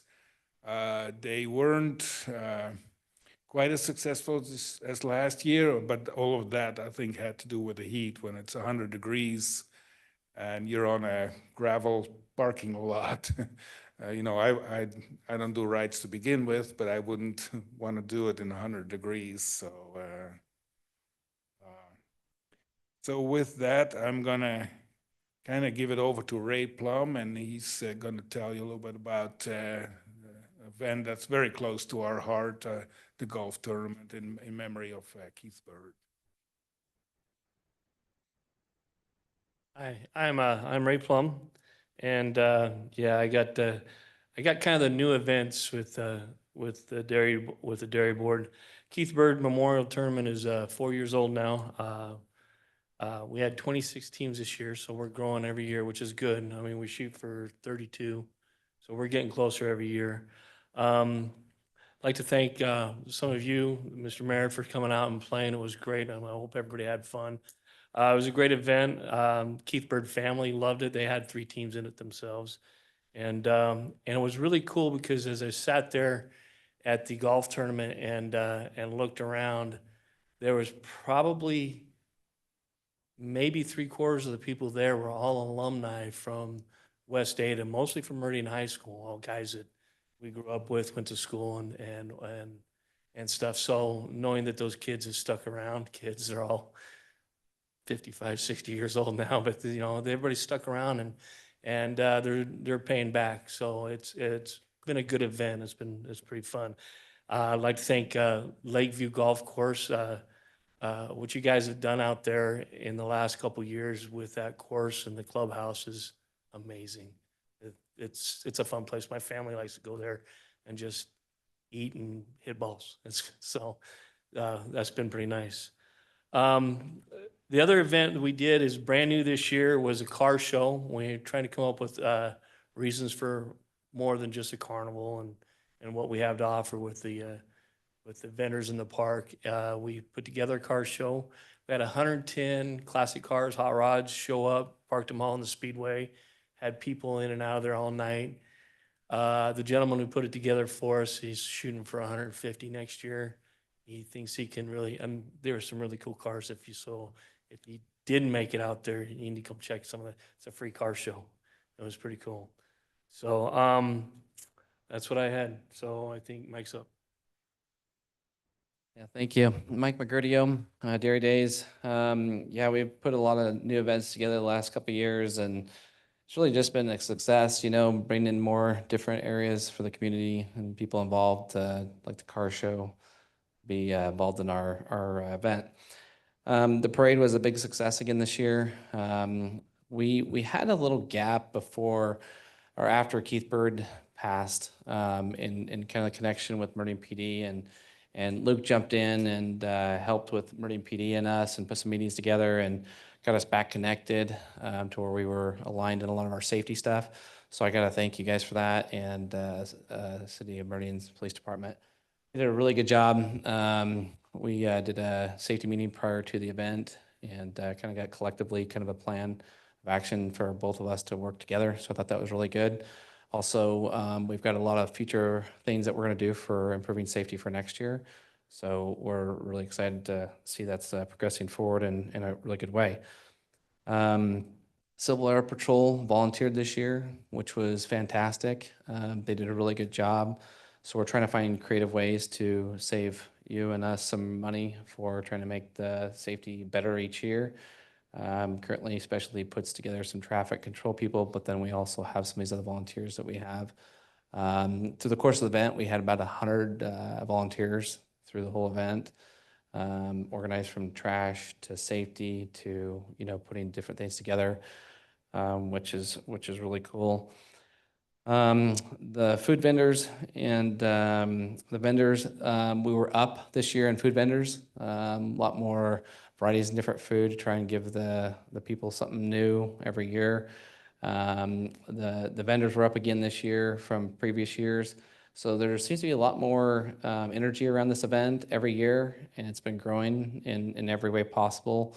Attendance was down a little bit this year, but that was only due to the heat. When we look at previous years, the parade route on the backside is still growing. So when we look at heat year to heat year, it looks like the activity is still growing from those heat years. So that's really good. We raised last year. We spent over $40,000 on youth, 4-H, and FFA students, high school athletics. So we raised quite a bit of money that we spent, and in different ways, from scholarships to when kids are financially don't have support to go back to the different events they want to pursue for agricultural needs. They come and give a presentation to us, and we then donate. So all this event is going for great causes, and it's been a growing event. Yeah, different sponsors came in this year. So the people that are supporting this event in a big way have been Peterson Chevrolet, CBH Homes, Dairy Gold, Farm Bureau, and D&B. So those are some of the private sector people that are really supporting us. So it's kind of important to know who's helping our community out in a big way. It's really great. There's been some talk about different times for the parade. I know I've heard some concerns about that time of the parade, and we're open to different thoughts on that of what we can do with that. But with that, I'd stand for any questions you have about our event. Thank you, Mike. Council, any questions or comments?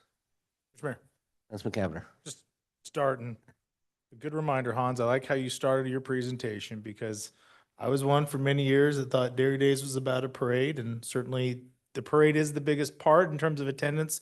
But it's about bringing awareness and opportunities for youth and scholarships. And I love that you started that record year for Dairy Princesses, and council will share.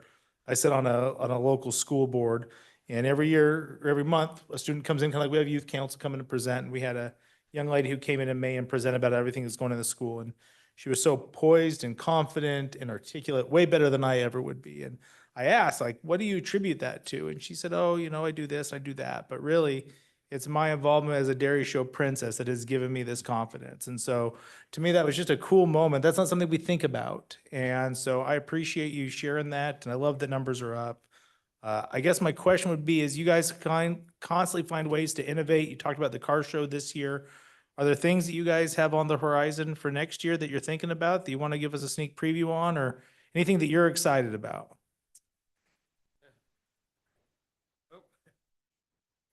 Next year is going to be a challenging year because, as you probably know, the Snake River Stampede is moving their date right smack on top of Dairy Days. Yeah. Now, this is, this valley has grown so much. My regular job is as one of the managers of the West Nido Fair. We deal with Kenny, the Caldwell Night Rodeo. We got the Albertson, the Open. But there's so many people that, and it's a different crowd that goes to a rodeo, that comes to Dairy Days. But yeah, we will definitely look at that and see, maybe we can work together. Say, hey, if you go Wednesday to the rodeo, you can get something off on the wristband at the parade or the carnival. But we're always looking at to get new groups in the community and see what we can do to attract, more people. So yes, we are open to suggestions, but I think we never should forget what is the center of Dairy Days. So. I'll give you a little teaser too. We've got some bands that we're entertaining too that are better than last year. So that'll be a little sneak peek. Mr. Mayor. Councilwoman Schrader. Thank you for the update. I think it's great that you're looking at the dates that you hold it and your start times and just trying to optimize it with other events taking place, and certainly in light of the weather, right? It is hot. And so to the extent that you can make little tweaks here or there that might have a better outcome, I think that's great that you're looking at that. Thank you. Mr. Mayor. Councilwoman Little Roberts. Mr. Mayor, I just want to say thank you. I mean, I have been out there and I know the amount of work behind the scenes to make all of that happen without all the new stuff. So, and it's so important that Meridian retains an anchor to our roots. And I think that Dairy Days celebration is a huge anchor because we're raising all these kids that there isn't a dairy next door or down the street and things. And so I think what you do is so important. So thank you so much. You're welcome. Mr. Mayor. Councilman Overton. It reminds me, having grown up here and been watching Dairy Days for 47, 45 years, that I went to school with all those kids that were getting up from the dairies, and they'd been up 3 hours before I got to school that morning. I mean, they knew work. And now I find myself having to tell new people that move into subdivision Dairy Days and explain to them the history of this area and everything that we came from and what we used to be. And it makes me proud to see that it's not only still here, but the successes you're having as we go forward. I think that's awesome. I appreciate all you do. Thank you. Mayor. Councilman Whitlock. Hans and Mike, I'm encouraged that you're looking at different ways to do things. I think it does lend well with the Snake River Stampede. It might include changing the start time of the parade so that people can do the parade in the morning and stampede at night. As you think about that, I think there's some good synergies there. Mike, I guess my question for you with regard to the parade is, can you get the mayor a faster golf cart? sorry. Oh. We can look at putting a minimum speed on the parade route. I was running. It was very well done. I thought the turnout was terrific, and particularly the young kids. They love it. I had one young mom tell me that her daughter was set till October, till Halloween with candy. And she was thrilled, so. That's always the big thing, to throwing out candy and trying to keep the kids from running in front of the next float. But, we really gonna do whatever it takes not to ever have to say, sorry, no candy at this parade. But I remember when I got on the board in 1987, and people call me and say, hey, is it too late to enter the parade? And I go, no, we haven't left yet, so you can come out. That has changed a bit since then. So. Mayor? Councilman Taylor. Yeah, thanks for the presentation. Unfortunately, I had a family wedding to attend on a parade night, so I missed it, which it's usually one of our family's favorite events. Lived in a lot of different places. I think one thing that's really unique about what you do, that's a great benefit to the city, is it's kind of a celebration of the city, not just its roots, but it's a city, it feels like a city celebration. And I'm not sure I really know of another city that quite has something as unique as that. So I really like that I think there's an opportunity to continue to grow and look for new ways to bring in new groups, old, young, everything in between. So very supportive of what you're doing. Would be much more in favor of a 10 a.m. parade than 6 p.m., especially if it's 100 degrees, but I won't complain too much. Yeah, we're definitely open for, if you guys ever want to join us for coffee and have that open discussion, the pros and cons and some of the ideas you might throw at us, we're definitely open for that conversation. Well, just had my appreciation for all you do as well. I was told by my family that and the last 2 years, it's been over 100 degrees for both parades. And they've pretty much said, we will never come back and participate in this parade if it's that hot. So either adjust the weather or consider the time to try to get it down to the point where but yeah, you're out there, you're just baking, you're dying out there. And if we knew what the weather would be each year, that far in advance would be great, but I think it's a great conversation to have. Sounds great. All right. Mr. Mayor. just real quick, Councilor Cavanagh. I think it's important for, Dairy Show Board. Appreciate you waiting a little bit. We had a meeting that wrapped up, and I think it's important for both council and Dairy Show Board to acknowledge this. It used to be the Dairy Show Board would come before Dairy Days and kind of ask for some financial support, which the city was happy to do. Many years ago, we passed an ordinance that recognized historical events like Dairy Days, so they got confidence when they're building their plan. The city's here to support you. We're going through our budget today. Council's looking for every nickel and dollar that we can save. At no point in our conversation are we talking about reducing any of our financial contributions to Dairy Days. So you can feel good, knock on wood, the budget will be what it is, and you guys will be good to go for next year. And, council, it's important to note our police, our fire support that event. And then we also provide financial compensation to the Dairy Show to offset the cost of traffic control to keep this a safe parade and a safe event for everybody. So it's a great partnership, and we appreciate you guys coming and celebrating the successes of this year. Yeah, we appreciate your ongoing support to our combined partnership event. It's good. All right. Thank you, gentlemen. Guys, Thank you, have sir. a nice evening. Mr. Mayor. Councilman Cavanagh, next item up is item 4, which is fiscal year 2024 budget amendment in the amount of $100,000 for City Hall Space Consultant. Mr. Mayor, it's like you're reading my mind. Thank you. Mr. Mayor, this does have a public hearing, no public hearing. Okay, Mr. Mayor, I move then that we approve the budget amendment, item number 4 for the fiscal year 2024 budget amendment in the amount of $100,000 for a City Hall Space Study Consultant. Second. I have a motion and a second to approve item 4. Is there any discussion? If not, clerk call the roll. Thank you, Mr. Mayor. Cavanagh. Aye. Little Roberts. Aye. Taylor. Overton. Strader. Aye. Whitlock. Aye. All ayes, motion carry, and the item is agreed to. Next item up, Councilman Cavanagh. Move into executive session pursuant to Idaho Code 74-2061C. Second. I have a motion and a second to go into executive session. Is there any discussion? If not, clerk call the roll. Thank you, Mr. Mayor. Cavanagh. Aye. Little Roberts. Taylor. Aye. Overton. Aye. Strader. Aye. Whitlock. All ayes, motion carries, and we'll move into executive session.